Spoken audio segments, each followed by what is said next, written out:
Chapter 979. In the inner room of Su Zhao's small courtyard, Su Weisheng's wheelchair was close to the door. Her hands were placed on her lap, tightly clenched. Su Longxiang, who had hurried back home, stood at the head of the bed with red eyes, her head bowed. Looking from outside the door, she could only see the back of a person sitting by the bed. The old man lying on the bed tried his best to suppress his coughs and said slowly, "Dad knows you don't like this Su Xiao who only knows how to prattle and reason. Yes, your dad is very good at using swords and spears. I'm not a person who preaches reason without permission, and I don't like it either. All these years, I've been a rough man who beats whoever scolds me. I'm an old man who stands on the left and right of the throne room with a saber, depending on my mood. But Nian, if I don't say these things and finish my words, I won't be at ease. Remember, since you're the king of Bailiang, you have to be able to listen to what you don't want to hear. You have to be able to tolerate people you don't like. The same rice feeds different kinds of people, and everyone has their own difficulties, so they have their own love, hate, and temper. Especially those who don't remember the good of others. Most of the time, you have to endure it. Who asked you to be the king of Bailiang? You don't have to lose to anyone, but you have to take care of the overall situation.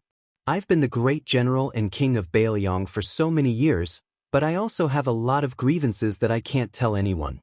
I remember that year when I took a group of old brothers out of Jinzhou to Liao, we were miserably harmed by a powerful military officer in Liang. Many of our brothers died. In a fit of anger, I took more than 40 brothers who didn't die and went to his house. Of course, we didn't go there to eat and drink, but to kill his entire family. We tied them up and dragged them into the courtyard. Do you know what happened after that? That guy's name was Kai Qinghe. Now, there was definitely no one who remembered him. Kai Qinghe was unscrupulous in climbing up the officialdom. This guy was cold-blooded and ruthless when he was scheming against others. He agreed that the two armies would advance and retreat together, but in the end, he watched as my 800 people fought against 2,000 enemies without bringing his 1,000 people into the battlefield. After that, he even brought a message to me, saying that he would rather not have military merits than let me, Su Xiao, take the position. Such a formidable person, before he died, he knelt on the ground and kowtowed to me, saying that as long as I let his wife and children go, he was willing to die and commit suicide. He was not afraid of being cut into pieces. In the end, of course, I didn't agree to his request. His entire family of more than 30 people, old and young, were all killed in front of him. That's because I, Su Xiao, still had more than 40 brothers standing behind me. Moreover, if I didn't do that, there was bound to be a second Wang Qinghe and a third Song Qinghe who would jump out and harm me. I, Su Xiao, may not be afraid of death, but I'm afraid of my brothers dying for me. Fighting for the country? Fighting for the country requires people to die. Many people have died. As long as I, Su Xiao, am alive, I owe it to those old brothers who died long ago. When did father become afraid of death? It was after I married your mother. In father's world, it was much easier to die than to live. Those who were afraid of death might not necessarily be able to avoid death, but those who weren't afraid of death would definitely die. Father had seen too many people die like this. Moreover, many of them died in father's hands. But the older father got, the more I didn't dare to kill people. Father told himself that even if he didn't care about himself, he had to accumulate virtue and fortune for his 4 children. Wasn't this the reason? No matter how uncouth father was, he also knew that as a parent under the heavens, there was no reason for him to leave anything good for himself. When father was young, he wasn't sensible. He was much more sensible than you were when you were young. He only knew how to muddle along, thinking about the outside world all day long. He wished he could leave home thousands of miles away. How could he think about any home? After the 2 elders left, he didn't feel that he had a home. When he left Liao, he told himself that even if he were to die, he would die in glory outside. He would rather die than return to that small place. Later, he met your mother.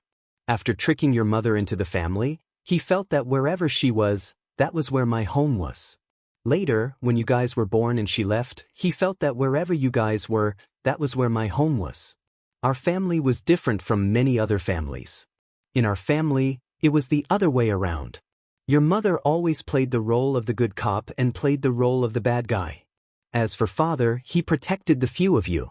Your mother rarely got angry. There was once when father and mother weren't by your side. When father and mother bullied you, you should fight back. If you couldn't beat them, you should use stones to smash them. If you could pick up a knife, you should use a knife to chop them. Your mother got angry. At first, father felt that it was reasonable. My son was such a kind-hearted child.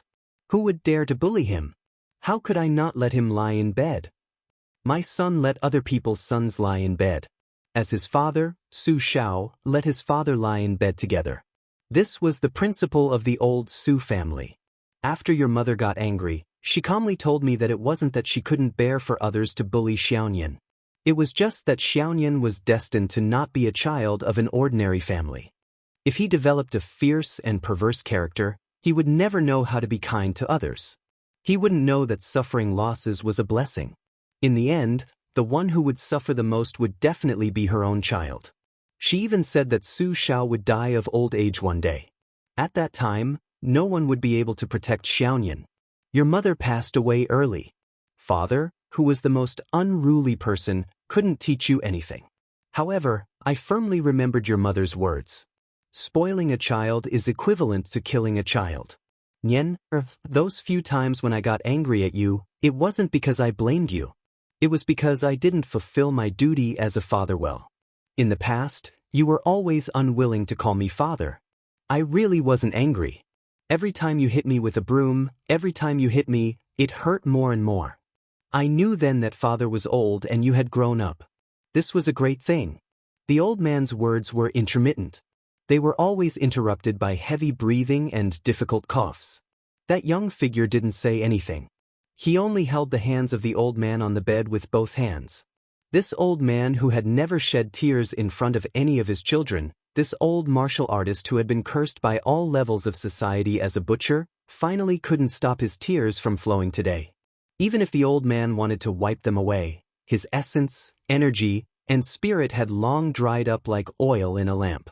He also didn't have the strength to raise his hand. Meanwhile, that young man whose expression couldn't even be seen by his older sister and younger brother didn't even dare to stretch out a hand to help the old man wipe away his tears. He was scared that once he let go, the old man really would leave. Being called a loner after becoming an emperor is because there is a difference between the monarch and his subjects. Moreover, after being an emperor for so long, you really don't see yourself as a human anymore. You really think you're some bullshit son of heaven. Our Su family relied on our own efforts to become this king of Bailiang. He's not much different from an emperor. Nian, let's not talk about other things. The feeling of being a loner is not good. Father has tasted it before, so I don't want you to walk down this old path even more. That's why back then, when I let Yan Jieshi's family go and let them go to the capital to become relatives of the imperial family, father has never regretted it. Su Xiao even dared to curse the old grand secretary until he was half angered to death, so how could he place a pedantic scholar in his eyes? Father just doesn't want you and Yan Qiji brothers to become enemies. Even if you two are destined not to be brothers, it's good enough to let you two have some good memories. Father's happiest moments these past few years, one was returning home from the border, seeing all of you well, the other was occasionally dreaming of your mother. Ever since your mother agreed to marry me, I, Su Xiao, have always owed her. The only thing father complains about her is that she left early. Between husband and wife, the one who leaves later is the one who suffers the most. This suffering isn't about working hard for the family business, it's all what we men should do. It's just that many times, when something good happens, there's no one by my side to say a few words. Either that, I miss her very much, but I can't see her, right? The world is very big, father has traveled to many places and met many people, but in father's eyes, there has always been only one woman, your mother. At the door, Su Weisheng covered his mouth with a fist, still sobbing uncontrollably. The loquat tree in the courtyard was personally planted by your mother after she came here. In the future, when there are loquats and you miss father and mother, remember to pluck some and put them on the grave. Nian, father will leave your second sister and Huang Manor in your care, as well as our Su family. Our Su family's 300,000 armored cavalry, In the future, you'll have to carry them alone. You'll be very tired. Don't blame father for letting you take on this burden." The young figure nodded. Huang Manor raised his arm to cover his face, sobbing softly. When the old man said the last words of his life, Su Weisheng threw himself out of the wheelchair, wailing loudly. The young figure raised his head. With his back to the siblings, he only opened his mouth wide, crying silently for fear of disturbing the old man who had his eyes closed. In the end, the old man said, "Father, sleep for a while." Chapter 980. During the rainy season of the first year of Xiangfu, Bailiang Palace removed all of its large red lanterns. The festive red couplets were also replaced with white couplets in the wee hours of the morning. Coincidentally, there was a slanting wind and a drizzle. The trees wanted to be quiet, but the wind and rain did not stop. The children wanted to be nurtured, but the parents were no longer there. The raindrops struck the roof tiles of the tens of thousands of clumped-together tiles. From far to near, gently and heavily, they wrapped around fine streams of water that trickled down the roof troughs and eaves. It was like a wine cup hanging from a wine cup, a dense web of knocking and gliding notes. When the couplets outside Mount Qingliang were changed to couplets that everyone could see, all of Liangzhou was dumbfounded. Word spread from 1 to 10, and from 10 to 100. Many old people gathered their courage and came to the outside of the prince's mansion at the foot of the mountain to personally see the ghastly white couplets. Then, 2 hours later, not a single firecracker or drum could be heard in the city. The main road of Liangzhou led directly to Bailiang Palace. The streets were covered in white mourning. Afterwards, Liangzhou's provincial governor, Hu Kuei, dressed in mourning robes made from the coarsest linen, led all of the Liangzhou government officials to the E-gate. Hu Kuei did not step onto the steps. Instead, he stood at the bottom of the stone steps and faced the tens of thousands of Liangzhou commoners on the main road.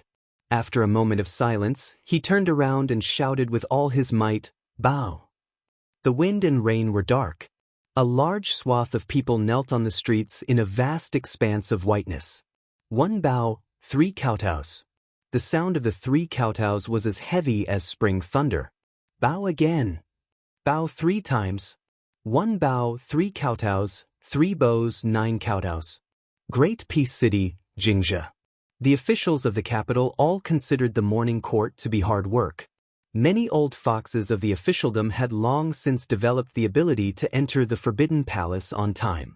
However, 80 to 90% of the officials had gathered early outside the palace gates. A strange, celebratory atmosphere appeared on the Imperial Road. No one went to break that layer of window paper. Although everyone in Great Peace City already knew that the old man from Bailiang was finally dead, countless people were clapping and cheering. They formed cliques and groups. For this reason, they floated white after white and were dead drunk. They had to be carried home. According to the laws of the Liang dynasty, the death of a vassal king must be reported by the crown prince to the imperial court and the court of imperial clan within the capital. Lame Su was a king with a different surname, so the court of imperial clan did not mind. Logically speaking, the crown prince should also rush to inform the crown prince. However, the Ministry of Rights in Great Peace City could not wait.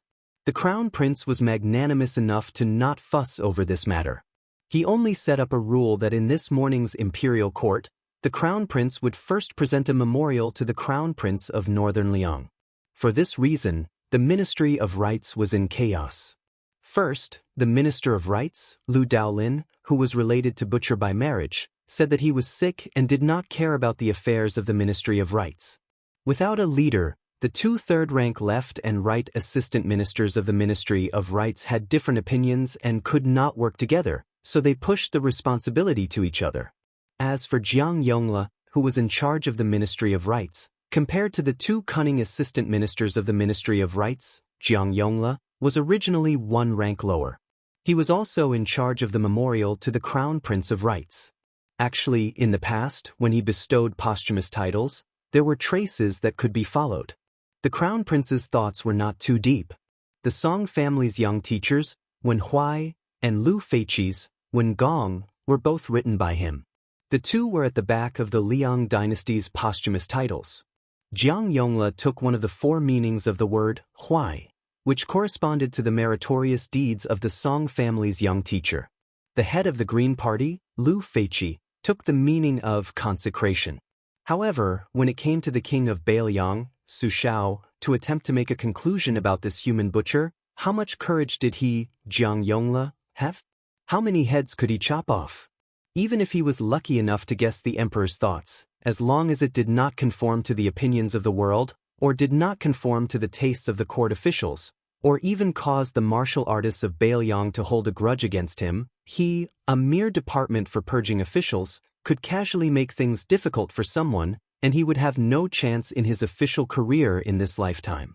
Jiang Yongla almost wanted to give this fellow a punch, but in the end he did not have the courage to do so. Pan Chunjian was a true martial artist of the battlefield. If they really fought, even 10 Jiang Yongles would have to lie down.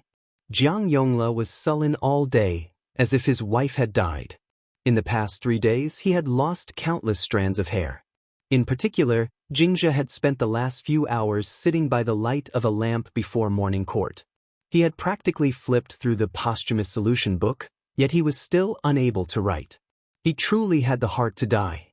Before dawn, Jiang Yongla slapped away the teacup and the posthumous solution book, sending them crashing to the ground. This department for purging officials abruptly stood up, almost crazed. His fingers trembled as he pointed at the foggy and pitch-black scenery outside the window. He angrily cursed, "Old man Su, even if you die, you still won't let this Jiang live in peace?" The maid waiting outside the door was trembling with fear.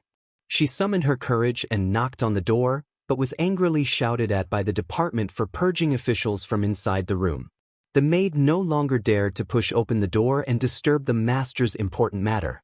Jiang Yongla sighed, crouched down, and picked up the posthumous solution book. The book had been soaked in tea. Jiang Yongla raised his sleeve to wipe away the tea stains, then carefully tore open the pages that were stuck together and placed them back on the desk. With disheveled hair, Jiang Yongla stretched out his 5 fingers to stroke his silver-white hair. With a silly chuckle, he sat upright and still, and began to write at a great speed. He separated the civil and military titles, totaling 42 beautiful titles and 15 evil titles, and casually wrote them on a piece of lanting familiar proclamation. When he put down the brush, he was already extraordinarily tired. The department for purging officials was gasping for breath. He turned his head and ordered the maid outside to bring in a copper coin. After the confused and beautiful maid entered the room, she saw the master point at a piece of familiar proclamation whose writing could faintly be seen through the back of the paper. He had her place the copper coin on the paper. After the maid did so, she was dismissed by Jiang Yongla with a wave of his hand. Jiang Yongla pressed down on the copper coin with one hand and flipped over the familiar proclamation with the other. As a result, the department for purging officials, who intended to resign himself to fate, saw the words that the copper coin was leaning against. Posthumous solution, meritorious service to the country, slaughtering the innocent. Jiang Yongla hesitated for a moment, then muttered to himself, "This is the will of heaven." The eastern sky started to turn white. In the main hall, there were many talents and officials. Most of them were wearing the purple court robes that only third-rank officials could wear. Some of the elders who were conferred the title of Duke and Marquis even had official patches embroidered with pythons. The assistant ministers and officials who wore the red robes were mostly at the back. Now that they had been conferred the title of king and vassal, there was only one crown prince, Zhao Zhuan, left in the main hall. He stood alone in front of the officials to his left and right, closest to the 9 steps. The emperor of the Zhao family sat on the dragon throne. 2 giant incense burners were surrounded by immortal qi. He sat in the north and looked towards the south. When the weather was good, he could even see the imperial road far away. The emperor looked away. Almost no one in the main hall dared to raise their heads.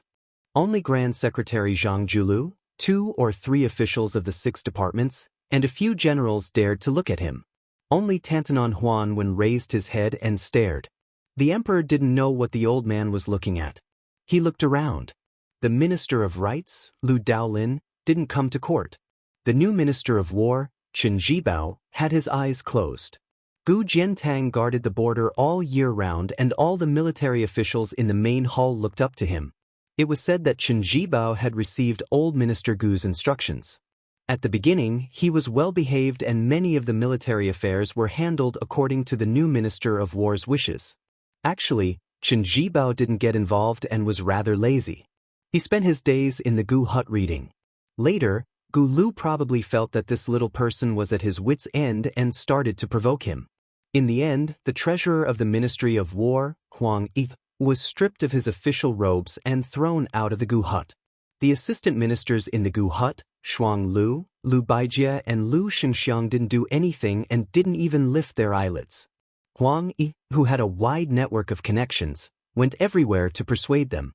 After this, the censorate started to impeach Minister Chen.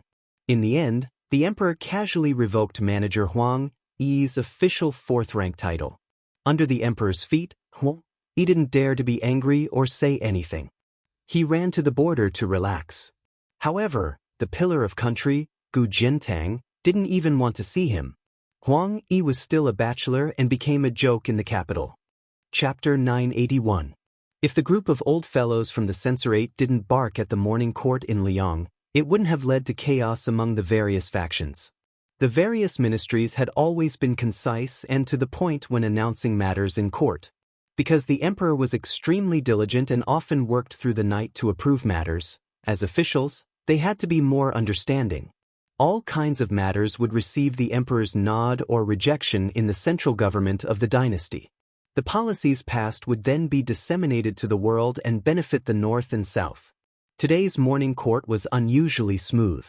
The Minister of Revenue, Wang Xiongui, reported to the emperor about last year's land measurement and tax collection in Jiangnan and Guangling, as well as the audit of the various storehouses and granaries. As the next helmsman of the Zhang faction, Wang Xionggui's knowledge and achievements were outstanding. When he reported, his voice was mellow. Not to mention that the content was a good thing, just Wang Xionggui's calm demeanor was enough to subdue the younger generation in the hall. The Minister of Appointments, Zhao Yuling, also gave an old-fashioned and suspicious report of victory.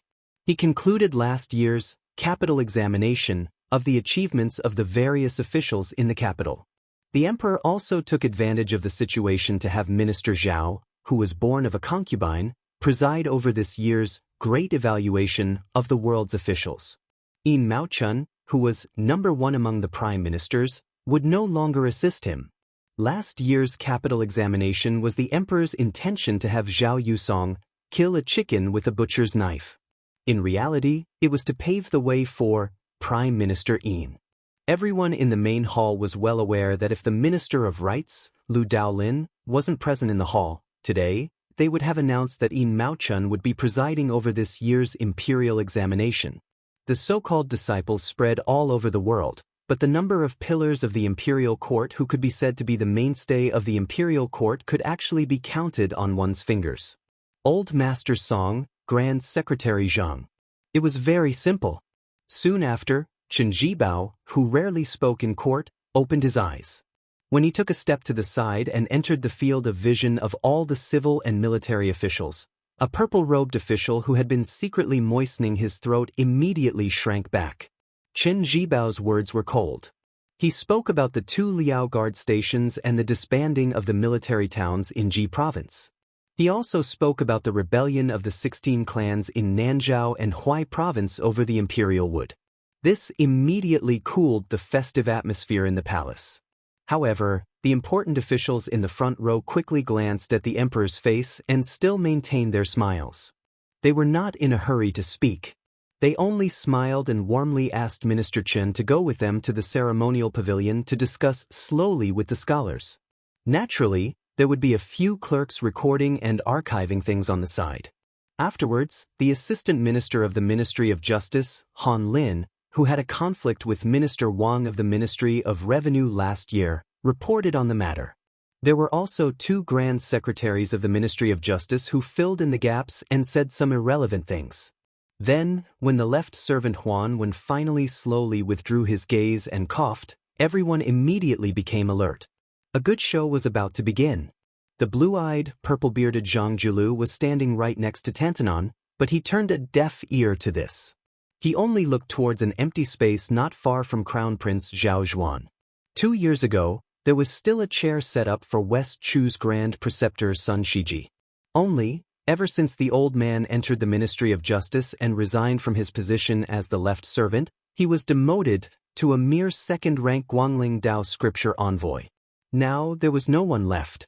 Grand Secretary Zhang then turned around to look behind him. His student Wang Xiongui and many other ministers were all looking towards Jiang Yongla. Meanwhile, the Ministry of Personnel Zhao Yuling, who was standing next to him, just happened to be looking behind Grand Secretary Zhang. Caught red-handed, Zhao Yuling, who emerged from Eternal Hui's spring, immediately turned his head. From Eternal Hui first year to Eternal Hui fourth year, it was precisely the beginning of the current emperor's ascension to the throne. Zhang Julu also became the current Grand Secretary at that time, continuously ruling the imperial examinations for 4 years. He, Zhao Yuling, his fellow countryman Yuan Gua, as well as Yin Maochun, Wang Xiongui, and Han Lin, these 3 were all carps that jumped over the Dragon's Gate, could be considered fellow disciples of the same master, all of them Grand Secretary Zhang's disciples. However, in the end, it was First Ministry of Works Yuan Gua who left Zhang Dang in dismay, then Yin Maochun who entered Hanlin Academy, establishing his own school. Immediately afterwards, Han Lin was also expelled from Zhang Dang by Grand Secretary Zhang, never stepping foot into that Zhang Dang again. The Ministry of Personnel, which had great authority among the 6 ministries, had always been viewed as Grand Secretary Zhang's own residence.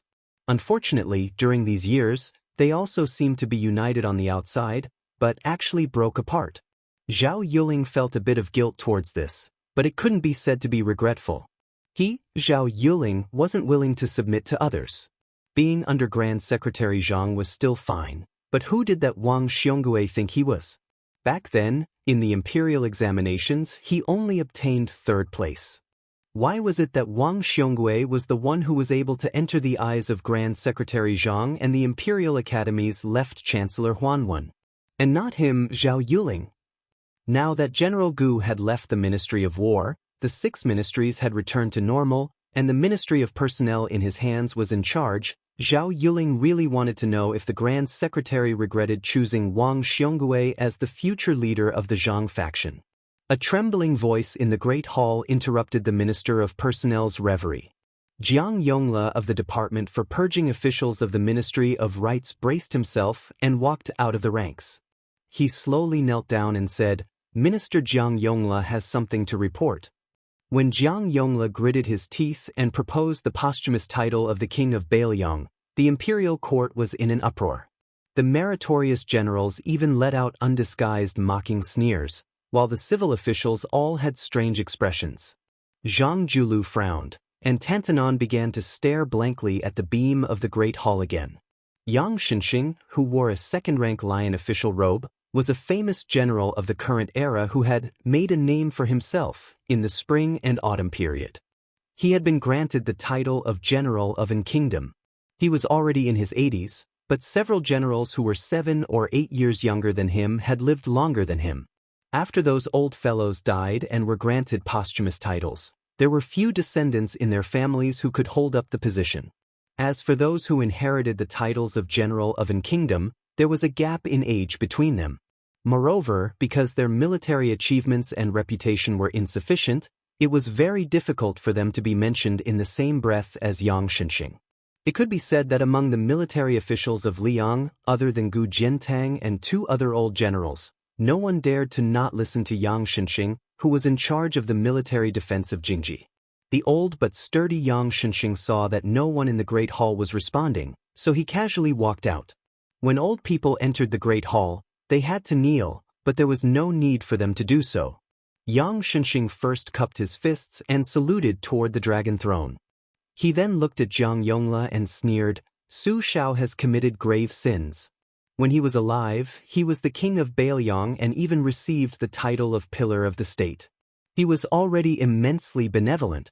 Now that he's dead, how can he be worthy of Wuxiba? Casually pick one of the first few posthumous titles, and the imperial court will already be treating Su Shao well." When the old general said this, Jiang Yongla didn't even dare to breathe loudly. His head was so low that it almost touched the ground. The fourth-rank Skylark official patch on his back was clearly soaked with sweat. The Zhao family's son leaned back against the dragon throne with a faint smile. The assistant minister of the Ministry of War, Lu Xianxia, stepped out and said calmly, "I think Su Xiao should be posthumous." The imperial court was in an uproar. This posthumous title was one of the last few in the list of posthumous titles. Betraying one's superiors and rebelling against one's superiors was almost the same as defining Su Xiao as a traitor of the Liang dynasty.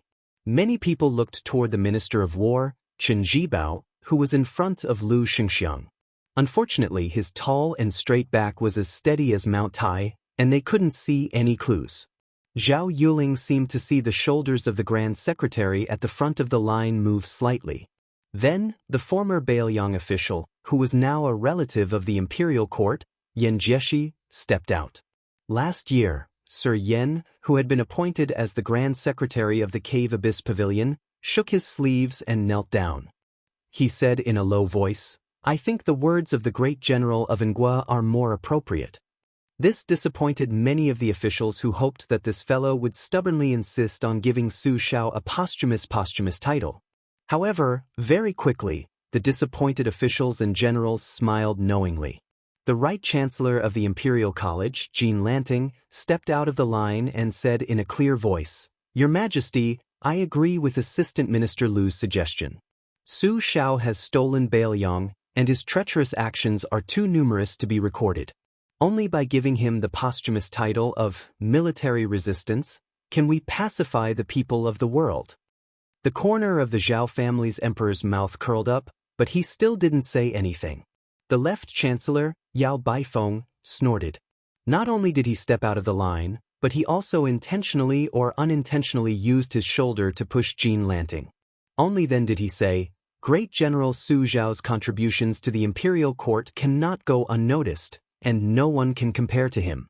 The posthumous title that corresponds to his military merits can be either the two words resolute or Huan, which is the most appropriate."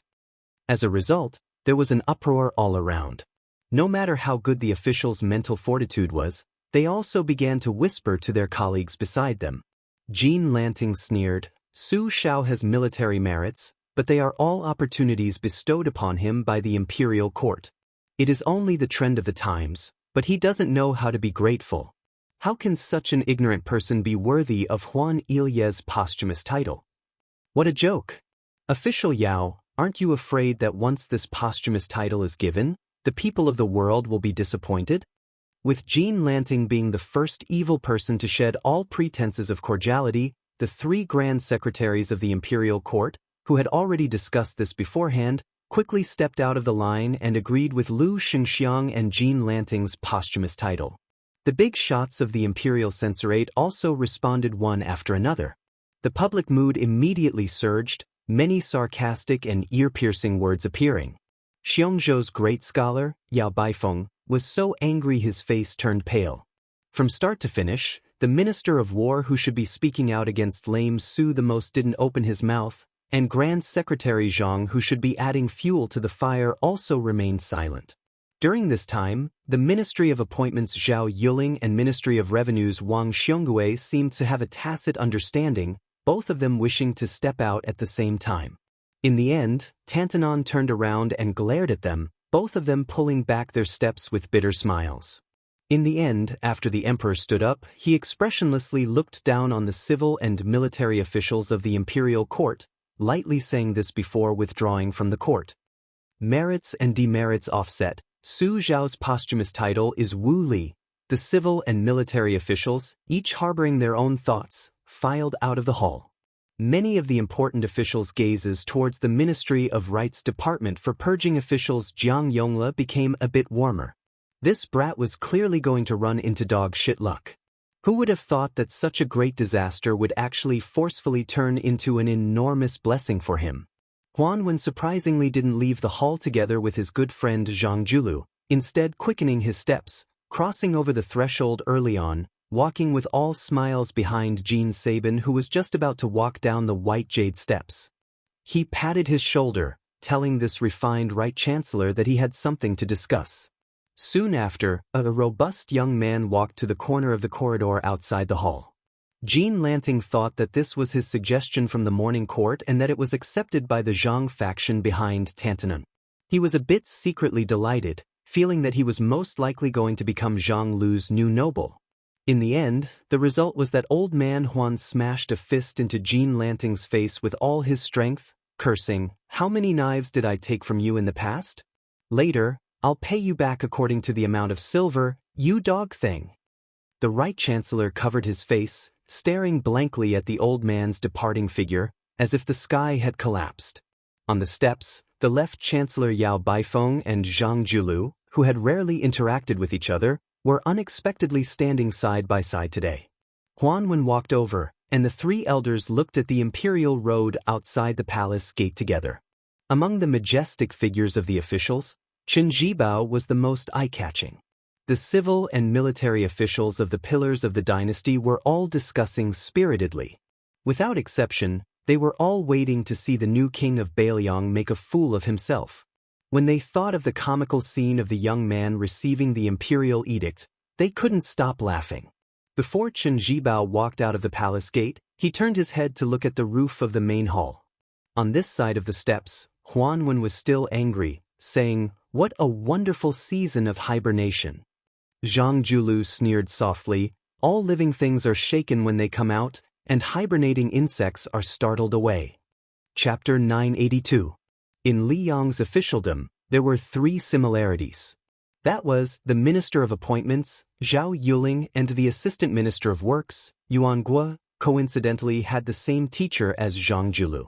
They were both children of humble concubines from the old northern Han's Jinmen commandery. During the reign of Yonghui, they both participated in the imperial examinations.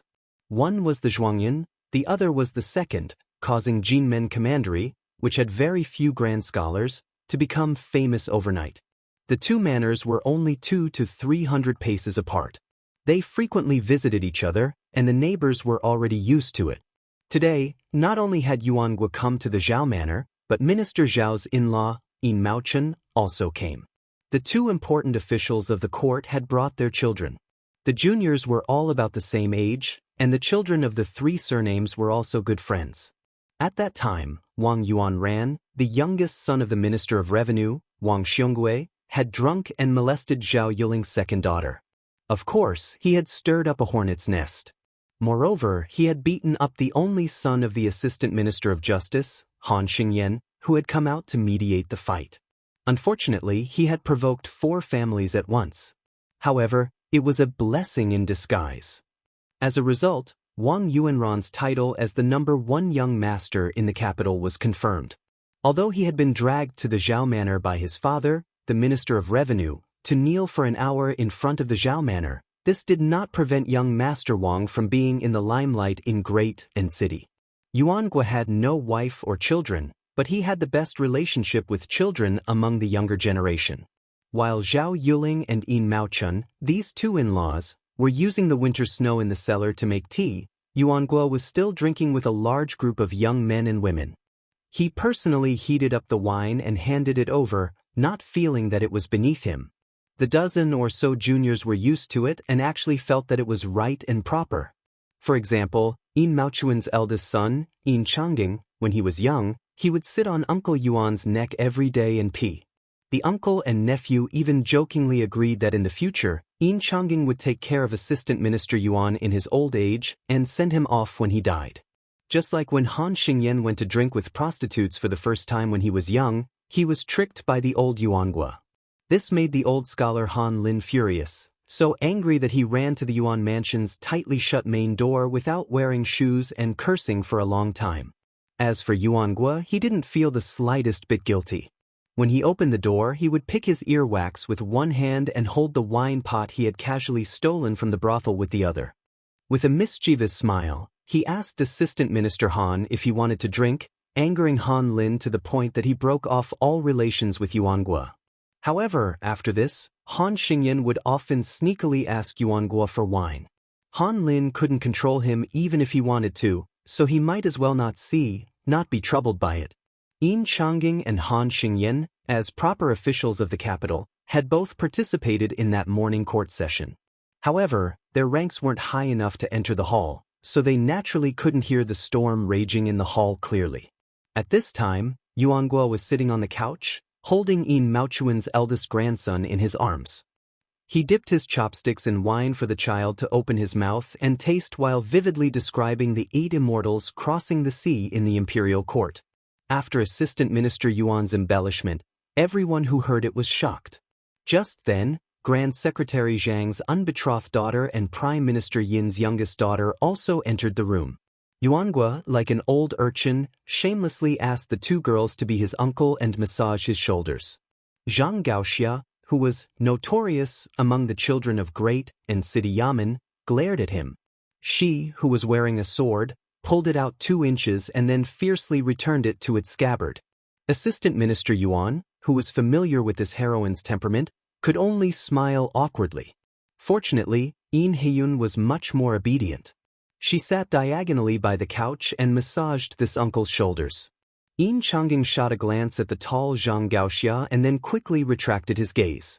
He chatted idly with his wife, who had returned to her maternal home today, about trivial household chores. Han Xingyan's expression didn't change. He only sighed inwardly. How could he not know Brother Yin's feelings for Zhang Gaoxia?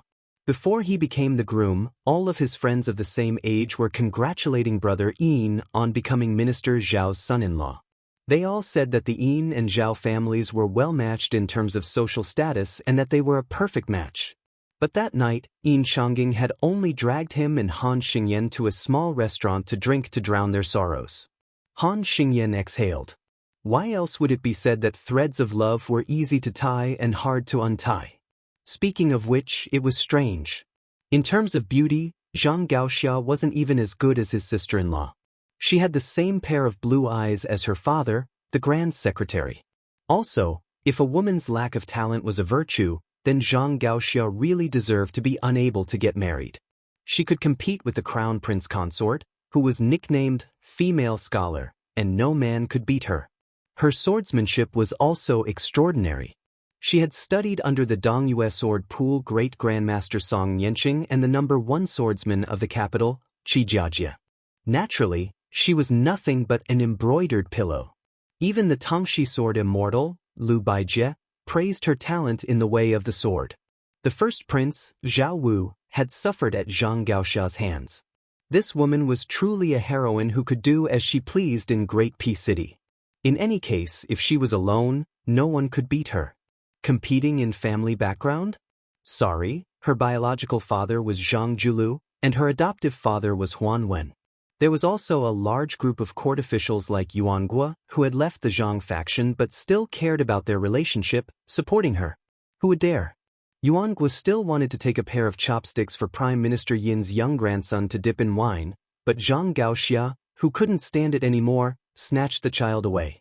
Yuanguo could only change the topic and ask, "Where were we just now?" Minister Zhao's youngest son, Zhao Wenwei, was still a youth. He said excitedly, "Uncle Yuan was just talking about how that Imperial College's 3rd young Master Jean had a bloody nose and a swollen face for some reason." Yuanguo chuckled and said, "That's right, this old punch was given by our Tantanon's old Master Huan. It was truly crafty and ruthless. Poor Chancellor Jean first angered Master Yao, and now he was beaten by old Master Huan, who was once half his official guide. Blessings never come in pairs, misfortunes never come singly. Therefore, you melon children, in the future, you must remember to tuck your tail between your legs when you become an official.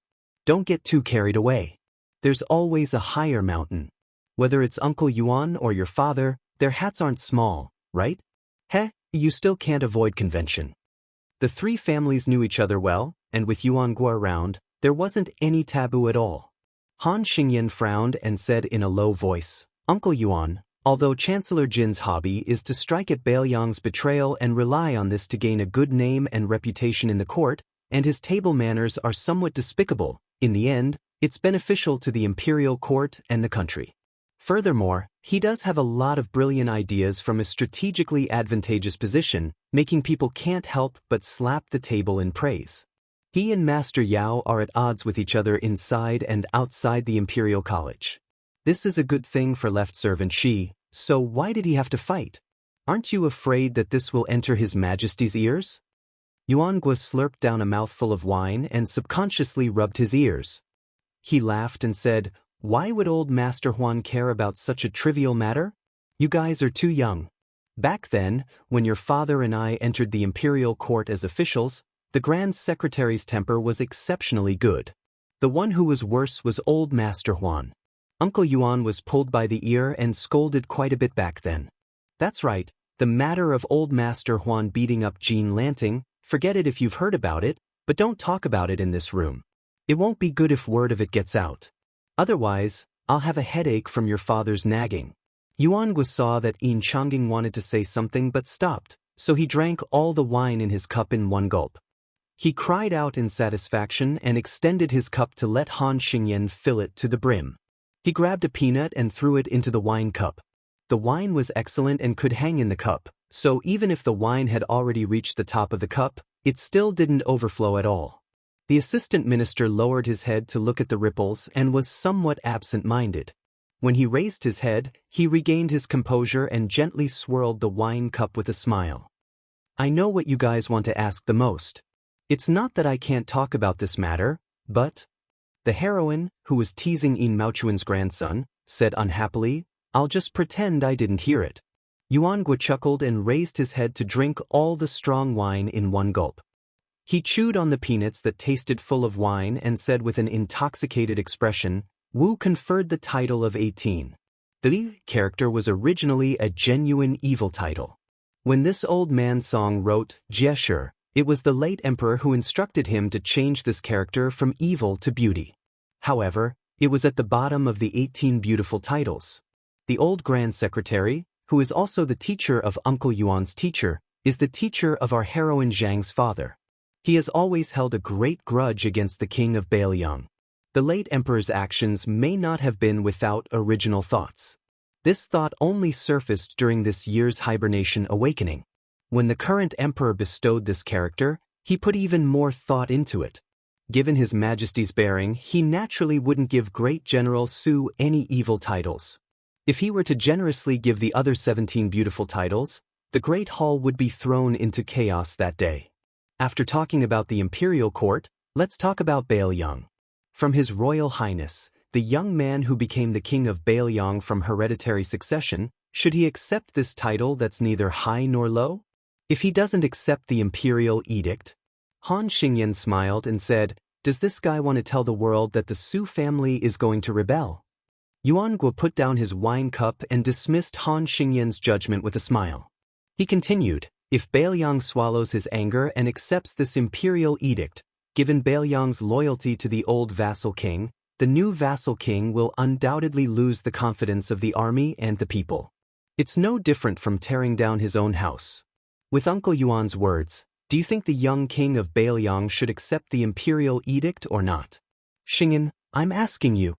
Han Xingyan thought about it and smiled. I bet that guy still doesn't dare to not accept it. He'll just try his best to minimize the big matter and pretend to be calm and do his best to suppress the matter of the posthumous title. Yin Changing furrowed his brows and said, "It's difficult. The scholars are all watching.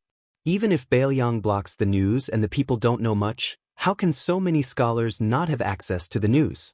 What's even more difficult is that accepting the imperial edict is unfilial. The 300,000 cavalry will look down on the new king. If he doesn't accept it, he'll be disloyal. Many scholars rushing to Bailiang will also have thoughts. In any case, the new vassal king is destined to be difficult. If he doesn't handle it well, he won't be able to please both sides." Yuangue glanced at Xianxia and twirled his wine cup between his fingers. He laughed softly and said, "This is just the first move in the new chess game between the imperial court and Bailiang. Next, the new vassal king will have to observe mourning for 3 years. No one in the imperial court is willing to ask for a revival of the love seizure for the new vassal king. This middle game, which will take 3 years, is even more of a headache. Even if he survives the middle game and resolves the hard-pressed internal problems, I'm afraid he'll have to face a hasty conclusion. If Beimang insists on fighting Bailiang first." Yuangue didn't say anything else. Chapter 983. Han Xingyan said quietly, "It sounds like this new Prince Liang's future days are going to be quite miserable?" Yin Changing laughed coldly and said, "It is indeed extremely miserable." Yuangue left the small couch, his body swaying as he said, I'm drunk. Go find your father to drink some hangover tea." Yuangue's hands rubbed his earlobes out of habit, swaying as he walked out of the room. Right now, the spring breeze still carried cold air. When the wind blew, he shivered. He turned around and saw Xianxia following behind him.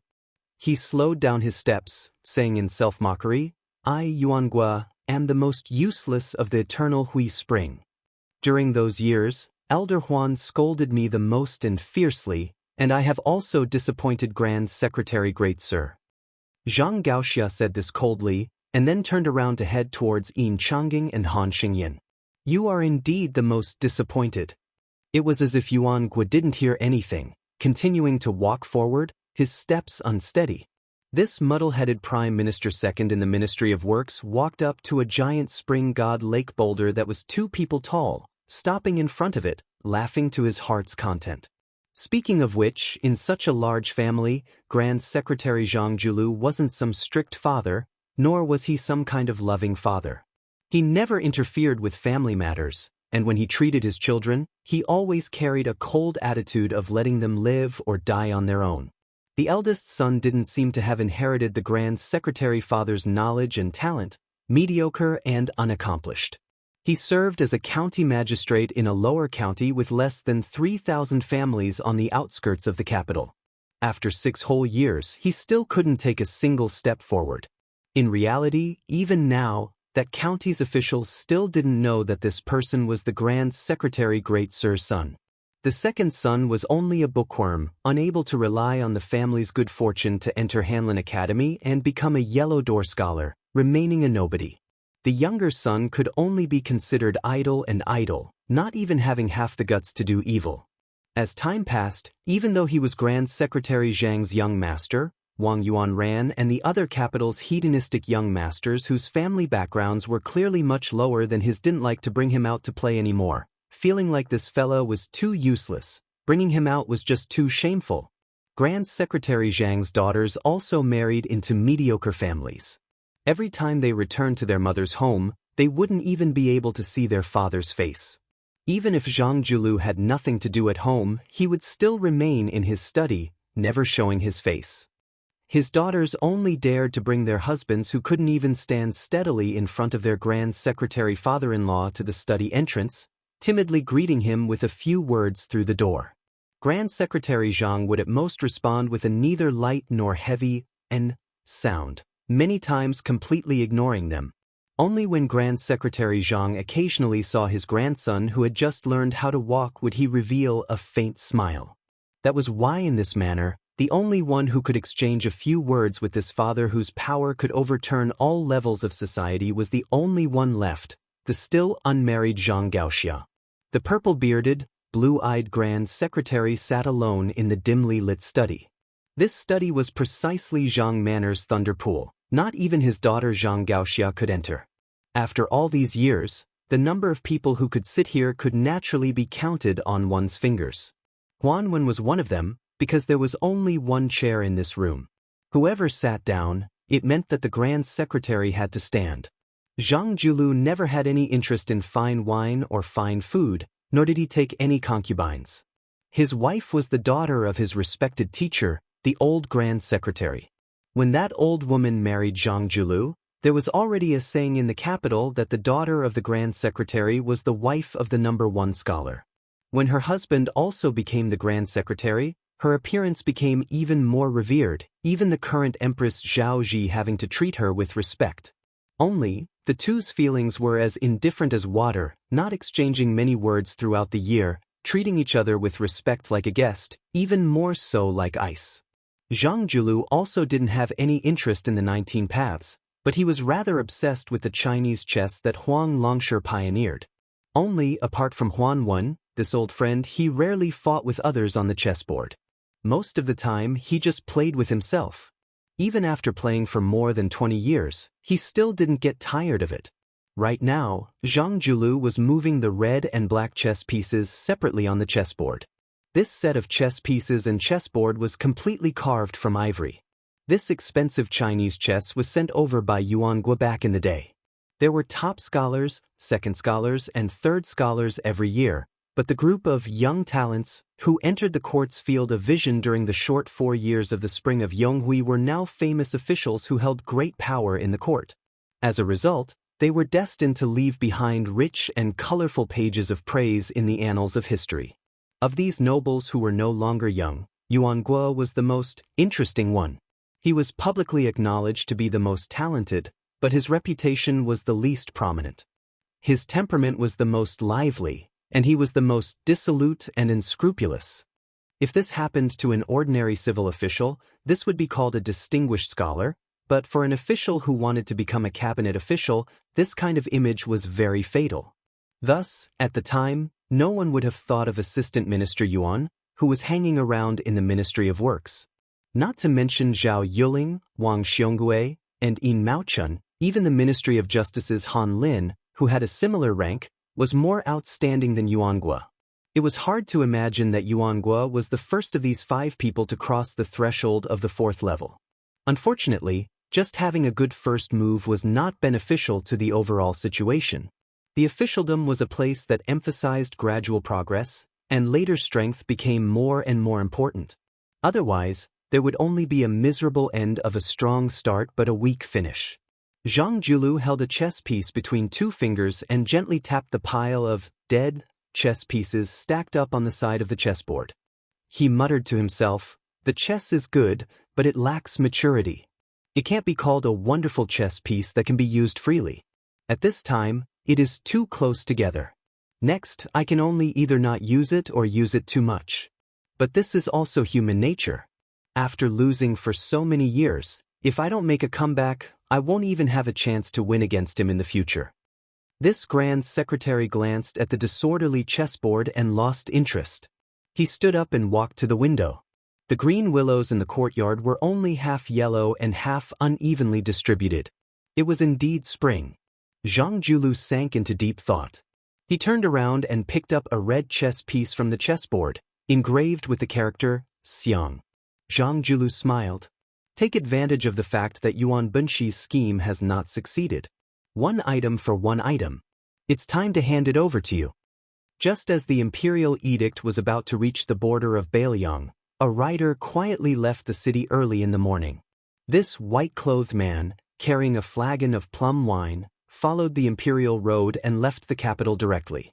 That day, in the morning court session, amidst the muffled sound of spring thunder outside the hall, the head eunuch of the ceremony directorate, Song Tonglu, read out 3 imperial edicts. The Minister of Rights, Lu Daolin, resigned from his official position and retired to his hometown. He will be replaced by Assistant Minister Yuangue of the Ministry of Works. Chen Zhibao will resign from his official position and will be infeft as the vassal state of Shishu. The Minister of War will be Assistant Minister Lu Baijie. The capital was shaken. Rumor had it that numerous old officials stumbled out of the ranks and knelt on the ground, sobbing. They directly admonished the Son of Heaven in court. They did not care about being reserved in their words and directly said that Chen Zhibao should not be allowed to return the tiger to the mountain. They also said that Bailiang was an example of that. It was fine to let a tiger live once, but how could they allow Chen Zhibao to gain power again? The emperor replied with, "Court is dismissed if there is nothing to do."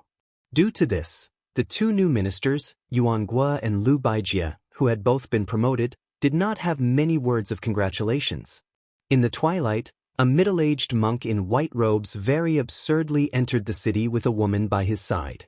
Everyone knew that the court was wantonly destroying Buddhas. The armored soldiers at the city gates all stared at this man and woman in disbelief. Did this monk come to Great Peace City to seek death? The people of the capital, who were used to seeing grand scenes, all looked over like they were looking at a monster. The woman with ordinary looks joked, "In the past, when I wanted to see you, I couldn't see you even if I stood on my tiptoes. I had to jump and jump." The white-clothed monk rubbed his bald head and smiled warmly. "At that time, I felt that the daughter of some family had really good legs. I jumped a few li." The woman pinched him and snorted. "When you come to the capital, don't flirt with foxes." How could I? Chapter 984. As long as a shameless vixen comes to seduce you, I'll take care of her. That's a bit difficult. Let's do it now. Boast all you want. Do you see who recognized you now? Also, those women who are still thinking about you are already old. I don't care about them. Wife, you don't care about them, but you care about them. You might as well not care about them. Are you looking for a beating? There are really people in this world who believe that eating your flesh can make them immortal? Ugh. If one's heart is not sincere, what is the use of fasting for 60 years? If one's heart is not good, what is the use of becoming a monk for 100 years? In my opinion, rather than burning incense and praying to the gods and Buddhas, it is better to accumulate fortune and become a bodhisattva. Wife, you also went to listen to Abbot Huixian's sermon? Don't you like to listen to that? At the time, I went to borrow money from the old abbot. The old monk clearly has money, but he said he doesn't have money. He just nagged me about this. It's not right for a monk to not talk nonsense. Wife, Abbot Huixian was not lying when he said he doesn't have money. Those silvers in his eyes are the bricks of the temple, the pages of the Buddhist scriptures. Oh? Didn't you have that stupid Nanbei secretly hide those silvers with the old abbot? Wife, look, there are so many people in Great Peace City. I miss our families Lizi and Nanbei. I miss them too. Hey, the two men looking at you, who are they? Other than that guy Huang Longshi, is there another man who wants to steal my man? Be careful, go and find me a brick. Are you looking for a beating? One is His Majesty the Emperor, the other is called Yuan Binshi. Then I'm going to buy rouge. I'm going to borrow some silver from them. I'm not stupid. I cannot return the money I borrowed from the old abbot, but if I borrow from them, can I not return it? That's right. The two people in front put their hands together. While they did not believe in Buddhism, they still bowed to this white-robed monk who had once traveled thousands of miles to the west. But this white-robed monk turned and smiled at his wife's leaving figure. Nanzhou's Huai province was not peaceful. Along the way, one's eyes were filled with fleeing commoners, collapsed wooden beams, and piles of black gravel that looked like grave mounds. The ancient wooden merchant road on the river where the 5 streams intersected was not as bustling as it used to be. Not a single boat could be seen at the dock. A young monk and a young girl were standing by the river at the ferry. The young girl was lying on her stomach on the ground. She stuck her head out of the water and used the clear water as a mirror. She was carefully smoothing out the messy black hair on her forehead and temples. The exhausted girl sat up and patted the dust in front of her. She said helplessly, "Stupid Nanbei, those refugees don't even have enough to eat. What's the use of preaching to them? You won't be able to fill your stomach." Master said that the will arose from fate. Stop. Listening to you preach makes me hungry. If you keep nagging, I'll really starve to death. Oh, I'll go find food for you. Strange words suddenly came from behind the young monk and the girl. The girl turned her head and frowned. It was a group of sloppy local ruffians. There were as many as 30 of them. Their bodies were strong, and most of them wore animal skins on their shoulders. They were clearly much more courageous and powerful than ordinary wanderers. They were probably the so-called barbarians of Wuxia in Jianghu. The girl stood up and tugged at the young monk's cassock cuff. Her eyes indicated that he could not afford to offend them. In the past, she would not have been so easy to talk to when she traveled Jianghu. When it came to fighting and beating people, she was still SOSO. But after bringing along stupid Nanbei with her, she rarely caused trouble. The barbarians of Wuxia kept spewing obscenities, but the two of them were foreigners and could not understand the awkward dialect. However, the barbarians' eyes said everything. They had taken a fancy to the girl beside the young monk. Because of the battle for the river in Huangmu, the Wuxia region in Huai province had been affected by the flames of war. Furthermore, the Liang court had never been able to control Nanzhao well. Some of the powers had often taken advantage of the merchants of the Central Plains to rob them. Many of the villages and shops had been swept clean. This could be considered fortunate. Losing money could still avert disaster, but many people had lost their lives. The girl said softly, "Let's jump into the stream." The young monk shook his head and said, "Aren't you hungry? How can you have the strength to swim?" The girl was so angry that she wanted to knock this idiot's head, but the young monk had already walked forward alone. He put his palms together and blocked the way. A barbarian from the Five Streams tribe strode forward and gave this little bald donkey who was courting death a punch on the head. After that, he took a few steps back and shook his wrist, only to feel a sharp pain. Then, he turned his head and babbled on and on.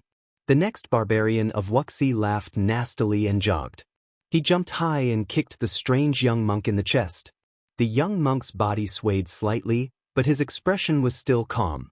The barbarians of Wuxia were clearly shocked. A few of them began to draw their sharp and shiny scimitars. The girl was about to pull the young monk into the stream when the young monk turned his head and grinned. He shook his bald head, his eyes firm. The young monk turned around again. He chanted silently and stretched his palms apart by a foot. Then, he suddenly put his palms together. The barbarians of Wuxia were stunned. They mistakenly thought that they had hit an iron plate. However, after waiting for a while and seeing that there was no movement around them, they laughed loudly. One of the swordsmen tapped his shoulder with the back of his scimitar and walked over with a sinister smile. The young monk's kasaya fluttered unsteadily. "My Buddha Tathagata." In the tranquil stream, a violent wave suddenly rose without warning. A ferocious azure dragon formed by the stream took the shape of a heavenly king spreading his whiskers. It lowered its head and roared at the barbarians of Wuxia like thunder. Everyone was scared out of their wits. The girl, who had not bought a box of rouge since leaving home, sat on the edge of the ferry. She was not surprised. Instead, she looked gloomy. The young monk scratched his head and squatted beside the girl. After mumbling for a long time, he finally spoke. "Lizzie, I'm just a monk. I don't know anything except chanting scriptures." "Do you have to become a Buddha by chanting scriptures?" "Who cares about your saraira?" "Lizzie, are you hungry? Do you want me to go beg alms for you?" "Lizzie." "Lizzie?" The young monk sighed and looked into the distance with his hands on his cheeks. The girl, who had her back to the young monk, raised her sleeve and wiped her face. A team of 100 elite light cavalry escorted by a carriage had already seen the boundary marker of Yuzhou. They were just a few steps away from Bailiang Road. A senior eunuch of the Directorate of Credentials was sitting in the carriage with a bright yellow curtain. He was holding a golden lacquer box that he did not dare to leave his hand when he slept. Inside the box was the imperial edict granted by the Liyang Imperial Court to Bailiang. The closer the old eunuch got to Bailiang, the more his eyelids twitched. He kept telling himself that he would be satisfied as long as he set foot in Bailiang's territory. Even if he died on the way, he would at least be able to bring the imperial edict to Bailiang. But in the end, he still felt lucky. After thinking about it, he still didn't think that the young king would dare to send assassins or refuse the imperial edict. Then the carriage suddenly stopped. The old eunuch of the Directorate of Credentials felt something unusual. He lifted the curtain and his heart sank. Near the boundary marker of Yuzhou, there were countless cavalries that stretched to the end of the posthouse road. After the spring equinox in the first year of Xianxia, the carriage escorting the imperial edict was driven 300 miles away by 2,000 Bailiang cavalries before they could enter Bailiang. At the same time, there were 8,000 cavalries in Zhulu military town in Riverside Prefecture and 6,000 cavalries in Iron Frost City in Riverside Prefecture. The imperial edict was not allowed to enter Bailiang. Chapter 985. An unremarkable outsider had come to the Yao Manor. The Yao Manor, a family of 5 heroes, had an endless stream of visitors every day, so no one paid much attention to this. However, even though the Yao family was a newly established noble family in Great Peace City, there were very few true important court officials among the visiting nobles. Forget about Grand Secretary Zhang, there wasn't even a single chief official of the 6 ministries. Today, there was finally an old man who broke the rules, carrying a pot of southern spring braised wine to find someone to drink with, giving the Yao Manor's gatekeeper a fright. Heavens, it was actually the left servant of the ministry, Huan Wen. Grandfather Huan had honored the Yao Manor with his presence. He didn't have time to report to the family head, hurriedly taking the initiative to open the E-gate to welcome him. Unexpectedly, The old man had already slipped into the manor from the side. The current court's great scholar of Confucianism, Yao Baifeng, hurriedly brought people to search for that Tantanon. Unexpectedly, he finally found the old man in a pavilion. Inside the pavilion, there was a young scholar from the capital who was currently discussing heroes on the chessboard with Yao Baifeng's eldest grandson.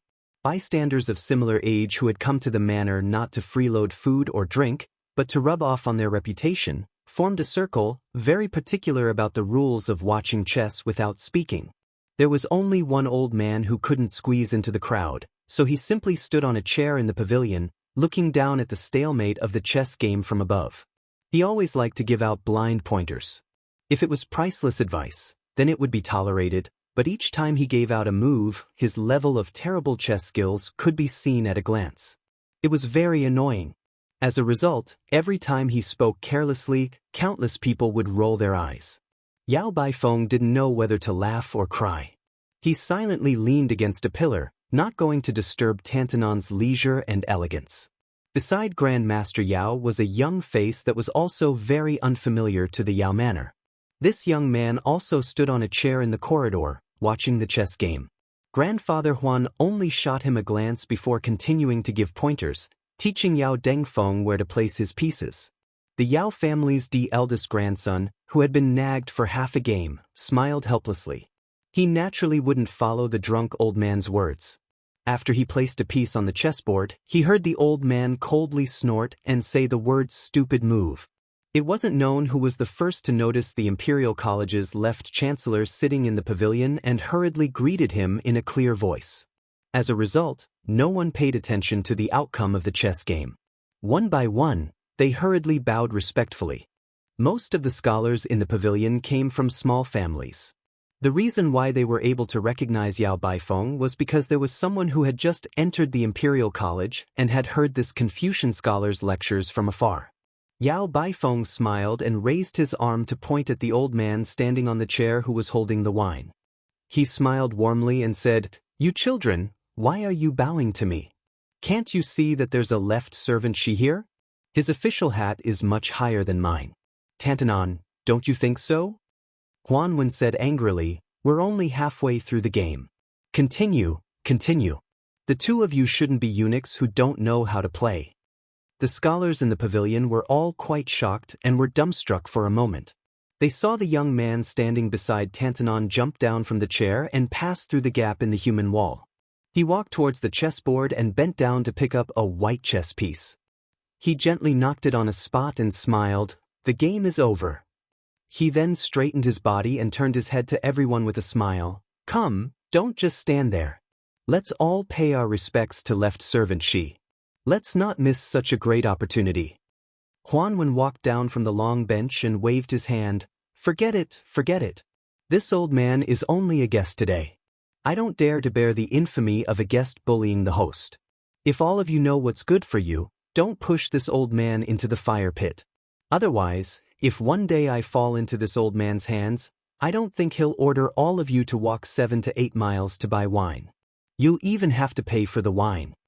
Yao Baifeng let his direct eldest grandson send the group of scholars who felt extremely honored out of the pavilion. There were only 3 people left. Huan Wen and Yao Baifeng, these 2 old fellows of the Imperial College's left chancellor, were sitting opposite each other in the chessboard. The young man who ended the game stood behind Yao Baifeng. Huanwen stared at the chessboard and laughed. "It really ended the game for you. That group of children just now didn't have such chess skills." Yao Baifeng nodded his head and said, "Sir Huan, this is the Sun Yin that I mentioned to you before. This year's literary champion of the imperial examinations will definitely be him." Huanwen smiled calmly and said, "Oh, left chancellor, you've been thinking about it for so long and you've really gotten what you wanted? You're always dozing off and Bailiang's side handed you a pillow? Do you have any secret? Tell me about it." How could Yao Baifeng not hear the murderous intent in Tantanon's words? It was obvious that he didn't trust Sun Yin, who was born in Bailiang. He frowned.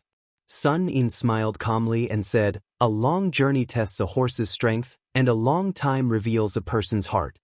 Huanwen raised his head and asked calmly, "Oh? What do you mean?" Sun Yin answered, I haven't made a name for myself for 3 years. After I amaze the world with a single brilliant feat, I hope that the province under Old Master Huan will take me in. Huan continued to talk to himself. Not taking part in the imperial examinations for 3 years is nothing for an ordinary person. After all, even if you take the examinations, you won't be able to make a name for yourself. I heard that you're proficient in the art of making and that you're aiming for the 3 consecutive titles. This is somewhat rare. Not going to the Imperial College, which is close to the Water Pavilion, not going to the Blue-Eyed Six Ministries to fish for oil and water, not going to the Noble Hanlin Academy to earn reputation, but coming to the low-ranking yamen to sit on the cold bench? A bit interesting. Taking advantage of the fact that there were no outsiders in the pavilion, this old man took advantage of the fact that he was drunk to make things clear. Bailiang had Yen Jieshi and the white-eyed wolf Jean Lanting. As the old saying goes, one shouldn't do things more than 3 times. This old man always felt that this old man should be an ambitious and ruthless person. Therefore, no matter what you said, he still didn't believe you. As for that old man Yao Baifeng, Huanwen was very familiar with him. This old man had only interacted with sages in old books all his life. He didn't understand the sinister nature of people's hearts and couldn't recognize a few human skin ghosts. This old man was different. He spent most of his life rolling around in Taishang Laojuan's alchemy furnace. You little brat, this old man doesn't like you very much. Therefore, as long as this old man is alive, he won't allow you to take the imperial examinations. You can only come to the province under his tutelage and start as a small official. How about it? Sun Yin calmly said, no harm done. Yao Baifeng was extremely angry. He no longer called Tantanon or left servant Shidaran and directly called him by his name. Huanwen. Don't go too far. Grandfather Huan drank a mouthful of wine and squinted his eyes. What, you want to beat me up? A gentleman uses his mouth and not his fists. Besides, I've already beaten up the right Chancellor Jean Lanting. If I were to fight with you, the left Chancellor, where would the Imperial College's face go? Yao Baifeng stood up and angrily said, Sun Yin, don't pay any attention to this scoundrel old man. Let's go and let this guy have his fun. Huanwen smiled and said, all right, old Yao, stop acting.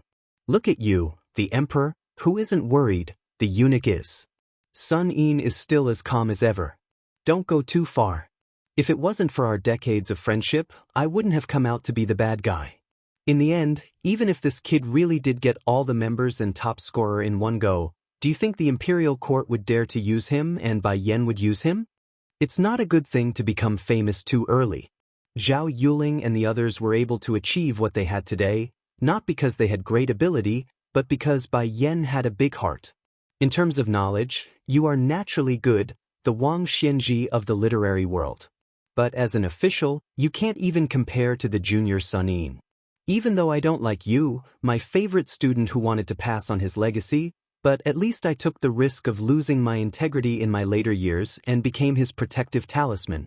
Once he entered the province, there would be less trouble and he would be able to establish a foothold in Great Peace City.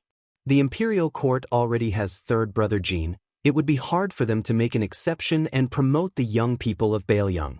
Also, Sun Yin dared to run into Bai Yan's blade in these few years. Even if he doesn't die, he will at least lose a few layers of skin. If you yell at me again, I'll take back my words and let you kill Sun Yin. How about that? Yao Baifeng couldn't say anything. Huanwen threw the wine gourd to the left chancellor. Go, personally fill it up for me as your apology. Yao Baifeng angrily threw the wine gourd back and sat back down. Chapter 986. Huanwen carefully held the jug of wine and glared at him. He then sighed softly. Among the 3 provinces and 6 ministries, the imperial court has always intended to not have a chief official in the Hall of Secretaries. Although I, Huanwen, have replaced Sun Shiji's position as the left servant of the Minxia province, the Minxia province has never been able to achieve anything. Logically speaking, it should have been the echo of the Hall of Secretaries. But now the Hall of Secretaries is in a stalemate with the Hanlin Academy. They can't make any noise and the Minxia province has become a pitiful worm. However, the 6 ministries are powerful and this is not a long-term solution. The pivot of the household is not damaged and the running water is not rotten. It is time to change some of the pillars of the imperial court. Sun Yin, this old man wants to test you. He has already given you a question. You will answer it. Tell me roughly about the direction of the imperial court and why it is like this. Sun Yin smiled. Then let's start with 2 of the 3 imperial edicts. Liu Baijie has been promoted to Minister of War and Yuangue has been promoted to Minister of Rights. Now the Gu Lu has changed from General Gu Jiantang to the villain Tu Chen Jibao and then to the Tongxi sword saint of the Lu family of Yangzhou. The people of the Gu Lu have gradually scattered and can no longer be as united as before. With Guangling Taoist Lu Shengxiang entering the Ministry of War, the Ministry of War is truly the Emperor's Ministry of War. The Gu Lu has only the form but not the spirit. Before the second Master Chen Jibao left his post, he suppressed the treasurer Huang. The original backbone of the Gu Lu, Gu Jiantang, purposely turned a blind eye to it. He took the initiative to send a message to the imperial court that the surname of the Gu Lu is no longer Gu. The emperor has the final say on what the surname of the Gu Lu should be. With the departure of the Gu Lu, only the Zhang faction was left. It should have been a scene of a higher level, but the Grand Secretary did not do so. In fact, for the past 10 years, the Grand Secretary had intended to cut off his own branches and leaves. He expelled Yuangue and Han Lin and deliberately distanced himself from the Hanlin Academy where he had made his fortune. He allowed the Crown Prince Yin Maochun to change factions. In the end, he let the 2 tigers, Zhao Yuling of the Ministry of Appointments and Wang Xiongui of the Ministry of Revenue, fight. Zhang Lu made an unexpected choice and kept the relatively weak Minister of Revenue instead of Zhao Yuling. It could be said that the Zhang faction in the imperial court had been retreating step by step over the past few years. But it did not matter. As long as the Grand Secretary was in charge of Zhang Lu, no one dared to make trouble. The Grand Secretary had been dormant in the Hanlin Academy for more than 10 years, and no one knew that he had made the first move. The layout in the Xianxia province was the middle stage that many people could only see through the fog. The next stage was probably the end. The Minister of Rights did not let the Crown Prince Yin Maochun, who was widely expected to take over. Obviously, this was the first step in the final stage of the struggle for power between the Emperor and the Prime Minister. Both sides had a tacit understanding. In the next few years, Yin Maochun would end the situation of the Imperial Secretariat being a piece of sand without a leader. He would become the Grand Secretary in name and the second in power, sharing the limelight with the current minister Zhang Julu. The Minister of Rights, Yuan Guo, would take over the Grand Secretary's position. He would not be the rightful next master of Zhang Lu, Wang Xiongui from the Ministry of Revenue. In addition, with old Master Huan overseeing the Xianxia province, he would be a peacemaker. The 3 provinces would be harmonious and would not consume too much of the national power for the struggle between the factions. As for Zhao Yuling from the Ministry of Appointments, he would at most be given the title of Grand Secretary before his death. After his death, he would be given an extremely high-ranking posthumous title. Although he would lose his position first, he would still be able to gain face. Generally speaking, it would be acceptable. Moreover, with his in-law Yin Maochun taking over the position first, Zhao Yuling would also have to avoid arousing suspicion. Huan Wen nodded repeatedly and said with a smile, "Then after I, old man Huan, die, who would be in charge of the Xianxia province? You, Sun Yin, should not have any extravagant hopes. Before I die, I will definitely send a secret memorial to His Majesty to not let you gain too much power." Sun Yin's expression was calm and tranquil. With a smile, he said, "It's not like Grand Secretary Zhang is the only one with the ability to play this game of chess. Since the Prime Minister Yin Maochun has already surfaced, there will naturally be another Prime Minister. Right now, he is acting as a hidden dragon in the abyss. However, as to who this person is and where he is located, Sun Yin cannot guess. I will probably have to wait for quite a few years. However, this person will definitely not be the Grand Secretary or left servant Shidaren's disciple." Huan Wen laughed aloud and said, "Kid, you're not bad. In the next 20, 30 years, it will probably be like this. Later on, this old man will bring you to Green Eye's residence. You can play a few games of chess with him. Green Eyes will most likely bear a grudge against you after you lose, so you will be able to play your part in the Xianxia province even more peacefully. You won't have to be a lackey. Yao Baifeng's expression was displeased. He released a heavy cold snort. Sun Yin hesitated for a moment. He then asked curiously, "Old man, why did you give Subarang Jin a punch?" The corners of Huan Wen's lips curled. Jean Lanting, that kid, being a parental official for the common people of Liyang shouldn't be bad. Being a subject of His Majesty is even more loyal. However, when it comes to being a person, he is a bit too dishonest. I gave him a punch for his own good, so that he won't become too complacent and think that just because Green Eyes and I are backing him up, he can put everyone in his eyes. That's right, old Yao, this kid formed a clique in the Imperial College. I helped you vent your resentment and spread the word that I will return the money he was familiar with. Can you help me return the money? Yao Baifeng said with a cold laugh, "Do you think I will help you pay this money?" Huan Wen shook the empty wine pot. With a helpless expression, he said, "No money, no wine, there is no way to continue living like this." Sun Yin continued to ask, "I heard that the new king of Bailiang sent troops to the border of Yuzhou and refused to accept the imperial edict?" Huan Wen said with a smile, "He chose the lesser of two evils. In this way, the imperial court should know that the new king of Liang is not a pushover. In the future, if they want to control Bailiang, they will have to think twice. There won't be too many moves on the surface, such as bestowing posthumous titles. However, there will be more moves in the dark, such as transporting grain from the south into Liangliang. Speaking of which, when discussing posthumous titles during the Jellyfish Awakening season, Yan Jieshi only counted as half of the people who spoke with a conscience. The other half was just putting on an act. Only you, Yao Baifeng, foolishly made a big mistake.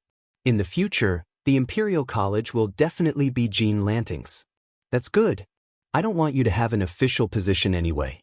If you want to study, you should go into seclusion. Studying is better than anything else. After Li Yang unified the spring and autumn period, His Majesty has been very tolerant of the scholars of the world. There has never been a literary prison. I don't want it to happen to your Yao family." Yao Baifeng said with emotion, "Since he can tolerate the world, why can't he tolerate a dead person's posthumous title?" Huan Wen rolled his eyes.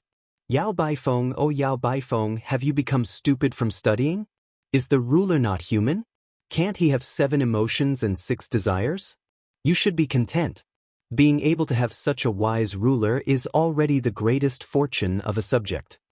Yao Baifeng sighed. Huan Wen handed over the wine pot. "Old Yao, I beg you, give me a good pot of wine. My stomach is full of old wine worms that are rebelling against me."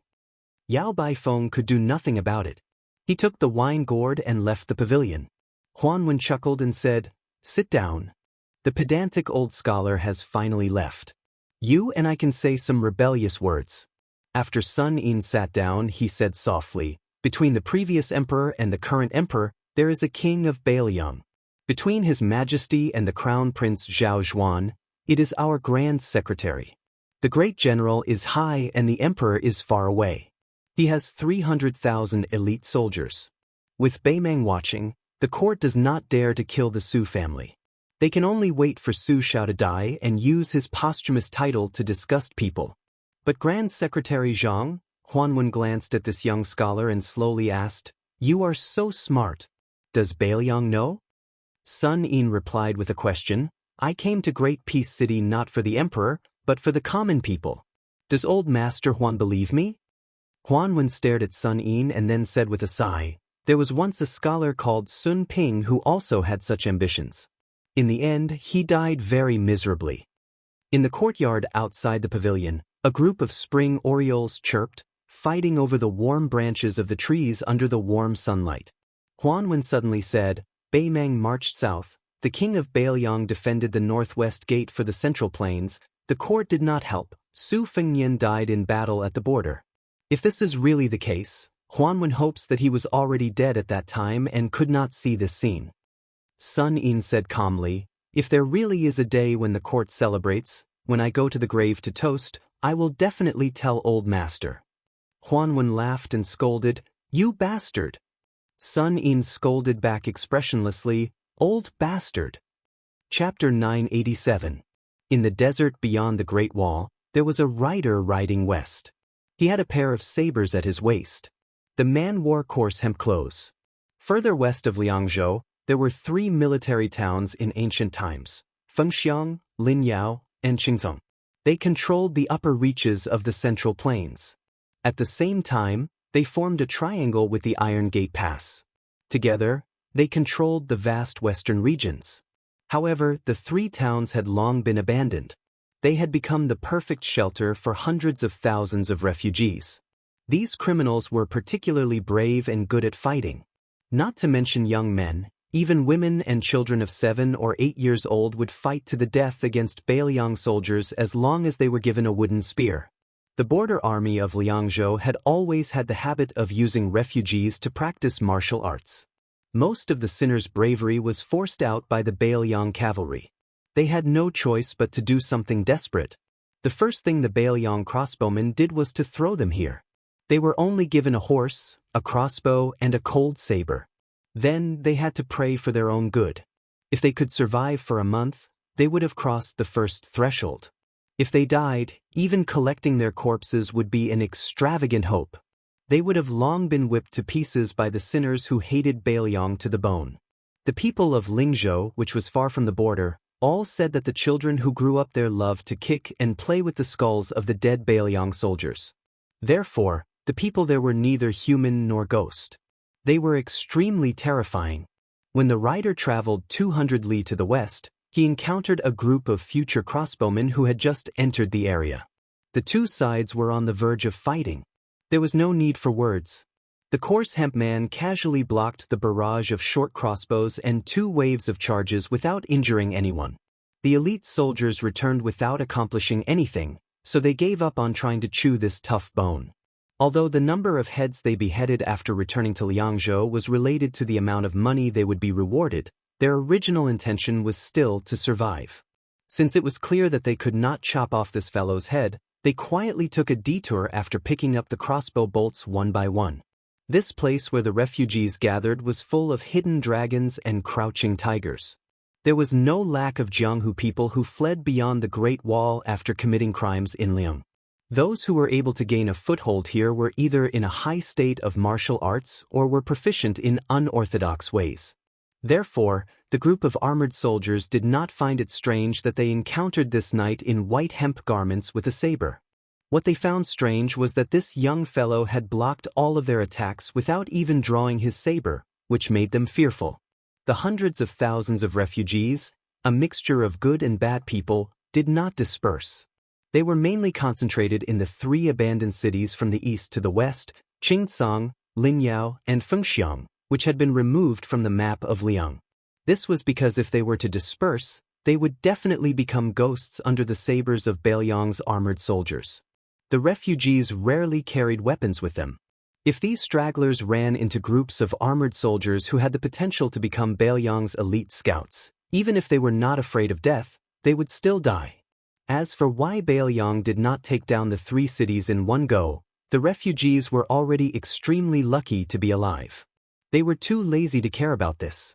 They wanted nothing more than for the old king of Bailiang to treat them like a fart and let them go.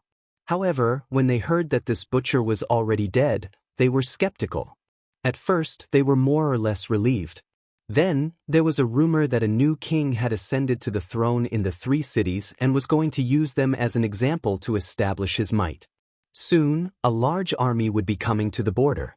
This immediately put them on edge. These refugees actually hated the poison warrior Li Yishan the most. When the Su family took over Bailiang, those local wealthy families who showed even the slightest hint of disloyalty were all killed off. Not a single one was left alive. The children who were not taller than a horse's back were driven here. After that, the armored soldiers of Bailiang came here to hunt for military exploits and did not allow even a caddy of salt or a piece of iron from Liangzhou to enter this place. It was all under the instructions of Li Yishan. In the early years, there were some who were greedy for glory and wealth and hoped to use the secret military intelligence of the 3 cities as proof of their allegiance to Bailiang in exchange for a stable life. In the end, Li Yishan ordered all of them to be killed and their corpses thrown out of Qingzong City. Only then did all of the refugees completely give up. This Bailiang person was determined to make them a lonely soul for the rest of their lives.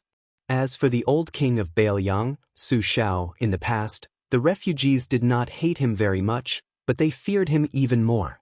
Now that Ren Tu was dead, their hatred turned to hatred. This was because someone said that before Ren Tu died, Ren Tu's last words were that he wanted the new king to bury 200,000 refugees with him. Only if the new king of Bailiang managed to gather 1,000,000 soldiers in the netherworld would they be able to wrestle with the king of hell.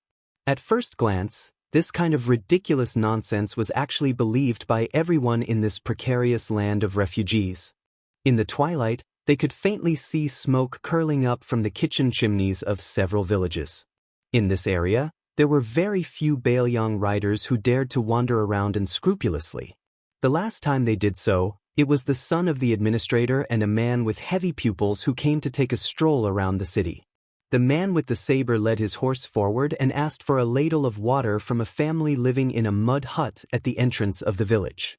The family of 4 consisted of a dark-skinned, robust couple and a pair of barefoot children. Their eyes were abnormally cold. Probably because they were intimidated by the 2 sabers at the visitor's waist, they suppressed their impulse to kill him and steal his horse. The man in charge of the family endured the heartache and scooped up a ladle of muddy water from the bottom of the water tank with difficulty and handed it over. The man was not drinking the water to quench his thirst, but was recklessly using it to clean the horse's nose. The 2 children of the family looked at the man and the horse from afar with blazing eyes. In this place, it was easier to survive with an iron saber. As for having a good horse to ride, it was purely a luxury. It was better to have a backer. Otherwise, it was tantamount to having the words, "kneeling and begging for death," written on your face. When the young knight with gray hair handed over the ladle, he glanced at the 2 children from the corner of his eyes. They were both looking at the saber. There was a young child at the tumbling horse pass who was looking for a clean Jianghu dream in his heart. The children here were thinking about how to kill if they were killed. The 2 were worlds apart, but there was no right or wrong. Before leaving with the horse, he took out a large piece of silver from his bulging money bag and threw it over. The man caught the silver and took a big bite out of it. He grinned at him, but there was no gratitude in his eyes. Not long after, the man called over more than 20 young and robust men in the village. They carried wooden spears that every family could not live without. There were also some robust women and slightly older children who were unwilling to be left behind. They aggressively intercepted the wanderer who accidentally revealed his yellow and white substance. It was not accurate to say that they intercepted him, because the man stopped his horse not long after leaving the village, as if he had been waiting for them. The man with the saber gently threw the money bag in the open space in front of him and said in an authentic Bailiang accent, "If you are not afraid of death, take it if you have the ability." Chapter 988. As a result, no one dared to act rashly. Of course, the bag of silver was tempting, but this young ranger with a sword and a horse didn't look like someone who would be easily killed. Seeing that they weren't moving, the ranger squeezed his horse's belly, and the horse's hooves gently stepped on the ground, heading towards the bag of silver. At that moment, a wooden spear flew out at high speed, and the sharpened spear was aimed at the ranger's chest. The person who threw the spear was a tall and sturdy young man. The young man's spearmanship was trained by killing countless cunning gerbils. Naturally, he stabbed wherever he pointed, and his accuracy was impeccable. Unfortunately, the ranger didn't know how to move the wooden spear. He turned the tip of the spear around and grasped it lightly. Other than the vicious young man who didn't know what to do, the rest of the men and women retreated with their spears, drawing a clear line between them and the young man. The ranger with a sword pierced the money bag with the tip of his spear and urged his horse slowly towards the young man. The money bag was tightly knitted, and it slid to the middle of the wooden spear before stopping. The horse's hooves weren't heavy, but they hit the hearts of the refugees. The young man who was tempted by the money didn't wait for death. Instead of retreating, he charged forward, facing the man and the horse. He didn't run in a straight line, but like a snake slithering in the sand, the agile young man swept past the horse's head, and with a twist of his toes, he fiercely slammed into the side of the horse's belly. The ranger casually reached out, grabbed the young man's head, and threw it up high, the tip of his spear aimed at the young man's belly. At that moment, a wail came from behind the men and women, and a skinny little girl staggered out of the human wall. The ranger frowned, and the spear drew half an arc in the air. The young man fell heavily to the ground, escaping the fate of being pierced by his own spear. He shook his head, and after trying his best to stand up, he shielded the skinny little girl behind him and stared at the ranger with a wooden spear on the horse's back. The ranger threw the wooden spear, and it was nailed into the yellow sand a few steps in front of the young man and the little girl. His gaze leaped over the young man's head, and he glanced at the group of refugees. Only then did he pull on the reins and turn around to leave. The little girl, who was so skinny that she couldn't even get frostbite, sobbed as she hugged the young man who was dependent on her for survival. The young man who survived the disaster pulled out the spear with trembling hands and pulled the heavy money bag onto his hand. He untied the knot and poured out a small piece of broken silver. Then, he handed the money bag to the elders in the village to divide the spoils. It was not that the young man was poor and generous. It was just that even if he took a little more than that, he would be beaten up badly. But this time, the young man was greatly surprised. None of the 30 or so men and women in the village came forward to take the money bag. The young man wasn't stupid. He remembered the glance the ranger gave him before he left. It was obvious that the Jianghu expert had made these people not dare to touch the silver. The young man didn't have any elders in his family. Even if he hadn't studied for a day or learned a word, he had still been taught the ways of the world. He used the money to buy a pitiful amount of dried meat and coarse grain from those people. After squandering the money bag, the young man didn't rush back to the village. Instead, he gave the small piece of broken silver to his little sister, squatted down, and let her ride on his neck. He slowly stood up, holding the wooden spear that had almost taken his life. The young man was somewhat annoyed that the money bag had also been taken by someone else. He looked in the direction of Xianxia City, but he couldn't see the ranger anymore. The young man smiled brightly and said, "Little grass root, it's silver." The little girl, who was holding the broken silver tightly, rested her chin on her older brother's head and made a sound of agreement. The rider rushed into the dilapidated Xianxia City before the gates were closed. There was no such thing as a pass here. Being able to stay alive was the biggest pass. Who cared about your surname or your household registration? In this city, it didn't matter if you were Zhang Julu or Grand Secretary Zhang. It was the same even if you were the emperor's son. Perhaps only that person surnamed Su from Bailiang had the authority to make a decision. After the ranger entered the city, he sat high on his horse and looked around. It was indeed different from the cities within Bailiang's jurisdiction. It had nothing to do with whether it was rich or poor. Tuma Pass was also poor, but the people on the streets lived a stable and free life. On the streets of Xianxia City, there was actually no lack of well-off men dressed in silk and satin.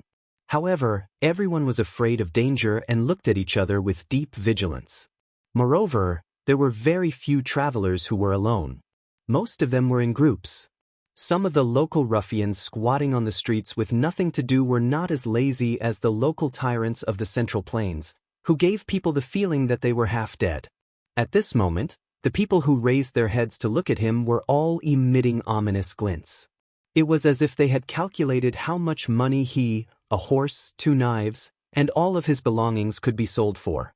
They were also weighing whether or not they should risk their lives for this windfall. In this dangerous place where everyone was jackals and wolves, if a scholar who could recite the wind and recite the moon was thrown into the city, he would probably end up being hacked to death on the spot. The ranger raised his head slightly and saw the tallest wolf smoke arrow tower in the city. Out of the hundreds of thousands of refugees, only 4 people had managed to carve out a bloody path and proclaim themselves as kings in the past 20 years. 3 of them had occupied Fengxiang, Linyao, and Qingsong respectively, and the last, vassal king, had established a huge sect between Linyao and Fengxiang that could support tens of thousands of people. The one who held Qingsong was the weakest because he was constantly being cut by Bailiang's cavalry with blunt knives. However, he was also the most violent. His real name was Kai Junshin, and he used to be a mediocre swordsman on Liang Lake. Later on, he was lucky enough to make a name for himself here, and he gave himself a nondescript nickname, something like the Thousand Frost and Thousand Snow Pear Flower Sword. Whenever a famous swordsman came by, he would be invited by the master of Xianxia to exchange swordsmanship with him. After that, the swordsman's swords became Kai Junshin's treasured playthings. When he was troubled, he liked to plant famous swords all over women's bodies, and he called it a tree of pear flowers. It was clear that this city lord, who was respectfully called the Dragon King of Western Xia by the local refugees, was very elegant. The paladin followed the wolf smoke arrow tower in his line of sight and headed west. Kai Junshin's residence of the Dragon King was in the westernmost part of the city. There was no other way. Qingsong was the closest to Bailiang in the east. Kai Junshin would be able to escape faster if he abandoned the city. The Dragon King of Western Xia kept saying that he would lead his troops to Mount Qingliang one day. Who would believe him? Kai Junshin would probably be the first to not believe him. The residence of the Dragon King in Qingsong City encompassed the entire western part of the city.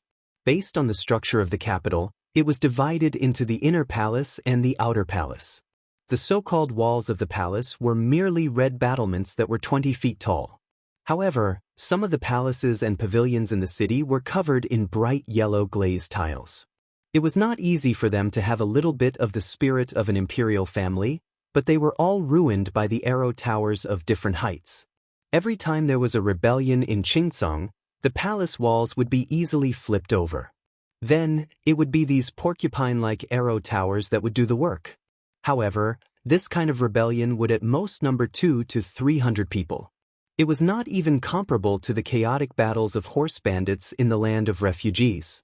When this rider was still 100 feet away from the gate of the palace, he was intercepted by a group of leather-armored foot soldiers who were holding a rarely seen shiny iron spear. The leader was a burly man who looked like a military officer. He wore an old southern Tang-style armor.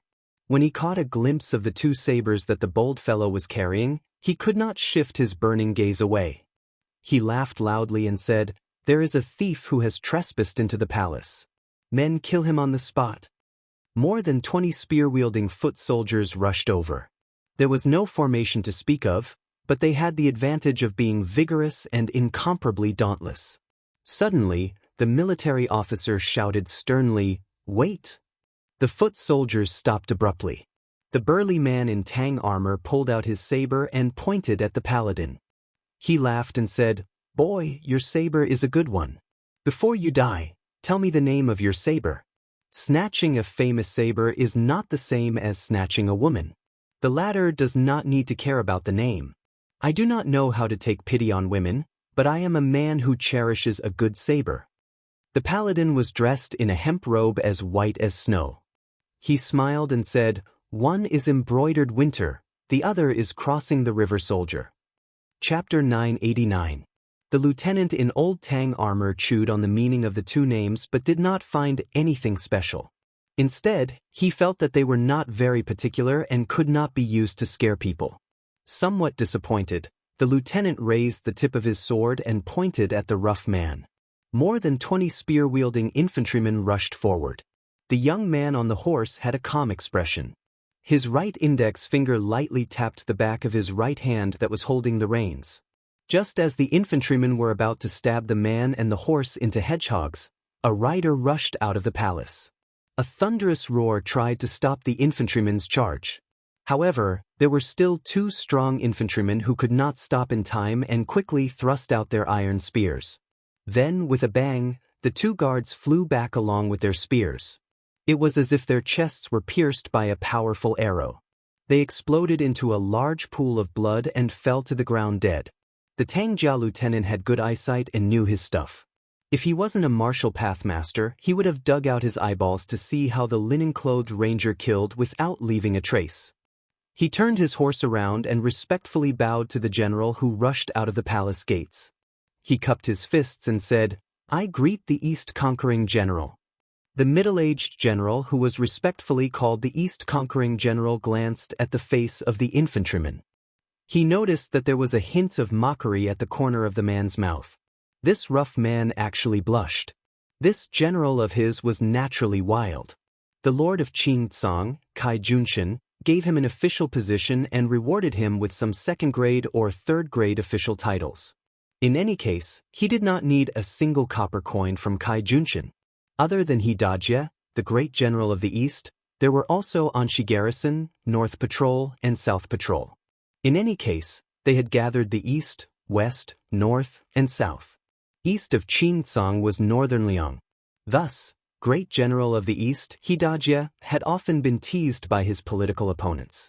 They all said that they were waiting for him to go to Northern Liang and achieve a great victory. In name, Hidajia was a general, but in reality he only had 1,500 soldiers and horses under him. The armored soldiers did not make up half of them. Hidajia did not pay attention to the lieutenant who touched the pot that did not boil.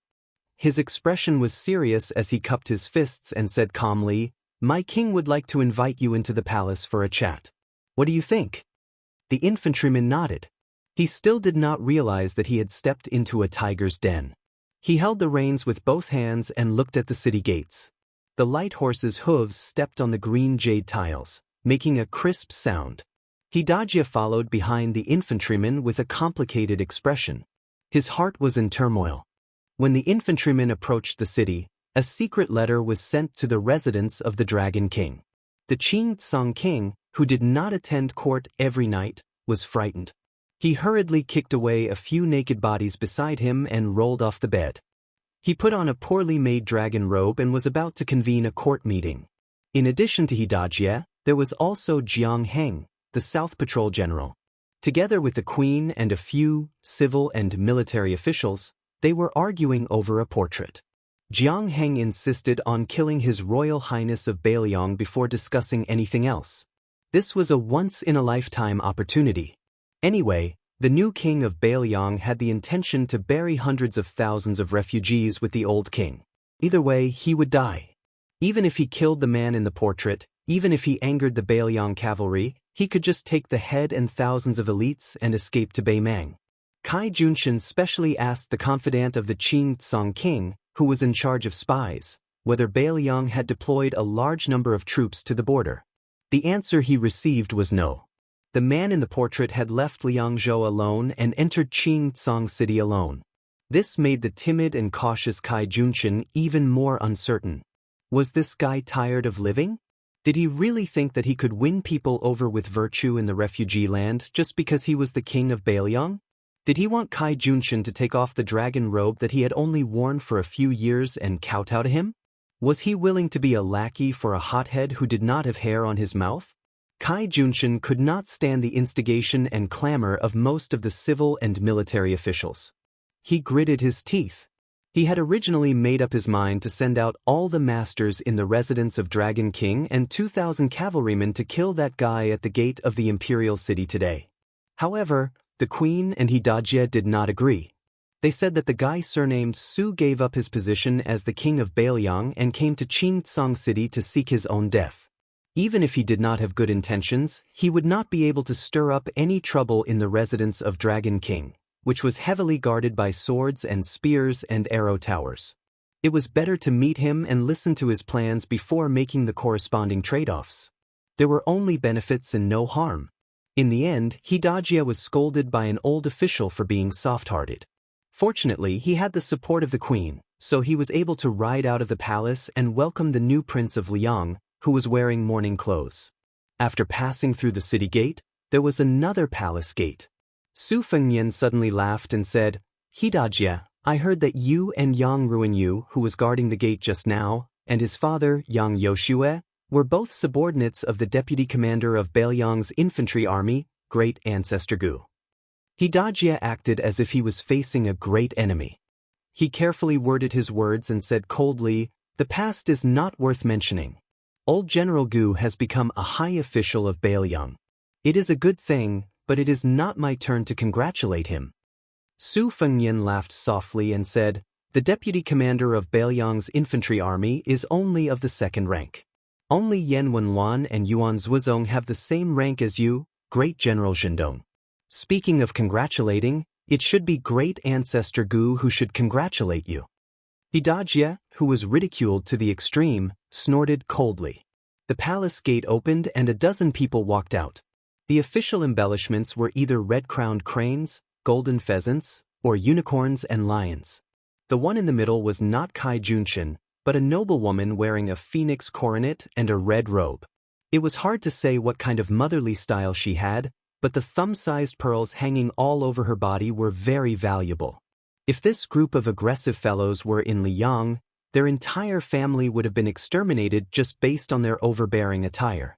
There were 2 arrow towers built inside the palace wall. Soon, someone drew their bow and shot an arrow, giving Su Fengnian a show of strength. It was the long-lost Shishu chain arrow, the mother and son linked heart arrow. The 2 arrows were of different lengths and were shot at Su Fengnian's face. The mother and son linked heart arrow was only an entry-level archery skill in the Shishu chain arrow. Su Fengnian flicked his sleeve and caught the 2 arrows. He held them horizontally in front of his chest and broke them inch by inch and threw them on the ground. He saw the Southern Patrol General Jiang Heng, who was known as the #1 master of Qingtsang, pull out his saber, walk down the stairs and swagger towards him. Su Fengnian turned to Hidajia and laughed. "Is this how you treat your guests in Qingtsang?" Hidajia said with a straight face, "Whether it is a toast or a punishment depends on your ability." Chapter 990. Su Fengnian smiled and dismounted from his horse. Jiang Heng was like a wild horse that had escaped from its reins. He charged straight at Su Fengnian with his saber. His momentum was overwhelming. However, when he was 10 feet away from the young lord of northern Liang, everyone saw an incredible scene. General Zhang's saber art was like a rainbow. It was beautiful and murderous. It was obvious that he had gained the upper hand by showing his strength.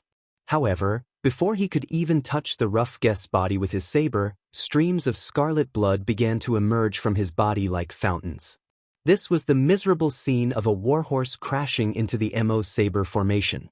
The bystanders felt baffled, but the Southern Patrolling Grand General himself felt as if he had fallen into the clouds and mist, complaining incessantly. He hastily stopped the saber momentum that was tantamount to suicide, and was about to decisively retreat to evade the edge of the saber. His body was pierced with 6 holes by the invisible sharp weapons. He did not know who to complain to. Could it be that the young man in front of him, who had both hands in his sleeves and was clearly 2 feet away from the twin sabers at his waist, was a master of secret weapons who was proficient in the sleeve universe? Jiang Heng originally wanted to gain some face for the Dragon King residence so that the Azure Kingdom could bargain with the Bailiang. Now, he gave up on this thought and thought that stopping the bleeding was the most important thing. However, everything in front of him turned black and the South Patrolling General had no more words to say. Su Fengnian held Jiang Heng's head that was dripping blood on the ground with one hand and the headless body with the other. He threw it up and smashed it onto the watchtower where the archer was at. Instantly, the fence shattered. The East-conquering general Hidajia behind Su Fengnian swallowed his saliva. He couldn't help but feel sad for Jiang Heng. He had never gotten along with Jiang Heng, but Jiang Heng died in just one exchange. Who knew if the next one would be Hidajia, who he hadn't even reached Master Realm yet? Su Fengnian threw the head and it rolled all the way to the bottom of the stairs. He smiled and said, "You don't want to do it the easy way, but you want to do it the hard way." Hidajia's face was really ugly and he got off the horse silently. Su Fengnian raised his voice and slowly walked forward. "Tell Kai Junshin to get his ass out here. This king has already given the Qingtsang Empire enough face by entering the city. If you don't accept the face I've given you, you'll end up like Jiang Heng." The fox-like woman who was dressed as the empress of a country raised her arm. Behind her, no less than 200 armored guards rushed out and stood in formation at the bottom of the stairs.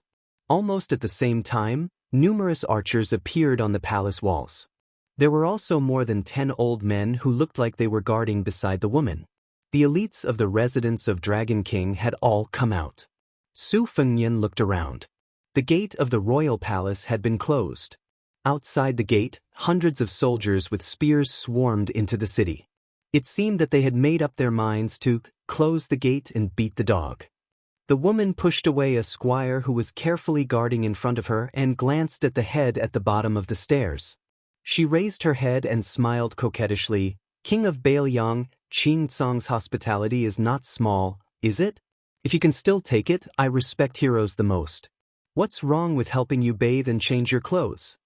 Su Fengnian gestured with his finger, indicating for the residents of Dragon King to make their move. The first batch of 30 armored soldiers surrounded and attacked. Su Fengnian crossed his arms in front of his chest and remained indifferent. With a crash, the first batch of 30 heads that formed a circle were thrown high into the air. The second batch of armored soldiers did not have time to stop and their heads flew into the air again. These two batches of people were cut off from their shoulders as if they were being twirled and swung by a child to cut rice. The beautiful woman who looked like the most beautiful courtesan in a brothel was truly ruthless. There was no fear on her pretty face as she ordered, "Continue to attack. All captains, draw your swords and supervise the formation. Those who retreat without permission will be killed without mercy. After this, their families will be exterminated. The person who obtains the greatest merit today will be given half of the property of the Southern Patrol General, Jiang Heng." Su Fengnian closed his eyes and concentrated. After the 3 batches of armored soldiers were all decapitated, they learned to be smarter. The encirclement became thinner and thinner, but they still could not escape the fate of losing their heads. Fortunately, the number of casualties was quickly replenished by the armored soldiers within the palace. The square between the palace and the imperial city was still increasing in number. An old swordsman with a goatee approached the woman and reported softly, "Queen, it should be an extremely rare flying sword technique in the Jianghu. If I am not wrong, it is somewhat similar to the Wu family's sword tomb." The woman frowned. "I don't care if it is a flying sword or not. I just want to know when this kind of suicidal behavior will end." The goateed swordsman glanced out of the corner of his eye at the woman's chest. His Adam's apple moved slightly, but his words were still respectful and reverent. Compared to his superior flying sword technique, this child's internal energy cultivation isn't that shocking.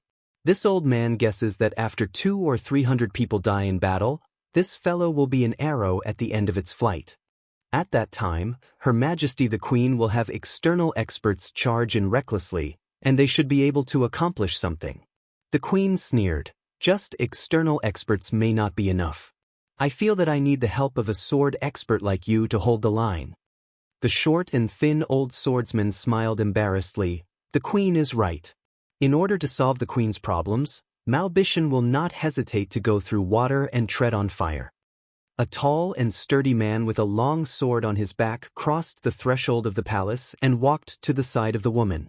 He stood on the left and right of Mao Bishan, who was also valued by the residents of Dragon King, and said in a low voice, "Your Majesty, after the flying sword technique of the Wu family's sword tomb enters the mysterious realm, there is no need for too much internal energy to support it. With a thought, the flying sword will arrive. It is not wise to die like this."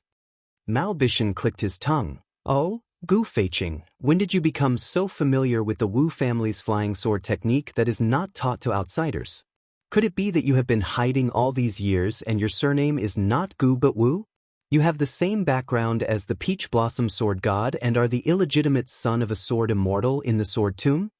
Gu Feiqing did not even look at this old man who had been expelled from a famous Taoist sect. He said calmly, "I am only passing on the original words of Great Master Tang of the palace." Upon hearing the title of Great Master Tang, Mao Bishan immediately kept quiet out of fear. Those who were in power at the moment in Qingtsang knew that Kai Junshan's success was due to the queen, Yururu, who was good at recommending herself. Kai Junshan started from a homeless person in the past 20 years and worked under 4 powerful people. Relying on Yururu's wife's relations, he was highly valued every time. Then, every time he was fully developed, he would decisively betray them. In the land of homeless people, there was a saying, "Thousands of snow and pear swords," for surnamed slaves who betrayed their wives. However, if it was only Yururu who had a soft waist, Kai Junshan would not have been able to achieve what he had today. Many years ago, he met a noble whose surname was Tang. He learned many different things and his martial arts realm was unfathomable. The original Qingtsang city lord, Ruan Shandong, if it wasn't for the Tang guy who captured him at the last moment, Kai Junshan would have been killed. This great bodhisattva was respected by the couple as the old master, and he had not fought in recent years. Apart from that, the Dragon King residence had two other masters whose cultivation was unfathomable. For example, Mao Bishan was close to grade 2 master. Every time he saw the three of them who were of different ages, he would feel fear. Su Fengnian opened his eyes and reached out. He used his qi to grab an iron spear. He had lost his patience and wanted to break into the palace. In the land of homeless people, only knowing how to kill people could not accomplish anything. However, if one did not know how to kill people, then one could not do anything. Chapter 991. When Su Fengnian walked towards the palace gates with his spear, the soldiers below the steps breathed faster. Fortunately, the mistress of the residence of Dragon King, Queen Yuru, did not let them die. She smiled gently and said, "Since the king of Bailiang wants to enter the palace, then I will make way for the king of Bailiang." Mao Bishan and the other Jianghu lackeys all carefully protected the queen and made way for him to enter the palace. Su Fengnian walked up the steps and crossed the threshold. Yuru looked at the back of the handsome man and smiled. The square inside the palace was paved with dark green stones. 2 rows of short peach trees were planted at the foot of the wall. It was unknown what species they were, but they bloomed much earlier than in Jiangnan. The trees were short but had large flowers. The color of the flowers was not the common pink of the Central Plains. The flowers were gold and purple, and the branches were red. It was a sharp contrast to the dark green stones. One could vaguely see many scabbards hanging from the peach trees. When Su Fengnian walked into the square, the Mother of Heaven Queen was sitting on the threshold. She leaned against a pillar, her long skirt dragging on the ground. She turned her head and smiled at the new Prince Liang, who could be called a hothead. Mao Bishan and Gu Feiqing looked at the queen's posture and were surprised. They did not believe that the residents of Dragon King would bow to Bailiang like this. Although the two of them were guests of high status in the residence of Dragon King, they rarely came into contact with confidential matters. However, this was not strange. Even Mao and Gu Feiqing felt that it was natural. The head of a family spent money to buy a dog to guard the house, not to involve it in the housework. Su Fengnian walked to a large stone in the center of the square and used the bottom of his spear to knock on the stone. The sound was sonorous and powerful. Only a tall old man in a goat fur hat walked out of the throne room. Su Fengnian still did not see Kai Junshin's figure. He looked up at the empty-handed old man and said, "Tanghua Embassy, Liang Zhaogo, a top spy. Proficient in qi training and sword formation. I heard that Ruan Shandong died at your hands." The exposed old man looked at Su Fengnian and said in a loud and clear voice, "Ruan Shandong was only a spy placed in Qingcang by Bailiang's aide, Li Shan. He deserved to die." A cluster of gorgeous peach blossoms shook violently and a person fell heavily from the tree. This slovenly burly man sat on the ground. He accidentally pulled a scabbard and scratched his head with the scabbard. He used the scabbard and scratched his head, and then cursed in a half-baked refugee dialect, "Tanghua Embassy. What? Are you making like old people? I hate you like old. If you want to fight, hurry up." Su Fengnian glanced at the middle-aged man and frowned. It was not difficult for the man to recognize him. However, the spies from Bailiang had not obtained any accurate information about this man. Su Fengnian still guessed his identity. This made Su Fengnian feel that it was a bit troublesome. During the trip to Beimang, Tuoba Chun's son made Su Fengnian suffer a lot. However, the person who left the deepest impression on him was not the youngest son of Tuoba Bodhisattva, but the son of an aristocratic family called Zhongtan. At that time, there was a woman from the princess tomb who pretended to be his personal maid. Su Fengnian had experienced her bold steel writing skills. Zhongtan's father was Zhong Shuntong, one of the 12 great generals of Beimang. His uncle was Zhong Liang, one of the 10 great devils of Beimang whose true strength was second only to Luo Yang.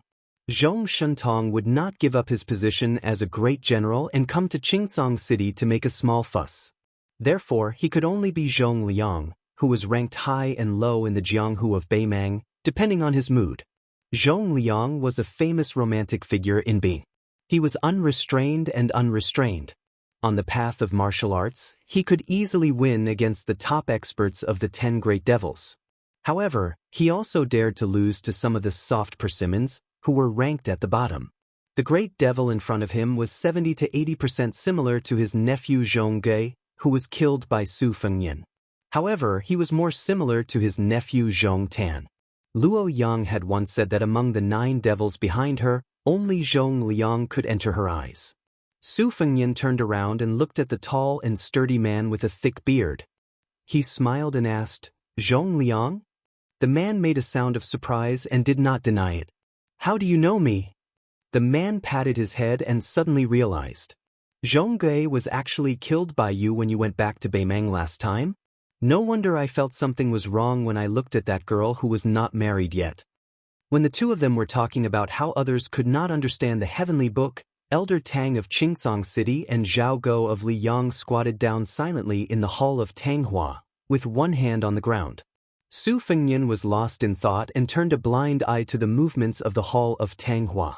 When the land of refugees was in its embryonic form, the warlords were divided, mainly relying on the original family names of Baoyang and quickly wringing out political power one by one. What followed was an extremely chaotic internal strife. Thus, a large number of tyrannical martial artists with powerful skills like Ruan Shandong, the former lord of Qingsong City, stepped onto the stage. The big fish ate the small fish, and the small fish ate the shrimps. The idle forces were purged and annexed, and from the turmoil to the stability, they encountered an invisible bottleneck and could no longer expand their territory.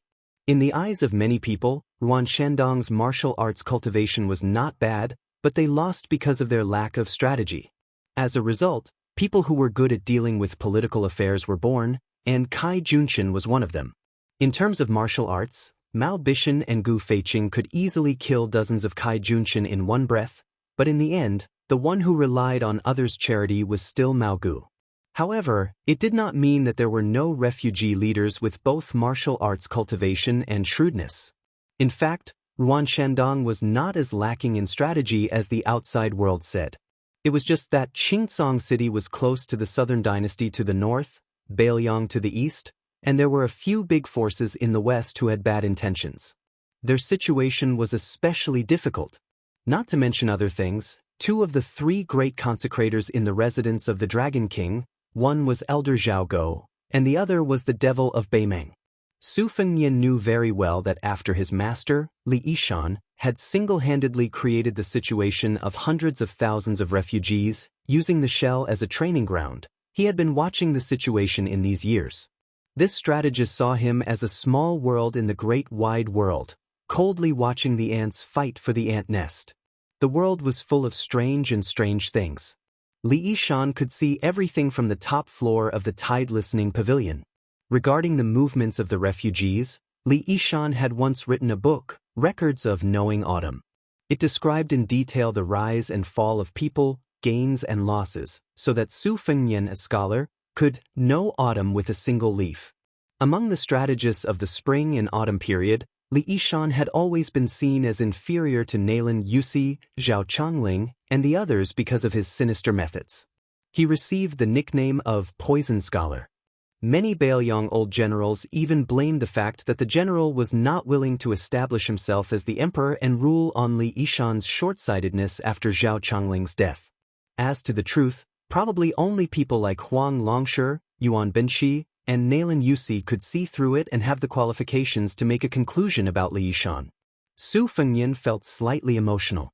After the spring and autumn period, the elusive Huang Longshan set his eyes on West Chu. Yuan Benshi, who had the right time, place, and people, set out to set up the 2 Liao regions. Nalin Yusi, who had no worries, took care of the barbarians in the south. Li Yishan, who was besieged on all sides, let loose hundreds of thousands of refugees. It would probably take a few more years to see which of the 4 was better at strategizing. This was a true fight between immortals. Zhong Liang's voice interrupted Su Fengyan's thoughts. "Su, be careful. Old Tang is trash in close combat. However, if you are 100 feet away from him and he uses the falling flower sword technique, even I would find it difficult to deal with him, much less a finger-profound realm expert." Zhong Liang quickly smiled and said, "The reason I am telling you is because I am afraid you will accidentally die early. I do not have the face to take your head back and ask for a reward from Her Majesty the Empress." In the Battle of the Reed Marshes outside Xianxia City, Wei Shuyang of the Way of the Nine Pecks of Rice had once used a Taoist sword formation to break through the red armor of the Talisman Generals. Even Ancestor Lu had called this an interesting matter for those who wanted to not open a cave. Naturally, it could not be underestimated. Su Fengyan exhaled softly, waiting to see what would happen. Chapter 992. It was easy for Zhong Liang to pretend to be a good person without spending a penny. However, Su Fengyan did not dare to take it lightly. If the sandpiper and the clam fought, the fisherman would benefit. As long as the big devil of the Zhong family could kill him in Qingcang City, it would be a great contribution to Beimeng, no matter what method it used. Therefore, Su Fengyan not only had to pay attention to the qi-controlling sword formation of Tang Huaguan, but he also had to pay attention to Zhong Liang, who might take advantage of the situation.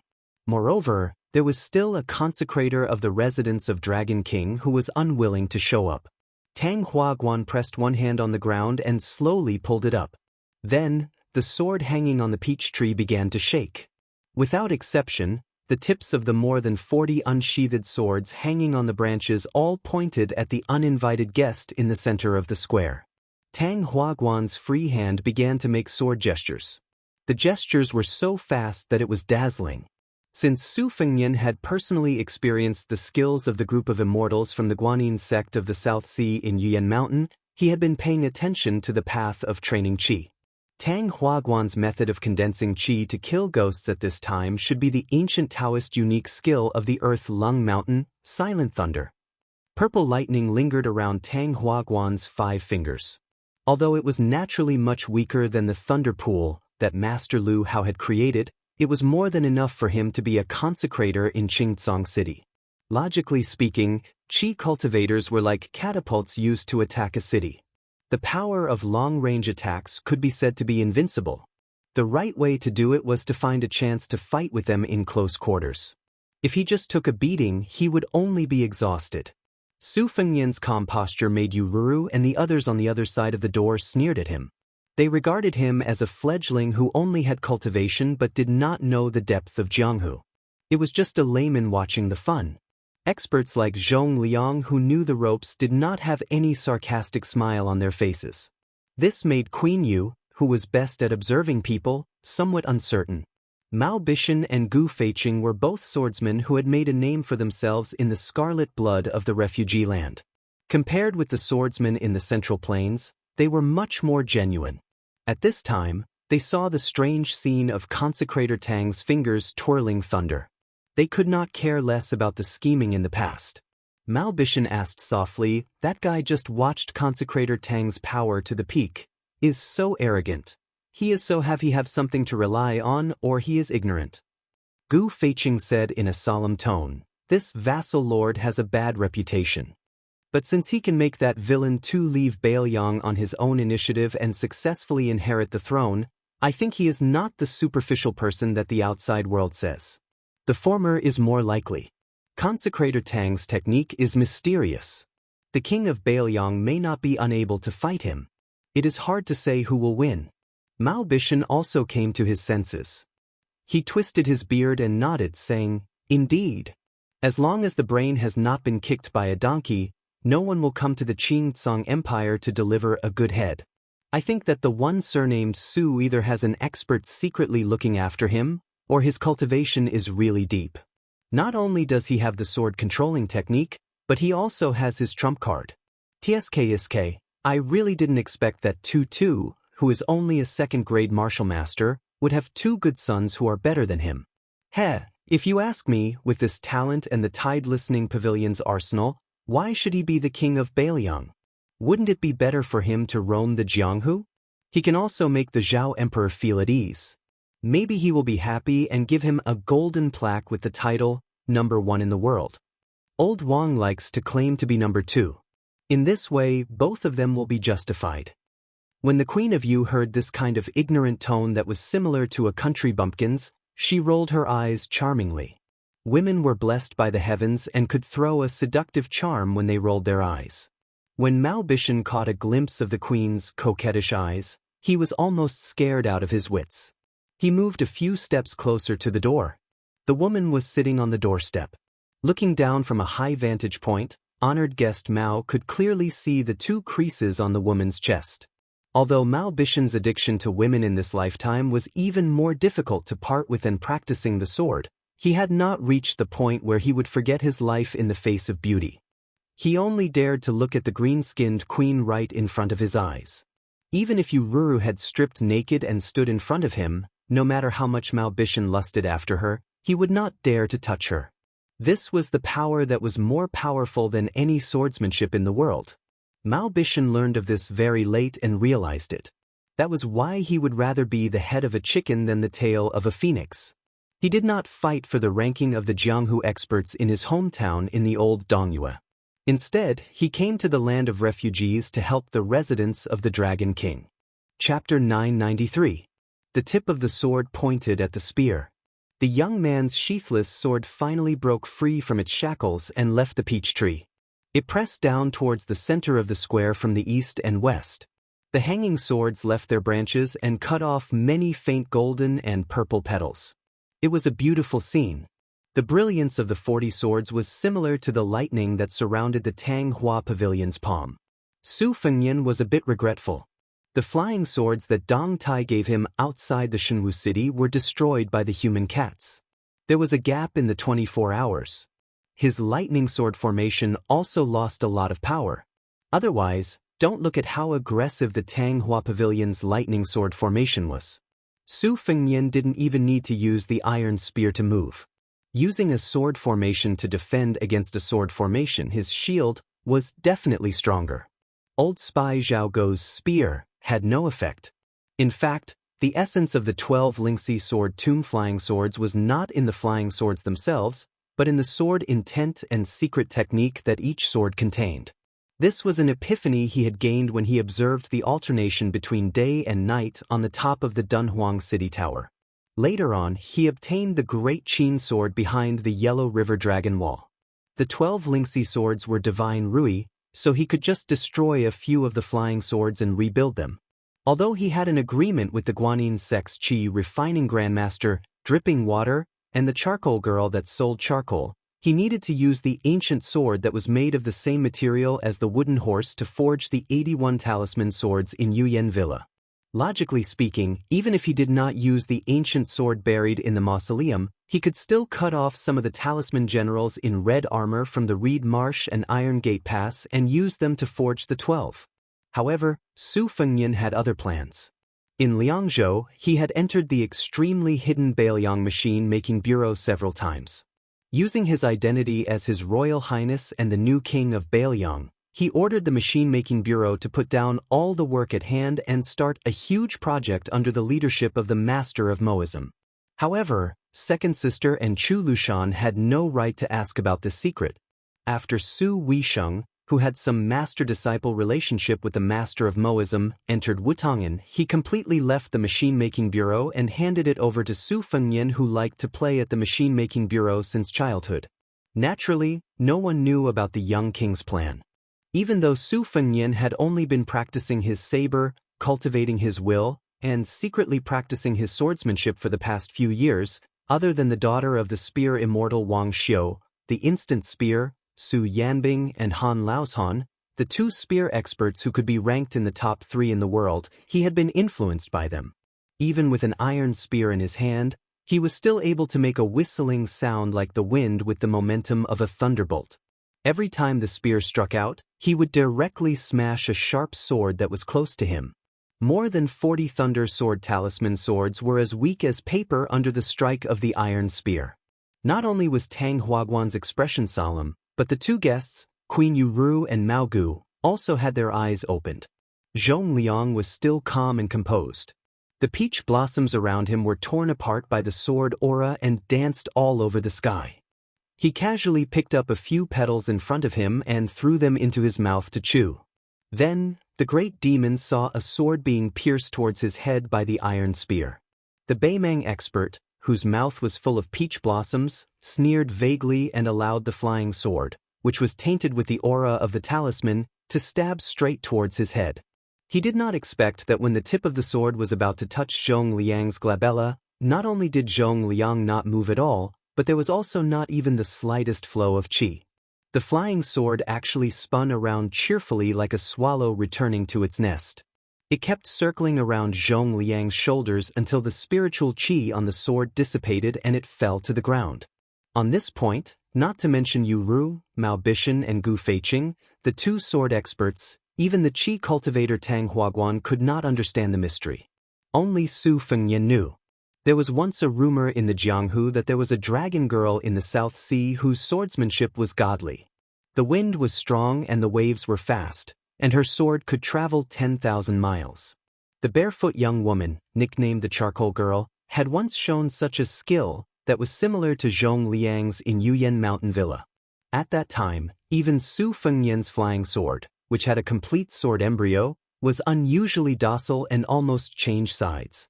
It was all thanks to the Charcoal Girl's sword embryo, which was a once-in-a-century sword embryo. She was born to make famous swords feel close to her, as if they were meeting an old friend. Su Fengyan's original intention was to test the situation slightly and roughly confirm the strength of the demon.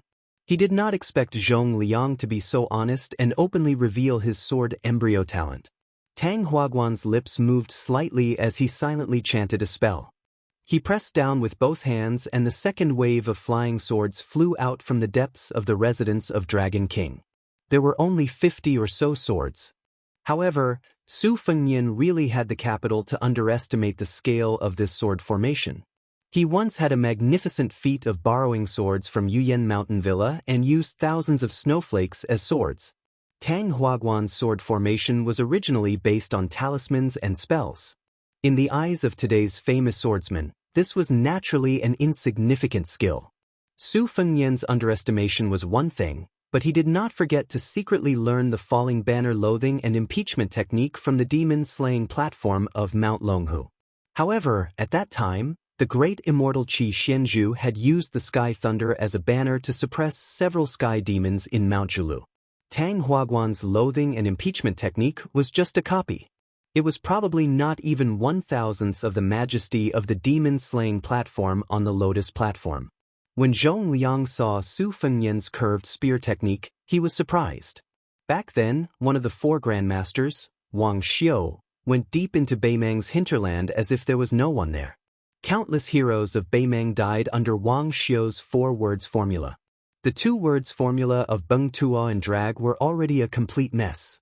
The third-word formula of curved spear technique was even more frightening. Zhong Liang had wandered the Jianghu for many years and his martial arts were especially diverse. He was also a rare martial arts genius and was the only person in Beimang whose aptitude was better than his own. Unfortunately, Zhong Liang was born unrestrained and did not have a fixed nature. He rarely took a fancy to things that people valued. Not only did he have no love for power, he also followed his interest in martial arts.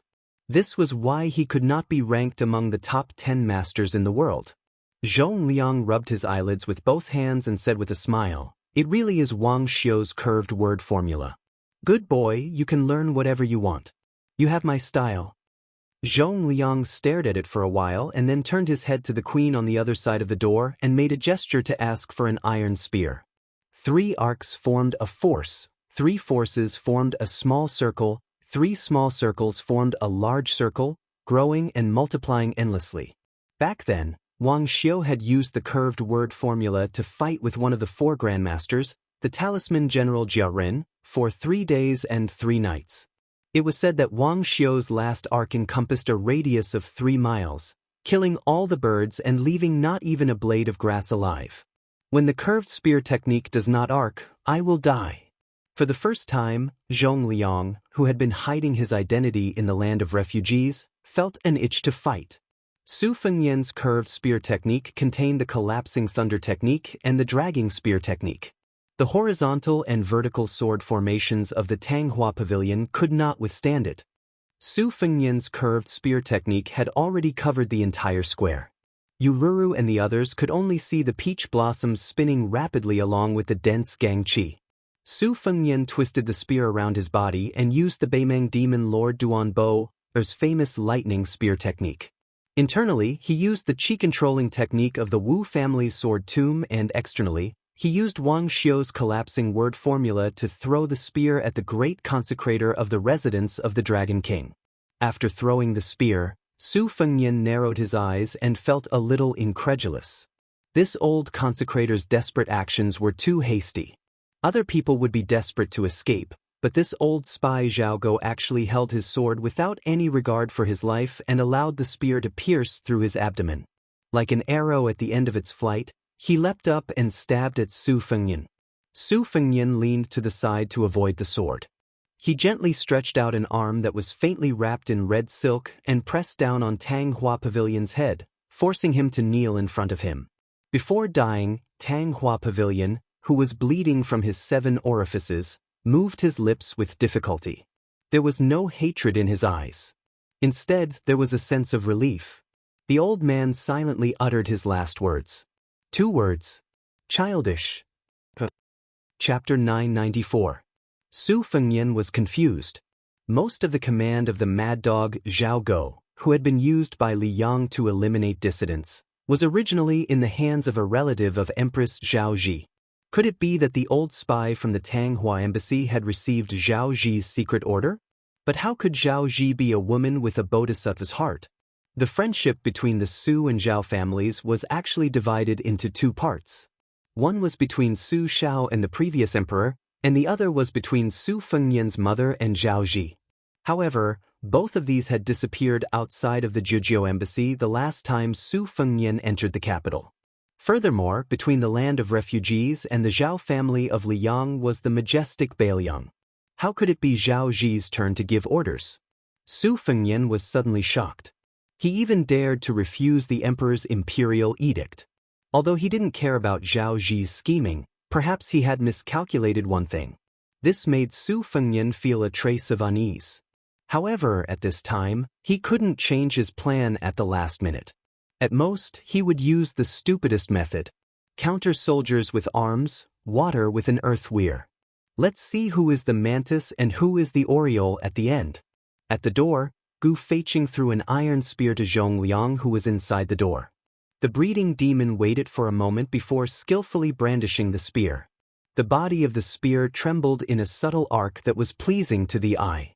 With the spear in his hand, Zhong Liang's aura suddenly changed. He was no longer the carefree wild crane that did not care about anything. He dragged the spear and walked forward. Zhong Liang's footsteps were irregular, sometimes fast and sometimes slow. It seemed like he was following his heart. In a few blinks of an eye, he had arrived in front of Su Fengnian without saying a word. Holding the end of the iron spear in his hand, he swung it in a straight arc, smashing the whip towards Su Fengnian's forehead. Su Fengnian was not stupid enough to use both hands to block the attack. The iron spear in his hand, which was of the same standard as Zhong Liang's, drew an arc diagonally. Under the collision of the 2 spears, Su Fengnian immediately threw the iron spear out of his hand. He did not try to receive the impact of the collision on the iron spear, but he did not let it leave his hand for too long. Before the iron spear was knocked to the ground by the breeding demon, he immediately grabbed the iron spear that only had a lingering aura left in it. From an outsider's point of view, Su Fengnian had always held the iron spear tightly, clashing with Zhong Liang head-on. Although Su Fengnian had used some tricks to avoid the first wave of dangerous aura pouring out of the iron spear like a flood, the vigorous internal force that Zhong Liang had given the iron spear to the iron spear was unexpectedly huge. After holding the iron spear, Su Fengnian had no choice but to shake his wrist to use the burst formula to disperse the lingering aura on the spear. However, in a fight between masters, it was rare to see spear immortal Wang Xiu and talisman General Jia entangled with each other day and night like this. Usually, one wrong step after another would determine the outcome of the battle. It was only after Su Fengnian used the collapse formula that he managed to dispel the force from his iron spear. Zhong Liang continued to press forward with the momentum of the Wang Xiu vertical arc, forcing Su Fengnian, who had no room to maneuver, to maintain the defensive posture of the horizontal spear. Once again, Su Fengnian forcefully withstood the arc. Last time, Su Fengnian used a trick, but this time, it was Zhong Liang's turn. The arc formula was true, but because of the collapse formula, a large cloud of gang qi exploded from the tip of the spear. The hard iron spear in Zhong Liang's hand was curved into an unimaginably soft semicircle, and the tip of the spear was pointed at Su Fengnian's face. The distance between them was 1 foot, and the gang qi was 1 foot long.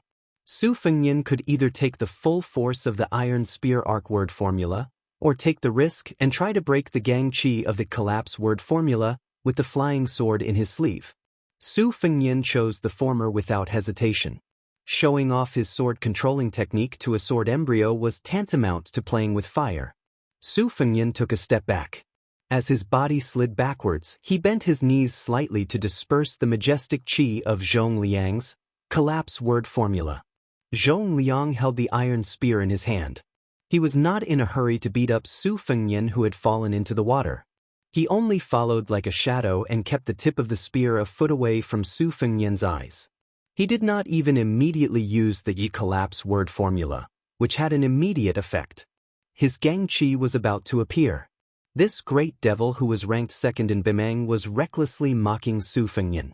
The reason why Zhong Liang was able to come up with a spear immortal secret technique that was on par with Su Fengnian's was because of his innate talent. More importantly, he had a high-profile battle in Beimeng 2 years ago. His opponent was Deng Mao, who had become one of the top 10 fighters in the world. Zhong Liang's deep understanding of spear techniques was on par with Su Fengnian's. However, on the surface, Su Fengnian only had level 2 internal force, which was a huge gap compared to Zhong Liang's. Zhong Liang was not one of those otherworldly experts who only knew how to fight behind closed doors. As a result, Su Fengnian's defeat was a matter of course. In terms of innate talent, Su Fengnian was not as good as the old man wearing the sheepskin fur coat who thought he was #1 in the world from the moment he held a sword. He was not as good as Xianyuan Jingqing, who only knew how to read and became a Confucian sage. He was not as good as the woman who inexplicably cultivated the sword-controlling jade mystic while practicing calligraphy. He was not as good as the coal girl who was born with the sword immortal embryo. There were many more. Su Fengnian would lose to Zhong Liang and these Jianghu playboys. But when it came to risking one's life, Su Fengnian might not be better than them, but he was at least not inferior.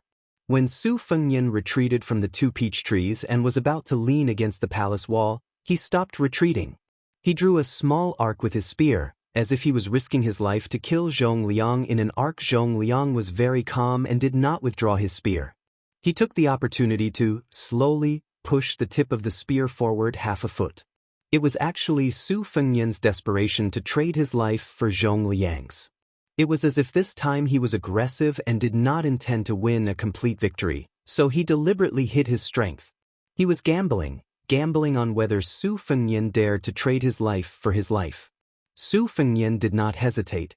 His arc spear continued to move forward, but at the same time his left hand grasped the embroidered winter saber on his left waist. This saber was given to him by White Fox Face. It could be regarded as Su Fengnian's most intimate lover. It accompanied him on 2 trips to Liang and Beimeng. When Su Fengnian, who was on the path of cultivating his mind, held the embroidered winter saber, it was a completely different scene. It was as if the unarmed second minister of offerings of the residence of Dragon King had become a demon with a spear. Chapter 995. Zhong Liang's eyes grew colder, and the flow of qi in his body grew faster and faster. Thousands of thoughts appeared in his mind. At the critical moment of exchanging his life, this boy still did not want to escape by using unorthodox methods. Instead, he was afraid that the curved spear would cut through his waist and kill him. Would he only be at ease if he added another blow before he died? Did this boy really not think of the king of Bailiang as some kind of vassal king? Did he really have the determination to die together? Zhong Liang's gaze instantly turned hot, and he was no longer careless. The gang qi at the tip of the spear was like a burning charcoal that had been thrown out of a furnace. At the same time that Su Fengnian's iron spear swept past Zhong Liang, the demonic breeding head spear tip, along with the gang qi, smashed into the space between Su Fengnian's eyebrows. In a flash, even Zhong Liang, who was unparalleled in martial arts, was sent flying 30 feet away.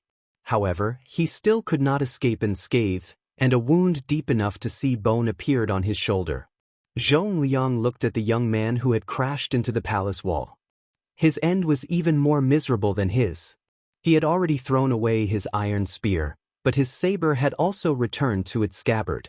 There was a scarlet spot between his eyebrows, and the space between his eyes was a mess of flesh and blood. However, there were red threads like slender red snakes crawling from his sleeves to his arms, then up from his neck, and up from his temples to his eyebrows. It was a terrifying sight. Zhong Liang was clearly somewhat annoyed. He muttered, "His saber technique is a bit like Gu Jiantong's half-baked thunder of mind. Could this dragon attachment technique be a human cat's Xianxia?" Zhong Liang sighed and looked with pity at the new King Liang who had surprised him. "If I had known, I would have put in more effort. Perhaps you could have done better. Unfortunately, there's nothing for me to do now." The ruler of Qingtsang, Zhou Junshin, was holed up in the throne room. One hand was propped up against a gold-painted pillar, and the other hand was gripping the dragon jade pendant at his waist. His expression was nervous.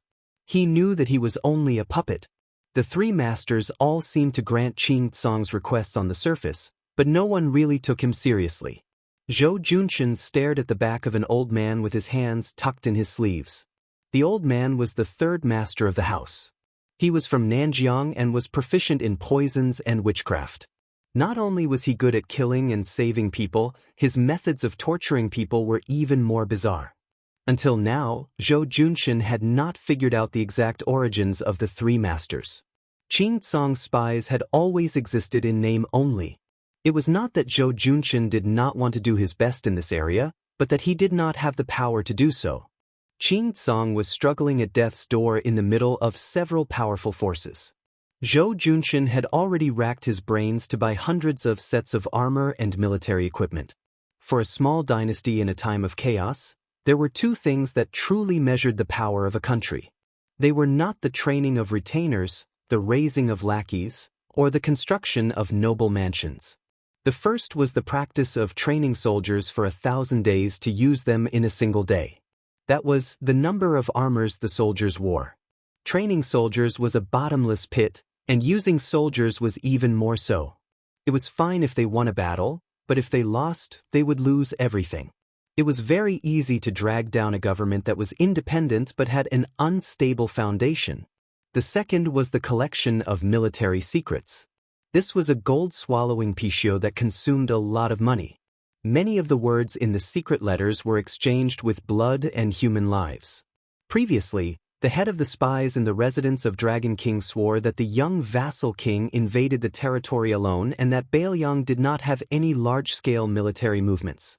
Zhou Junshin's original intention was to sound out the young vassal king before sitting down to enjoy wine and beauties and have a good talk with him. If the young vassal king of the Liang dynasty was sincere, Zhou Junshin did not mind being a provincial governor under Bailiang or even a general with real power. If he was not sincere, it would not be too late to shed all pretense of cordiality and kill him. Unfortunately, first, the old man from the Tang Hua Club insisted on using the talisman matrix that was the most expensive item in the residence of Dragon King. Then, the third minister of offerings and Jiang Heng, the general of the cavalry troop, agreed. The second minister of offerings, Liang Zhong, who claimed to be a remnant of the spring and autumn period but spoke with a Beimeng accent, chose to stand by and do nothing. This completely ruined Zhou Junshin's wishful thinking. He could only hope that the Su Fengnian outside the palace was dead. It would be best if the Bailiang was in turmoil and collapse. Otherwise, he could only flee to the more barren and desolate western region with a group of bodyguards. Zhou Junshin sighed and turned back to look at the golden dragon throne. He then turned his head and stood on tiptoe to look at the scenery outside the hall. He was lost in thought. Then, Zhou Junshin felt his scalp tingle. He turned around with difficulty and saw 3 men and a woman he had never seen before. 2 of them were adult men and a pair of young boy and girl. The young boy was a little fat and was rolling around on the spacious dragon throne. He seemed to be enjoying the feeling of rolling on the dragon throne. The young girl was not a beauty either. Her appearance was average. Fortunately, a fair complexion covered all her ugliness. If she was placed in the crowd of beauties and palace maids in the residence of Dragon King, Zhou Junqin, who was not happy without meat, would not even look at her. The young girl was squatting beside the dragon throne. She opened her mouth and took a big bite, as if to verify whether the dragon throne was made of gold. Zhou Junqin could ignore this pair of naughty children, but the two men who were about 10 years apart in age were intimidating. The slightly younger man had a majestic figure and was born with a vision of having eyes but no pupils. It was not accurate to say that he was blind. A short man dressed in the attire of the Northern Mang Northern Dynasty stood beside the majestic man, leaving Zhou Junqin with a rough side profile. He extended a hand and stroked the dragon throne. His stroke was extremely slow, as if he was yearning and ridiculing.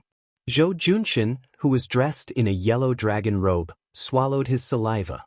He did not even dare to breathe loudly, let alone scold him. The short man smiled and did not look at Zhou Junqin. He asked softly, "Is this dragon throne bigger or smaller than the one in the throne room of Liyang?" Zhou Junqin knew a little about the Beimeng language and replied cautiously, "It's much smaller." The man nodded and withdrew his hand that was stroking the dragon throne. He turned to face Zhou Junqin.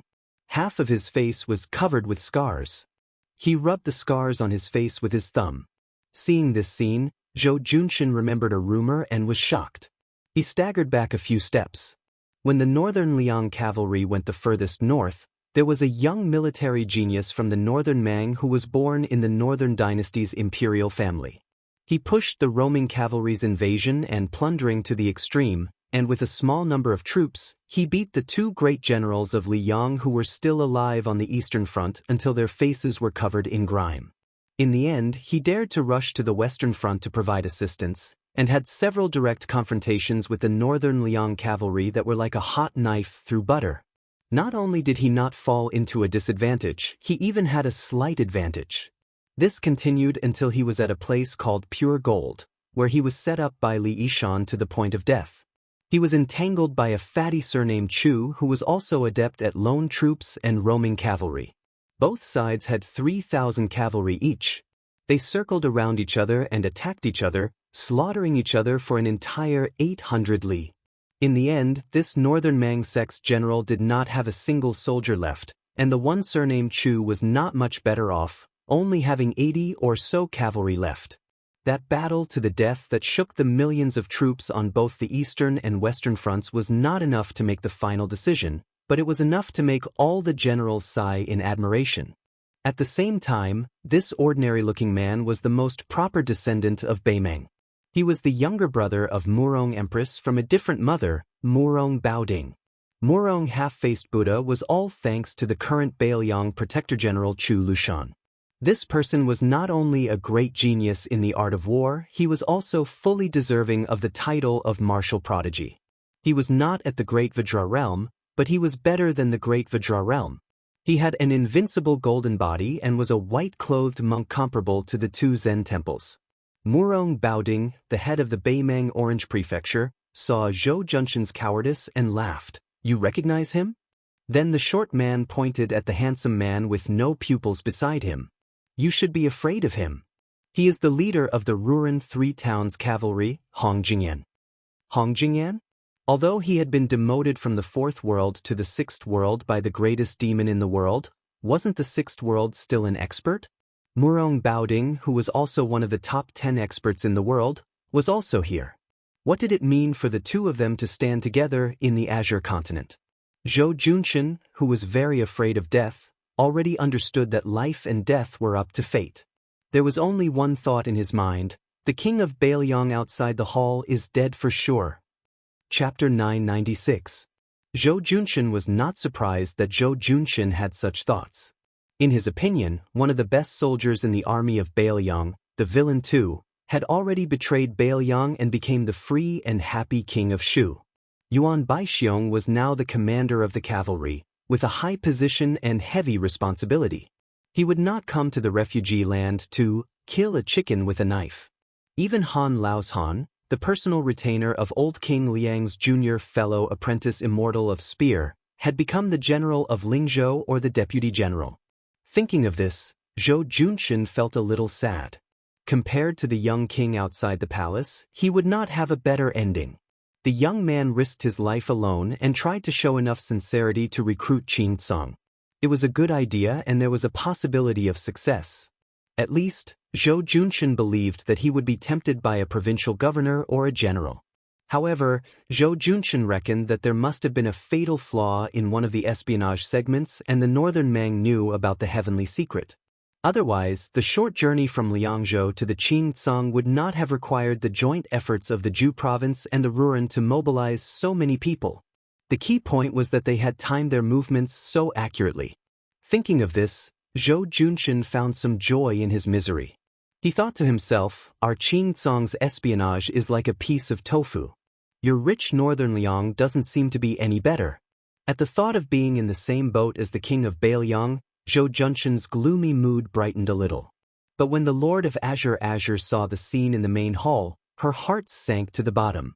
After the dragon chair was bitten by the girl like a hungry dog, she lost interest and stood beside Beimeng Baoding, holding a delicately woven silk food bag and stuffing pieces of pastries that she bought from Beimeng's Nanchao market into her mouth.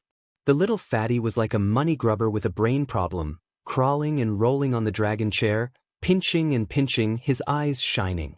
After jumping off the dragon chair, he wanted to carry it away. But how could a dragon chair that weighed 1,000 pounds be so easy to carry? The young man was obviously very angry. With his back facing Zhou Junshin, he spread out his hands and suddenly pressed them on the dragon chair's 2 dragon heads.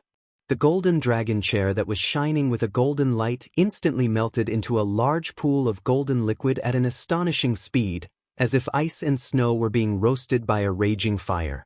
The golden liquid that was used as a cushion on the steps was burned into a dazzling fire. The little fatty's boots and trousers were burned into nothing, but he himself was not injured at all. The young man fiercely fell to the ground with a plop and grabbed a handful of golden liquid, his eyes greedy. When the golden liquid flowed down the jade steps, it was originally going to pass by where the girl, Murong Baoding and Hong Jingyan were standing, but the girl coldly snorted, and then with her as the center, the boiling golden liquid froze into a circle of gold in the blink of an eye. The girl's body was shrouded in mist, revealing a hint of frost. The girl was still angry, probably because she was angry that the fatty of the same age was obsessed with money. She ignored the golden liquid under her feet that did not decrease in temperature and directly took a series of small steps, one foot stepping on the young man's butt, causing him to fall into the boiling golden liquid. The young man turned his head to glare at her, but he quickly turned his face back to the ground, his hands cheerfully continuously hugging the golden liquid above his head. The girl's cheeks were puffed up as she chewed on some stiff pastries. She stepped on the fat boy's fat and ugly buttocks one by one, splashing a large amount of golden liquid. The golden liquid condensed into golden ice cubes of different sizes in midair, falling into the golden liquid and melting again. Seeing this, Zhou Junshin's face turned pale as if he had seen a ghost in broad daylight. Where did Beimeng find such a pair of water and fire freaks? Murong half-faced Buddha and Hong Jingyan were enough to turn Qing Tsong City upside down. With the addition of this pair of demons of unknown origin, not to mention the small Qing Tsong City, they could even kill their way in and out of the heavily guarded prince's mansion in Mount Qing Liang several times. Murong Baoding walked down the steps and came to Zhou Junshin's side. He laughed softly and said, "If Bailiang knew that their new master had died in your house after only a few days of succession, what would you do?" Zhou Junshin's mind turned quickly. He carefully responded with his awkward and unpleasant northern Beimeng dialect, "Is there a place that will take me in?" The governor of Beimeng, who was half a head shorter than Zhou Junshin, smiled and slowly said, "Beimeng is far from being as rich as Liang's central plains, but there are still many fertile grasslands. Compared to the land of refugees, it is still more suitable for living. This King's Orange province is one of the few rich places in Beimeng. What's so difficult about taking in a few Zhou Junshin? However, if you, Zhou Junshin, want to go to Beimeng and continue living the life of a local tyrant, it won't be easy. The key is that under the leadership of the residents of the Dragon King, there will be tens of thousands of refugees in Qing Tsong who will migrate to Beimeng. This king has come to the south this time to kill the king of Bailiang. However, if you, Zhou Junshin, can make a contribution to this king can also go with you to the empress to ask for a reward. It might even be possible to get a purple goldfish pouch. I'm sure you know that there are less than 60 purple goldfish pouches in the entire Bemang. Even Hong Jingyan, who holds the Ruran army of 3 towns, only received one recently. Zhou Junshin looked troubled. The difficult part of governing a land of refugees was that the refugees here never believed in propriety, justice, integrity, or shame. They especially didn't know how to write the word loyalty. Here, brothers turning against each other was common. Even father and son turning against each other and killing each other wasn't rare. In order to control the refugees, one could only use force to subdue them. There was no such thing as using virtue to subdue them.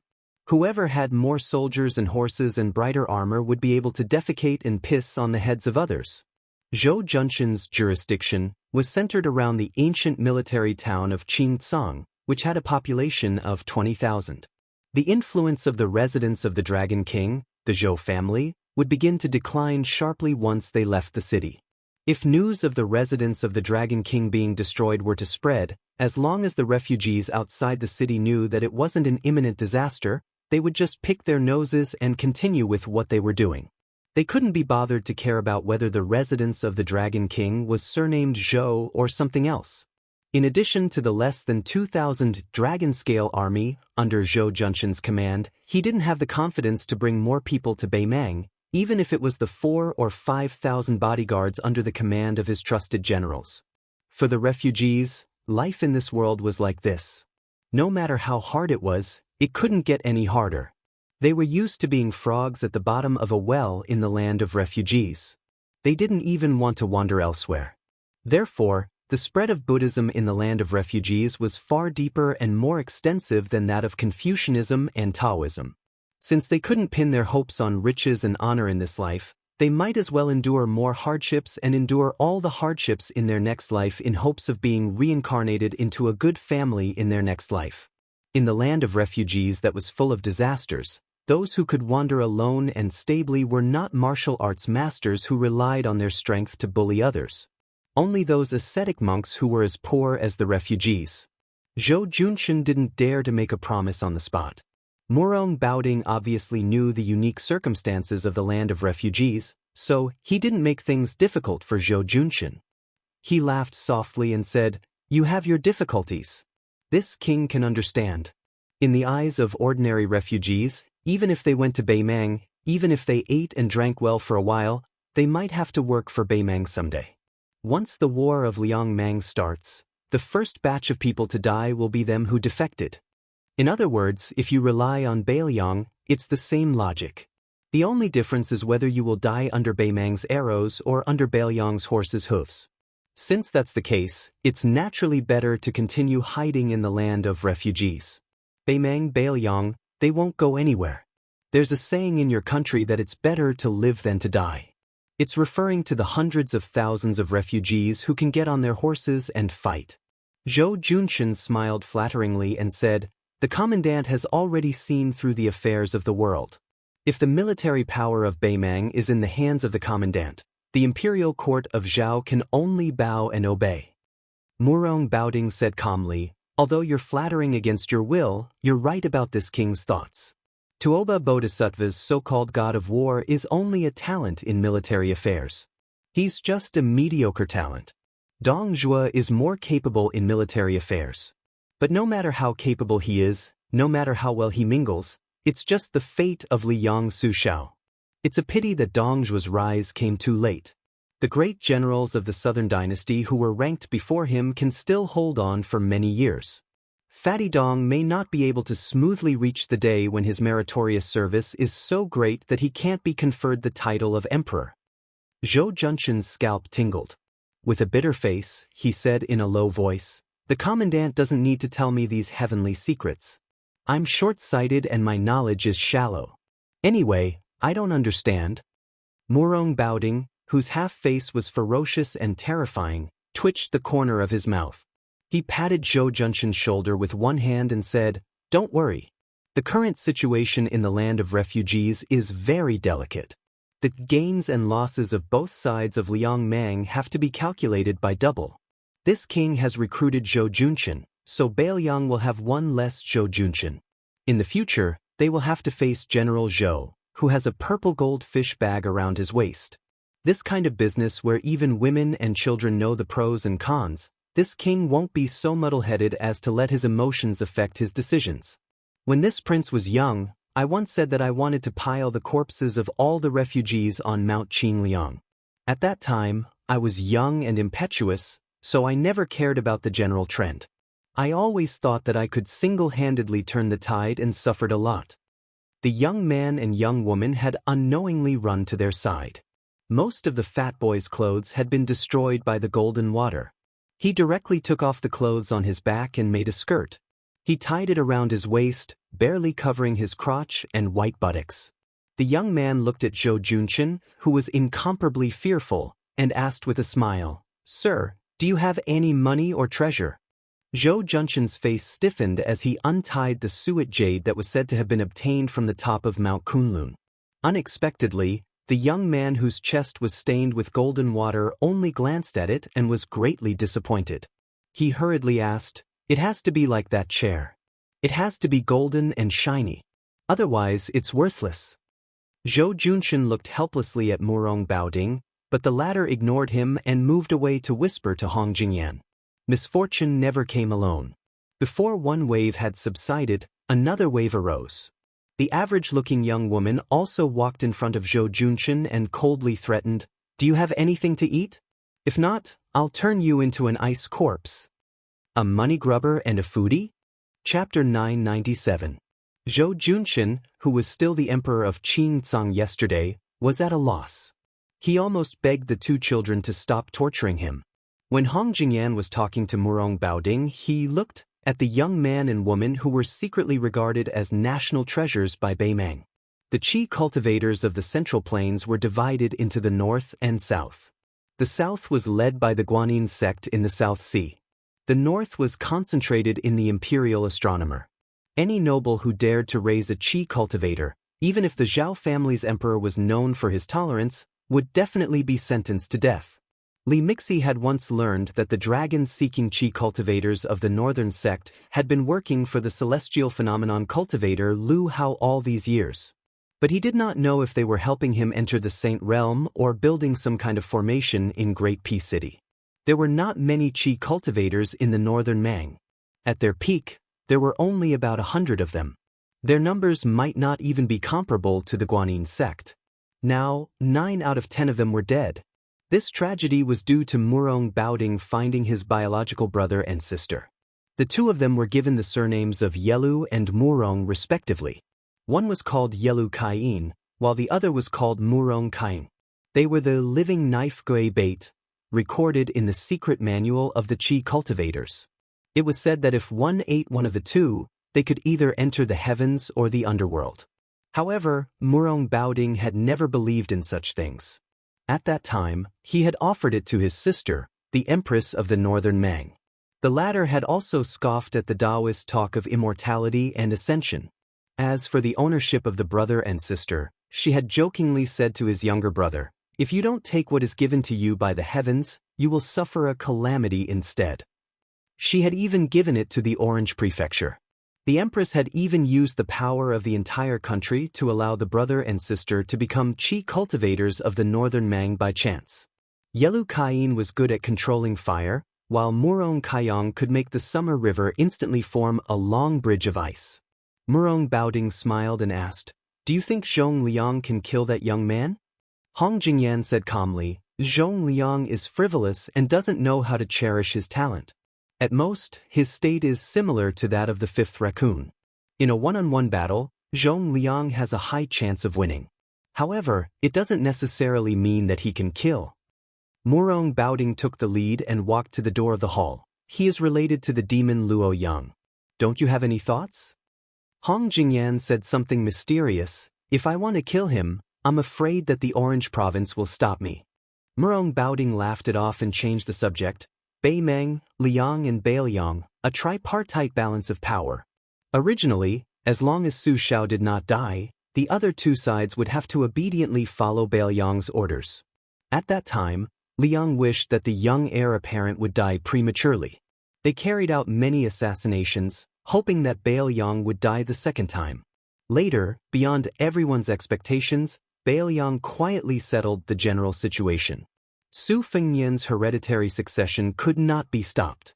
Then Chen Zhibao entered the capital. Following his resignation as the Minister of War, he was conferred the title of King of Western Shu. As a result, Bei Mang, who had been watching the fun, became anxious.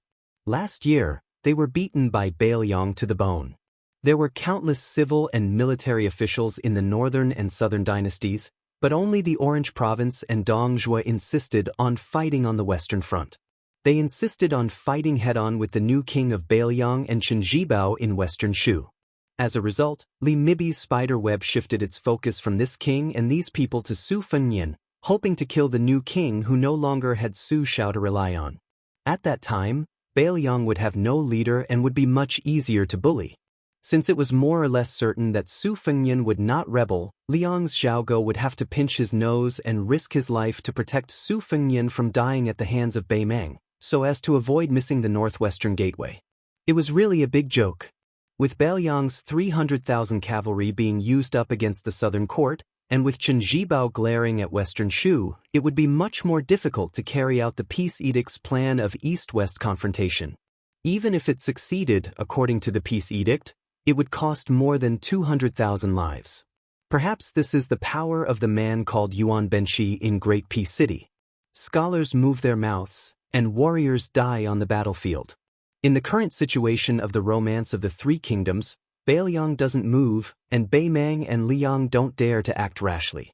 Unknowingly, 20 years of peace have been exchanged for the common people of the two dynasties. This is all thanks to Li Yishan. It's a pity that this enemy is dead, and there's no way to tell him face to face. This king has a belly full of words, and he can only nag and nag to you, Hong Jingyan. Hong Jingyan smiled. Fortunately, there's still Chu Lushan. Murong Baoding stretched out his hand and placed it on his cheek. Yes, there's still Chu Lushan. The two had already stepped through the threshold of the main hall. Looking at the somewhat lonely scene in the square, Hong Jingyan suddenly said, Su Yanbing secretly escorting the young king is a reasonable thing. This person's methods of intercepting and rescuing the Bailiang administrator's son at the border cannot be underestimated. If it wasn't for the peace edict, I really don't have the confidence to kill people in Qintsong. Since Su Yanbing hasn't shown himself, it means that it's as I guessed before. Zhong Liang really can't kill Su Fengnian. First, there's the butcher Su Xiao who doesn't want to be the emperor, Chen Zhibao who wants to settle the country through 2 battles, and then there's the traitor Chu Lushan. Now, there's the Su Fengnian who likes to pull chestnuts out of the fire. Bailiang really has a lot of strange people and strange things. If you ask me, Bailiang really should follow the plan of the emperor's preceptor and destroy it first. Murong Baoding's words hit the nail on the head. If you don't attack the nearby Bailiang, how can you compete with Dongjue for military merits? How can you be the king of the southern courtyard? Hong Jingyan also argued, is the peace edict really going to do business with Bailiang? Chapter 998. Murong Baoding laughed and said bluntly, as long as this kid agrees, and as long as you, Hong Jingyan, do not meddle, the king of the northern courtyard will be his in the future, and the king of the southern courtyard will be yours. When Bei Mang pacifies the world, your northern and southern courtyards will no longer be defined by the current Bei Mang northern and southern dynasties, but by the current Bei Mang Liang. Hong Jingyan, do you think he will agree? Su Fengnian entered the city alone as a show of sincerity. This king even traveled thousands of miles south to this land of refugees, and spared his life. His sincerity should not be small, right? Hong Jingyan said indifferently, if Su Fengnian can recruit hundreds of thousands of refugees, he will be able to secure his position as the king of Bailiang. Similarly, if he can tame 300,000 cavalrymen, he will be able to smoothly proclaim himself as the emperor after his majesty ascends to the heavens. But before that, if I go against His Majesty, not only will I lose the Ruran military power that I just obtained, but I will also follow in Luo Yang's footsteps and be hunted down. On the surface, Why don't we just follow His Majesty's orders and kill Su Fengnian and let him accompany his father? Then, we will rely on our own abilities to fight for people, food and territory in Beiliang. When the time comes, whoever can destroy Western Shu will be crowned as the king. Murong Baoding interrupted Hong Jingyan's words and sneered, "That old woman won't be able to live for much longer. You know very well just how much the Yelu clan, the previous ruler of the northern Mang, hates her. If you don't let me take over, the Murong clan will have to take the risk of the Yelu clan digging up my ancestral graves. The old woman is very wary of this younger brother of Benwang, so of course she will have a plan after her death. But when a person dies, politics dies, just like a lamp that goes out. Without her protection, and with Benwang's illegitimate son, Li Mibi is destined to die miserably. If Tuoba Bodhisattva wants to kill this king, unless this king fights him one-on-one. Otherwise, with his ability to lead troops, this king will definitely lose in a battle of 100,000 against 100,000. But above 200,000 he will definitely die. This king and Zhong Shentong are in secret collusion. Almost everyone in Beimeng knows about this fact. As the ruler of a country, what can that old woman do to the Zhong family? The Zhong family was not like the Su family. They were ruffians who rebelled whenever they wanted. This is also the reason why he is willing to look at the Su family in Beiliang. The chess and sword music schools, Gong Luzi, was silent. The changes in the square in the palace were overwhelming. It was completely beyond the imagination of Queen Yururu and Mao Gu. First, Minister Tang died in the hands of Su, even though he had a talisman array. Then, Second Minister Liang Zhong was extraordinarily powerful. He only used an ordinary iron spear to make the young king bleed. What happened next was even more confusing. After the third Minister of Offerings from southern border showed up, he did not rush to join hands with the second minister.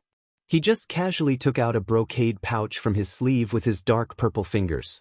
Then, he waved his sleeve and rolled up the peach blossoms that filled the sky, including the second minister. As a result, the 2 rows of peach trees under the palace wall became dead trees. At that time, Mao Bishan and Gu Feiqing knew that the essence of the talisman array was not the 2 aggressive talisman swords, but the inconspicuous poisonous peach blossoms. Mao Bishan had already fled.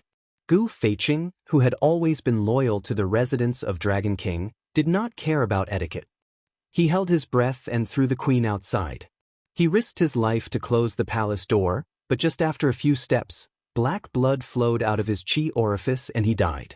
Southern Border had an immortal Gu that specialized in killing immortals. This immortal was naturally not an unfettered land immortal, but one of the 3 realms of first rank. However, it was similar to many moves in the pugilistic world that were powerful but could not withstand a single blow. Although the peach blossom immortal Gu of the third minister was not vulgar, it could not take the life of the demon. Instead, it was nailed to the palace wall by Zhong Liang. What was unimaginable was that the old man could actually let out a sinister laugh. He pressed his hands on the iron spear and pulled his body out of the spear inch by inch. After falling to the ground, his voice was hoarse. He sat down and said to the young man who had been watching by the side, "By the order of Master Li Yuanying, I respectfully welcome the king of Beiliang." Only then did he die with his eyes wide open. It was not the spear that took this death warrior's life, but the peach blossom immortal Gu itself. However, Zhong Liang was not unscathed. He used his fingers to wipe away the black blood that flowed from his ears to his temples. His life was not in danger, but his cultivation was still affected. Murong Baoding and Hong Jingyan left the palace at this time. Zhong Liang, who had a full beard, was silently healing his injuries. Su Fengnian squatted in front of the old death warrior of Beiliang and closed the old man's eyes. Su Fengnian had seen Murong Baoding's picture in the Tide Listening Pavilion's secret files. After standing up, he heard this half-faced Buddha ask with a smile, "This king is accompanied by the 6th in the world, Gong Luzi. I wonder where Su Yanbing is?" Su Fengnian smiled and did not speak. Murong Baoding deliberately drew in a breath of cold air and asked meaningfully, "Did you really come to Qingcang City alone? Are you trying to use yourself as bait to catch a few big fish?"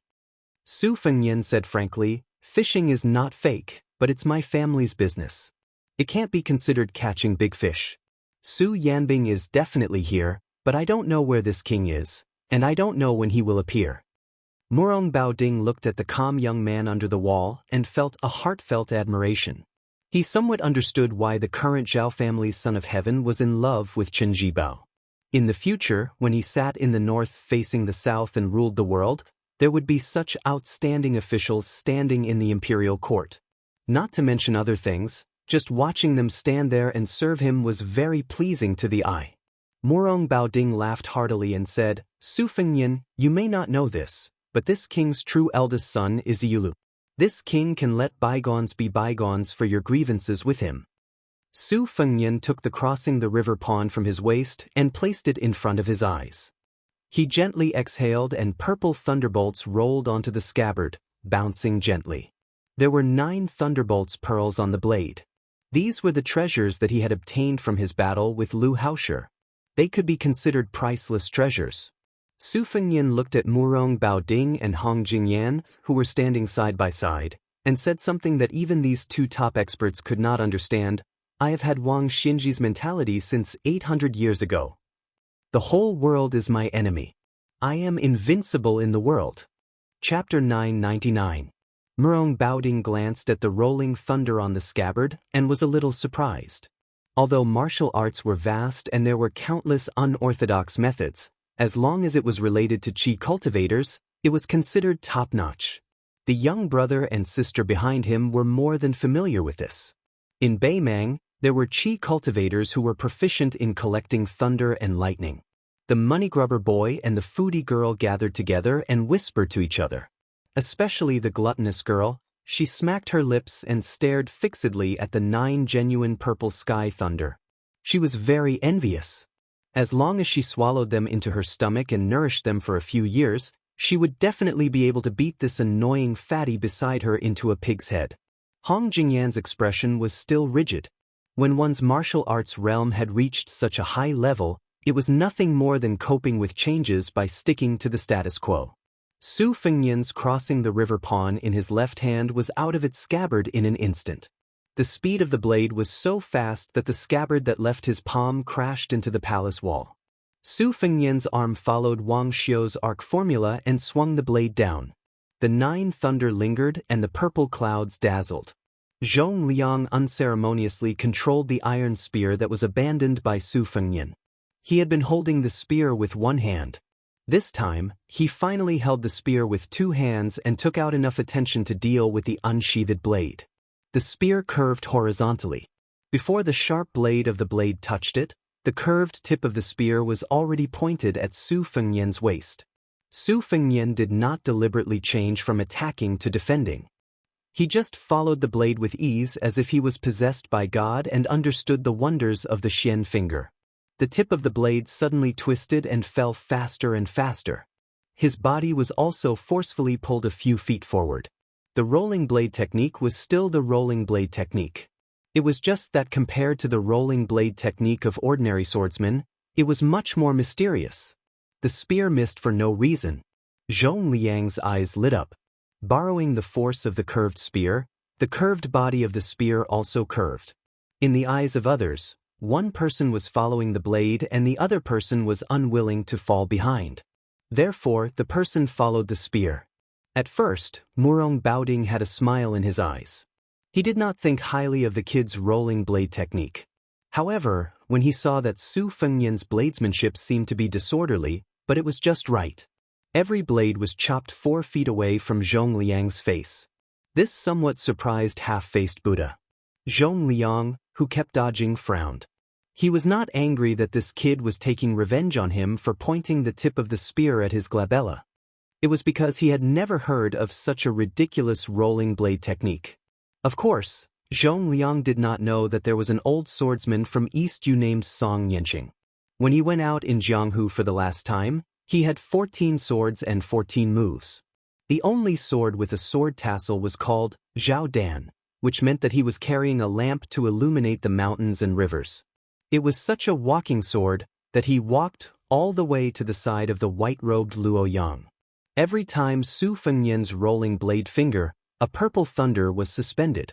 After 9 times, he suddenly clenched his right hand. There were 9 flying swords hidden in the 9 thunder, which condensed into a formation and trapped Zhong Liang. Su Fengnian did not look at how the breeding demon was going to deal with it. He randomly patted the void with one hand, which was the 18 strokes of the Hujia played by the blind female zither player in the battle in the rainy alley. His finger tapped on the soldiers crossing the river, which was the finger sword's secret skill of the young female chi trainer on the lake of Yuyen Mountain Villa.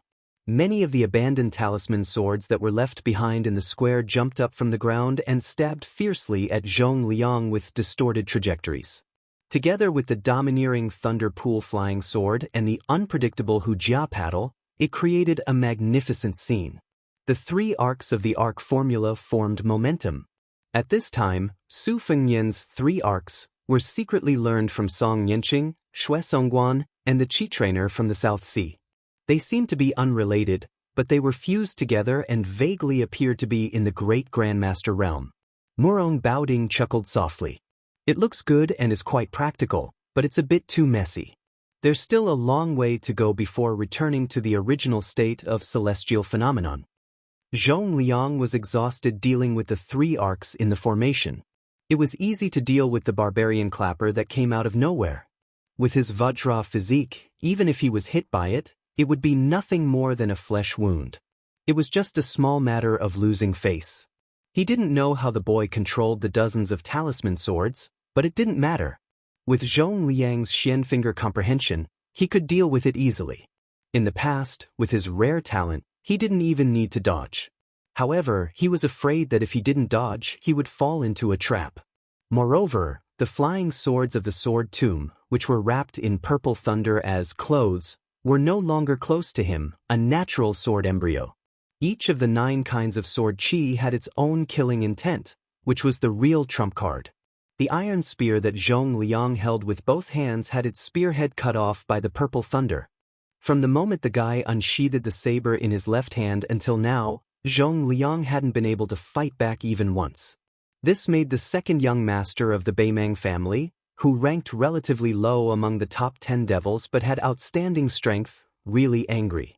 Beimang was at the top of the martial arts world, and the number of times they fought each other was far more than Liang. They never liked the martial arts fights that didn't hurt each other's feelings.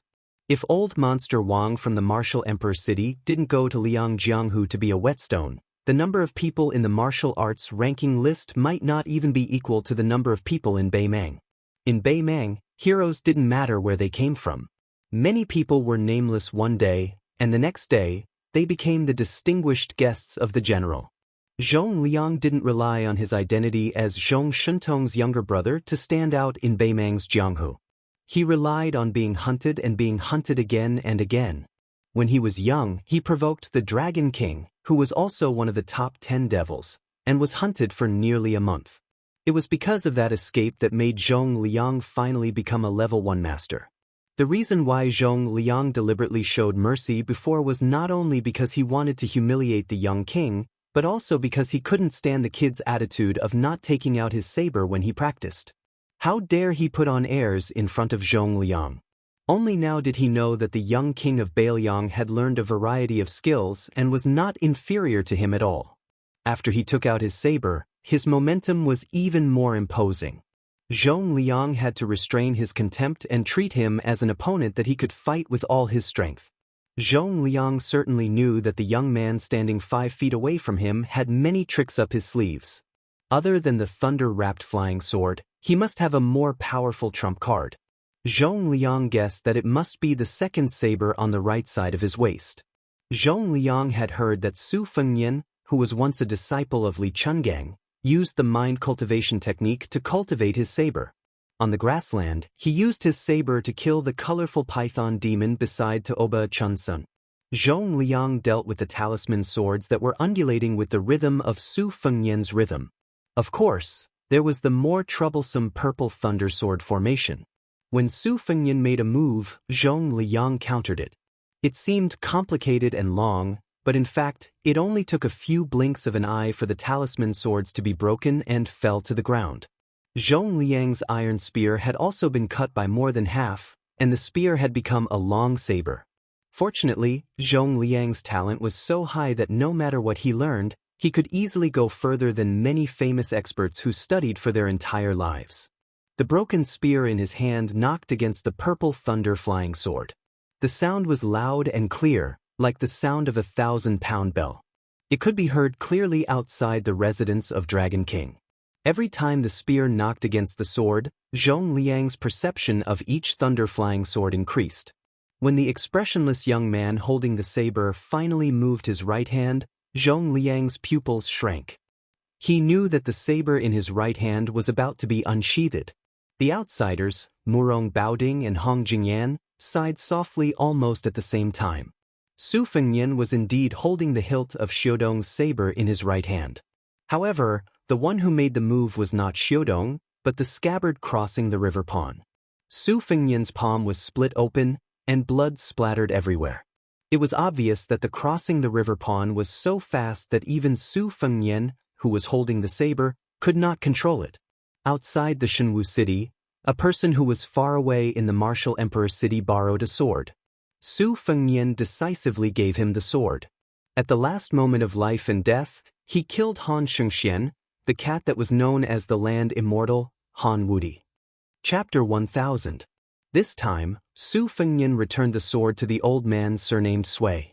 This time, he returned the scabbard to the soldier who had crossed the river. Otherwise, with Su Fengnian's spiritual foundation, he would have been able to cultivate the one-sleeve azure dragon. He would not have only used the rolling knife technique, which was born from Song Yanqing's Shining Guts sword technique, to fight against Zhong Liang. Everything was just an extremely sinister smokescreen to pave the way for returning the sword. In the soul-stirring trap outside the Shenwu city, the famous sword Spring and Autumn was only a foot away from the human cat's heart. The further the person who borrowed the sword was, the more powerful it would be. However, Zhong Liang was not the mysterious celestial phenomenon of death Han Xianxia.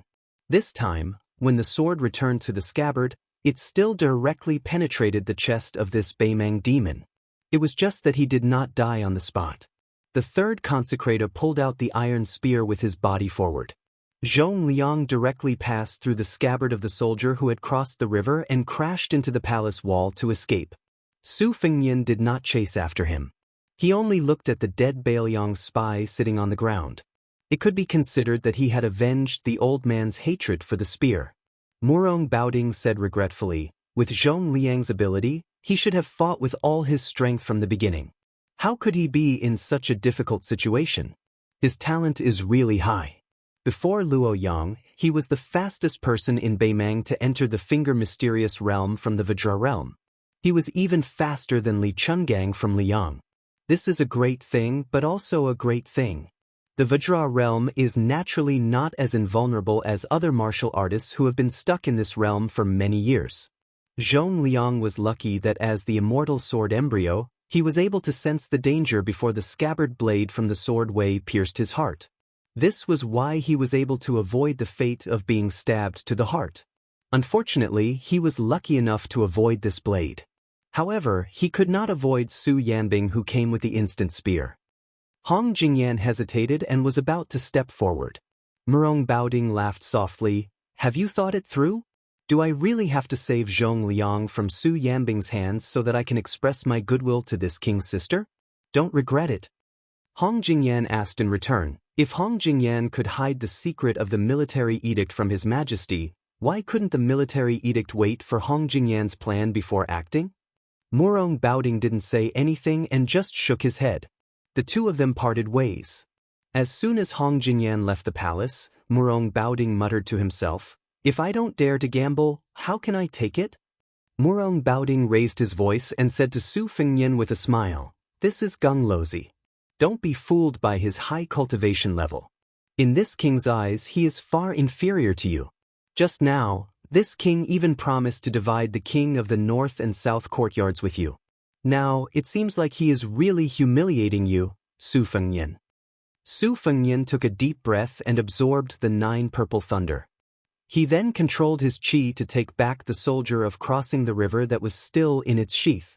He shook it casually and shook off the blood of Zhong Liang on the sheath. He asked with a smile, If you were to face this blade, what would the result be? There was no tense atmosphere between the two of them. Murong Baoding sat lazily on the steps and laughed. This king can predict that blade, but he probably won't be able to dodge it. However, even if your blade hits this king's chest, you won't be able to pierce it. It's not that this king is looking down on you. In fact, only Wang Xinji and Tuoba Bodhisattva can do it with their bare hands. Dong Tai's sword can also do it. As for the others, the difficulty is not small. Alright, there's also Li Xiaoxin with the King Kong glare. So even if Hong Jingyan went crazy and turned around to kill this king won't take it seriously. He will just leisurely run back to Beimang. Who knows, he might even be able to chat with you guys. The martial arts evaluation released by Beimang asserted that as long as Wang Xinji was willing to join forces with Tuoba Bodhisattva, they could kill all 8 people behind them. No matter how much the world discussed, there was no way to know what these 8 people were thinking. At this time, there were 2 people in the residence of Dragon King. One was the 6th in the world, while the other was the 8th.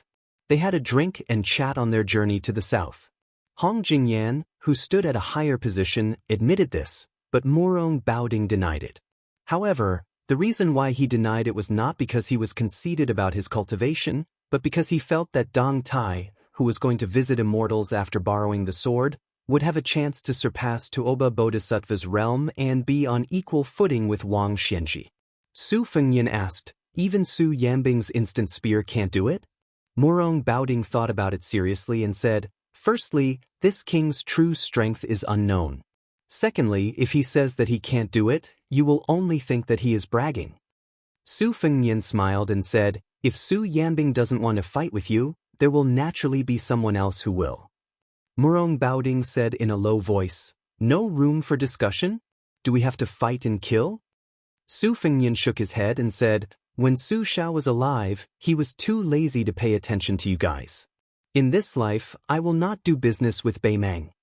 Murong Baoding stood up with a face full of regret. He stretched and said, it turns out that you are much more stupid than this king thought.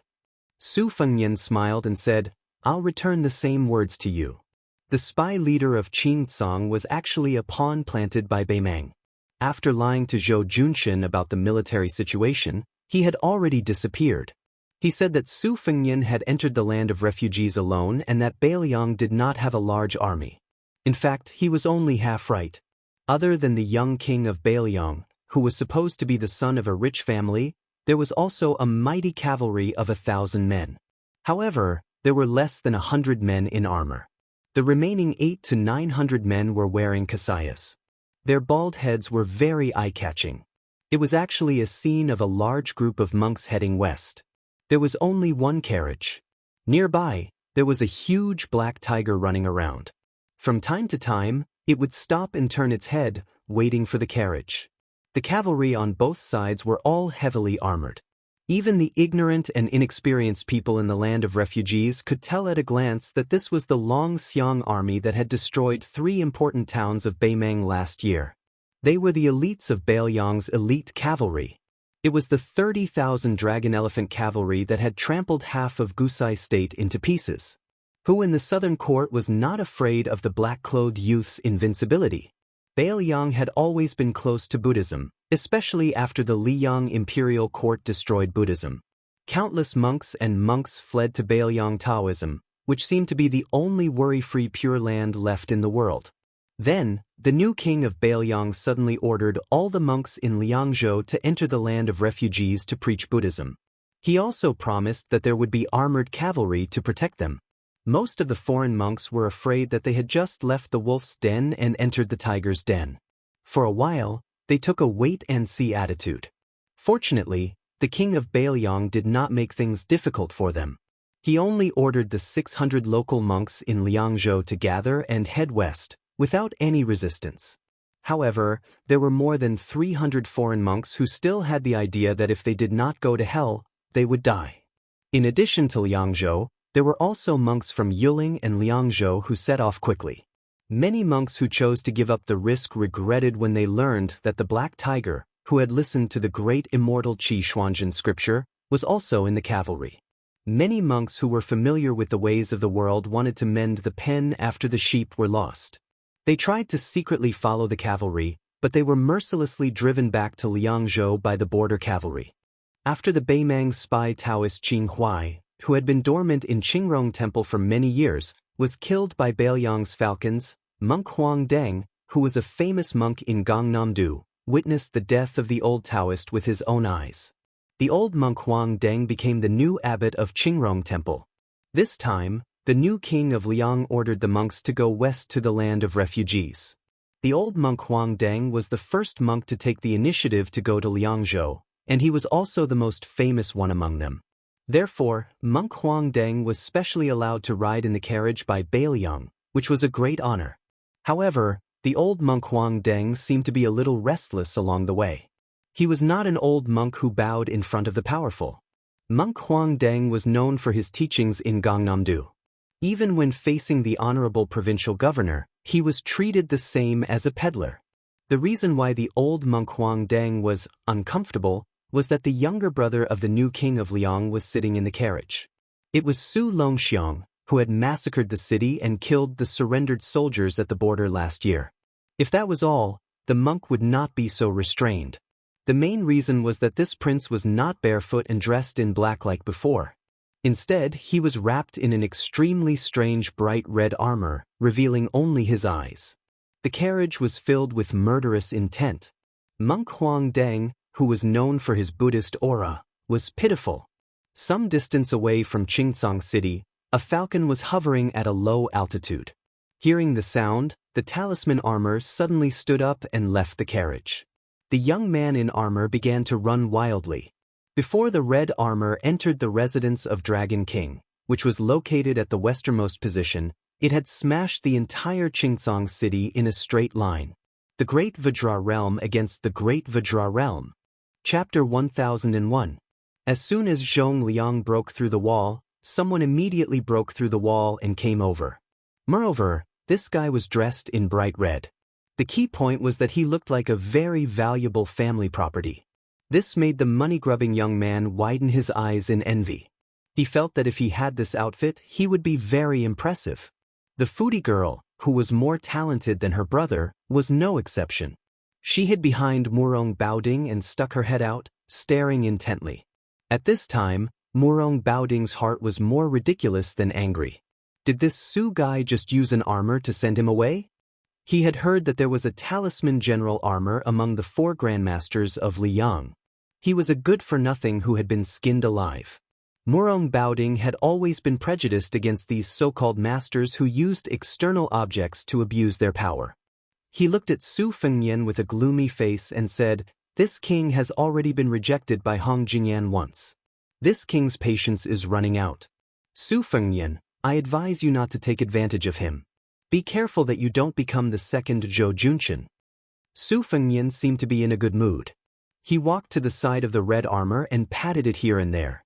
He seemed to be relieved. He turned his head and smiled at half-faced Buddha. "Murong Baoding, don't think too highly of yourself. Who are you trying to scare by calling him this king? This is not Orange Province, and you haven't become the emperor of Beimang. As for me, thanks to my father, I've seen the emperor of Liang, the empress of Beimang, and the vassal kings of Liang. I've also seen many of the top 10 people in the world who are better than you in the martial arts evaluation. They don't seem to be as arrogant as you. Therefore, you should speak as arrogantly as you can." Murong Baoding put on a fake smile and twitched his lips, revealing a strong murderous intent. Talisman General Su Longxiang looked at his brother. The latter nodded, indicating that he should play freely. Since one cut willow was Murong Baoding's illegitimate son, he should treat it as the father paying the son's debt. Su Longxiang turned to face Murong Baoding. He didn't know if it was because of the talisman armor's tight concealment or if it was just a bluff, but Murong Baoding didn't feel any abundant chi flow. This made the governor, who had high vision, very puzzled. Where did Su Fengnian come up with such a joke? Wasn't he afraid of disgrace? Murong Baoding only knew that Su Zhao's youngest son was born with a Vajra. He was barefoot and dressed in black. He led the cavalry of Dragon and Elephant and bullied the 3 military towns of Gentleman's Hall. They were like three virgins who had no power to fight back. His son's exquisite murderous sword chi couldn't kill him. Naturally, the governor of Orange Province didn't expect that Su Fengnian would make an unnecessary move and let his younger brother wear the talisman general red armor. Su Longxiang's 5 fingers stretched and clenched into a fist. His body moved and he instantly punched Murong Baoding's chest. The chi flow was vast and mighty, and the square shook. Although Murong Baoding's body only swayed slightly and seemed to be motionless, the invisible mirror between Su Longxiang and the governor rippled violently. The 2 palace walls on the edge of the mirror were torn apart, and the peach trees near the foot of the wall were crushed into powder in an instant. Murong Baoding stretched out his hand and rubbed Murong Caiyang's head behind him. The girl knew the severity of the situation and immediately retreated to the throne room with Yelu Kaiyin. After Su Longxiang punched, his body swept back and returned to his original position. He crossed his arms over his chest. This posture clearly showed that he wanted Murong Baoding to punch him back. He didn't dodge. Murong Baoding said, "Oh, so it's Huang Man, or from the Su family who was born with divine strength. No wonder, no wonder." Su Fengnian gently slapped Huang Man's head and laughed angrily. "He's the 8th most powerful person in the world, Murong half-faced Buddha. Why are you being so polite with him? 1 punch each. Treat it as playing house and beat him up with all your might. This guy's ranking isn't high among the 10, but his ability to take a beating is outstanding. His killing power isn't good, and he's much worse than Dong Tai and Han Xingxian. If it were any other of the 10 most powerful people in the world, I wouldn't be at ease. But since it's Murong Baoding, it doesn't matter. Brother can verify if there are any flaws in the talisman armor that the Mo family's great son carefully crafted." Su Fengnian looked at Huang Man's eyes and glared. "You're not allowed to take off your armor." Murong Baoding walked down the steps and mocked himself. "You 2 brothers really don't take this king seriously." Su Fengnian covered his hands with his sleeves and hid far away at the foot of the wall. He squatted beside the old consecrator's corpse. Murong Baoding didn't finish walking down the steps. He tapped the ground with the tip of his foot and casually pushed Su Longxiang's head, which was covered with the talisman armor. Su Longxiang was sent flying. Not only did he smash through the palace gate, there was also a deafening shattering sound coming from the other side of the city gate. Murong Baoding's body was suspended in the air for a moment before he floated down like a feather landing on the ground. This light feather actually crushed the solid bricks. Murong Baoding had just landed when a scarlet rainbow returned. This time, it was Murong Baoding's turn to fly back dozens of feet. In the blink of an eye, Murong Baoding took a step forward and punched out with his left fist. Su Longxiang's right fist collided with his. The astral chi rushed over, and Su Fengnian had no choice but to extend his arm in front of the old spy, Baoyang, to protect him. Then, the 2 great Vajra realm martial artists fought with their left and right fists respectively. They were like 2 barbaric bulls wrestling. They didn't have the demeanor of an expert, but their aura was extraordinarily powerful. Murong Baoding roared angrily. His entire face was glowing with golden light. He pushed Su Longxiang a few feet away and kicked him. His expression couldn't be seen clearly. Su Longxiang bent down and wrapped his hands around the leg of the half-faced Buddha. He twisted his waist and forcefully pulled Murong Baoding out of the ground like a radish. He spun 1 round and threw it out, smashing half of the palace wall. Su Longxiang leaped up and stomped on Murong Baoding's head. The latter slapped with 1 hand, and his body was like a tornado. He whipped his leg and smashed Su Longxiang into the palace wall on Su Fengnian's side. Just like that, the 2 palace walls were destroyed in half. Su Longxiang stood up from the dust and slapped his palm on the chest of the talisman armor. His chi flowed in layers and dispelled the accumulated dust on the talisman armor. The red armor was still bright and didn't have any flaws. Su Fengnian grinned happily. For the past half a year, the group of old men in the Machinery Bureau was only 1 step away from being forced to hang themselves by him. Even the 2 great masters of Mo, who used to be easy to talk to, didn't give him any face. Later on, whenever they heard that he had come to the Machinery Bureau, they would simply use the lame excuse of seclusion to hide. Otherwise, they would say that they were old and their backs were sore and their legs were cramping. Su Fengnian just had to shamelessly argue with these old men to see who was more shameless. Fortunately, this talisman armor, which involved materials, Taoist talismans, Buddhist incantations and other vast problems, was finally completed on time. In fact, later on, the old men were addicted to studying it. When Su Fengnian said that he wanted to take it out for a walk, the two great masters of Mo looked at him with resentment as if he had stolen their wives. They even threatened to fight the king of Bailiang to the death if it was damaged in the slightest. Fortunately, Su Fengnian threw out a huge bait. He said that no matter how much manpower, material and financial resources Bailiang had to build the talisman armor to the level where it could withstand heavenly thunder. He even provoked them by asking if they dared to go against heaven's will. This made the eyes of a large group of old men immediately light up. They turned around and ran to draw the blueprint. They really ran, the kind where they ran away like a wisp of smoke. Su Fengnian looked up and saw that the throne room was still fine. The palace walls had already disappeared, but Huang Manor had somehow wrapped his hands around Murong Baoding's head and tucked it under his armpit. The two of them bumped into each other like this. After they bumped into the palace walls, they went to find trouble with the palace walls. Su Fengnian returned the favor. After he broke free, he grabbed Huang Manor's ankle and used the talisman armor as a knife to cut rice paper, cutting a gully in the middle of the palace walls. Huang Manor did not fall behind. He stepped on Murong Baoding's chest in the air and kicked the half-faced Buddha, who was known as the immovable wisdom king, to stagger. Then, the two of them began to fight back and forth, punching each other's heads. After each punch, the talisman armor and the half-faced Buddha were unharmed, but the ground under their feet cracked inch by inch. Huang Manor was still fine. He had the talisman armor on him, so he did not appear to be in a difficult situation.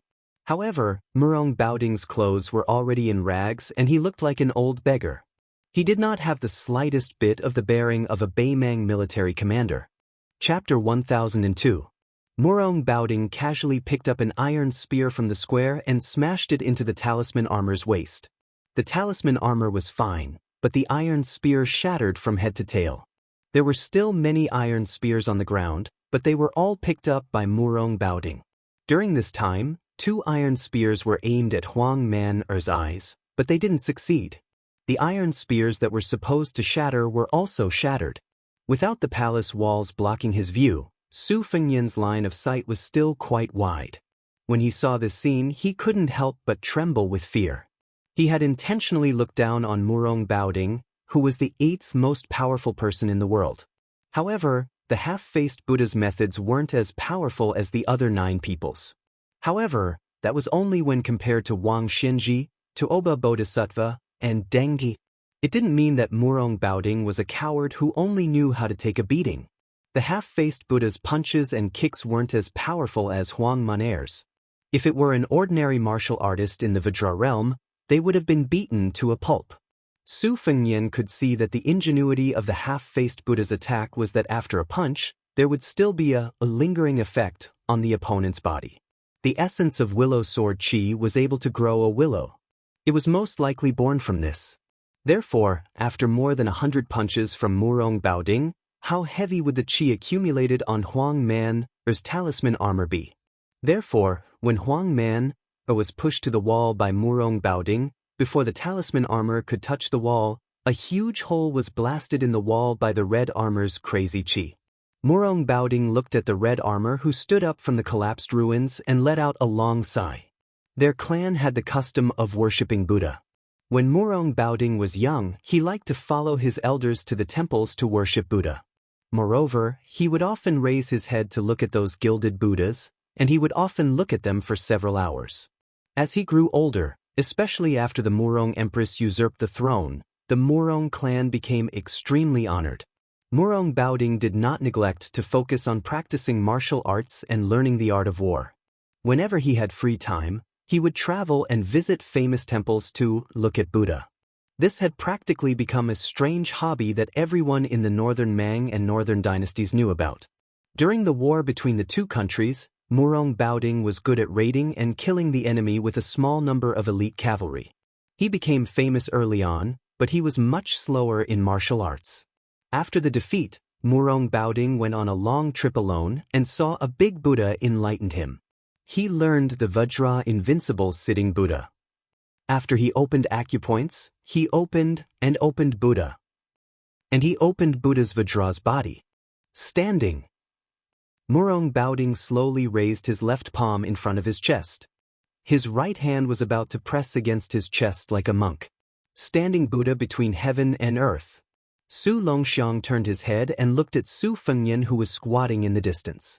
He took off the rune armor helmet with both hands and threw it at his feet. He wanted to follow the method that his brother had asked him to memorize. He wanted to knock on a few points of the array and take off the red armor in one go. However, Su Longxiang hesitated and only took off the helmet. He did not take off the armor completely. Su Fengyan saw this and sighed. He did not say anything.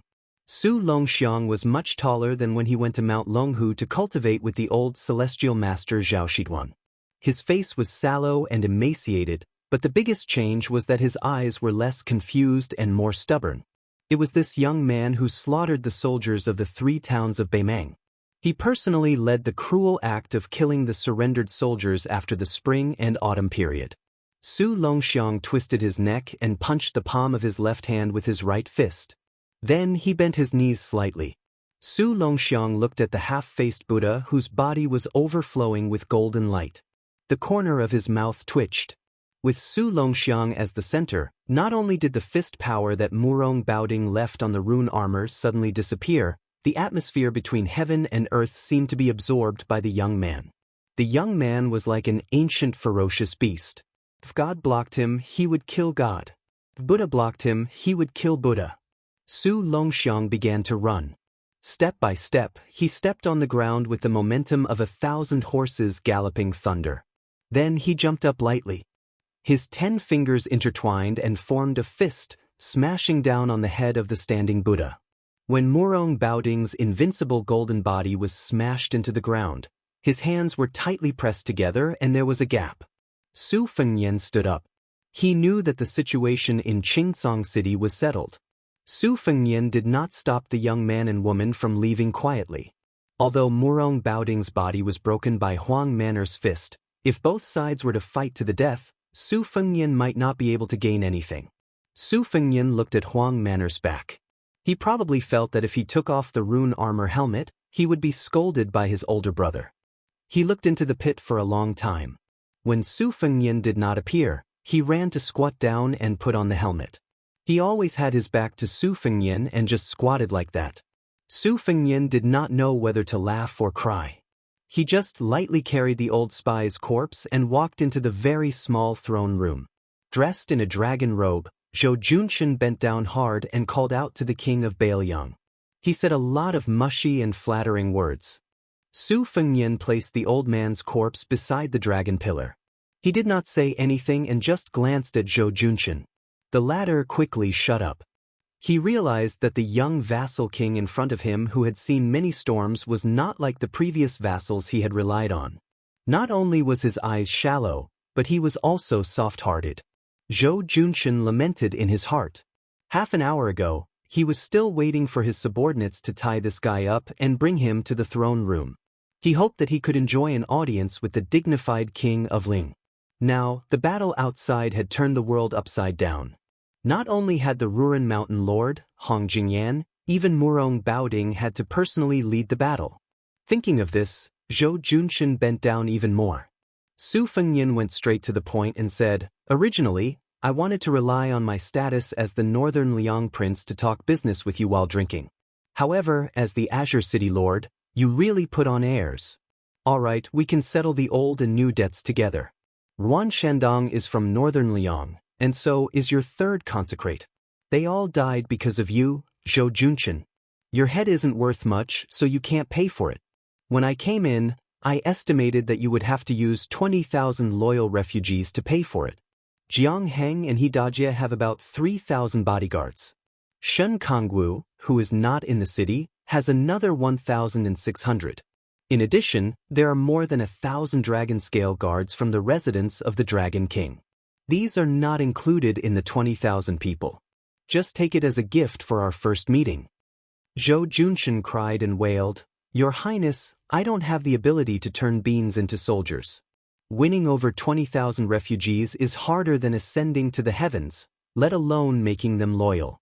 It's not that I don't want to do my best for your Highness, but I really don't have the strength to do it. Su Fengnian suddenly grabbed Zhou Junshan's neck with one hand and threw him onto a pillar. Zhou Junshan's feet were off the ground, and his back was against the pillar. He could not breathe. Su Fengnian's arm was wrapped with the red snake. He sneered and said, "Then you can die. It seems that after your head is cut off, it will be more useful to use it to intimidate the Qingcang refugees than to keep it on my shoulder." Zhou Junshan tried his best to grab Su Fengnian's arm with both hands, making a final struggle.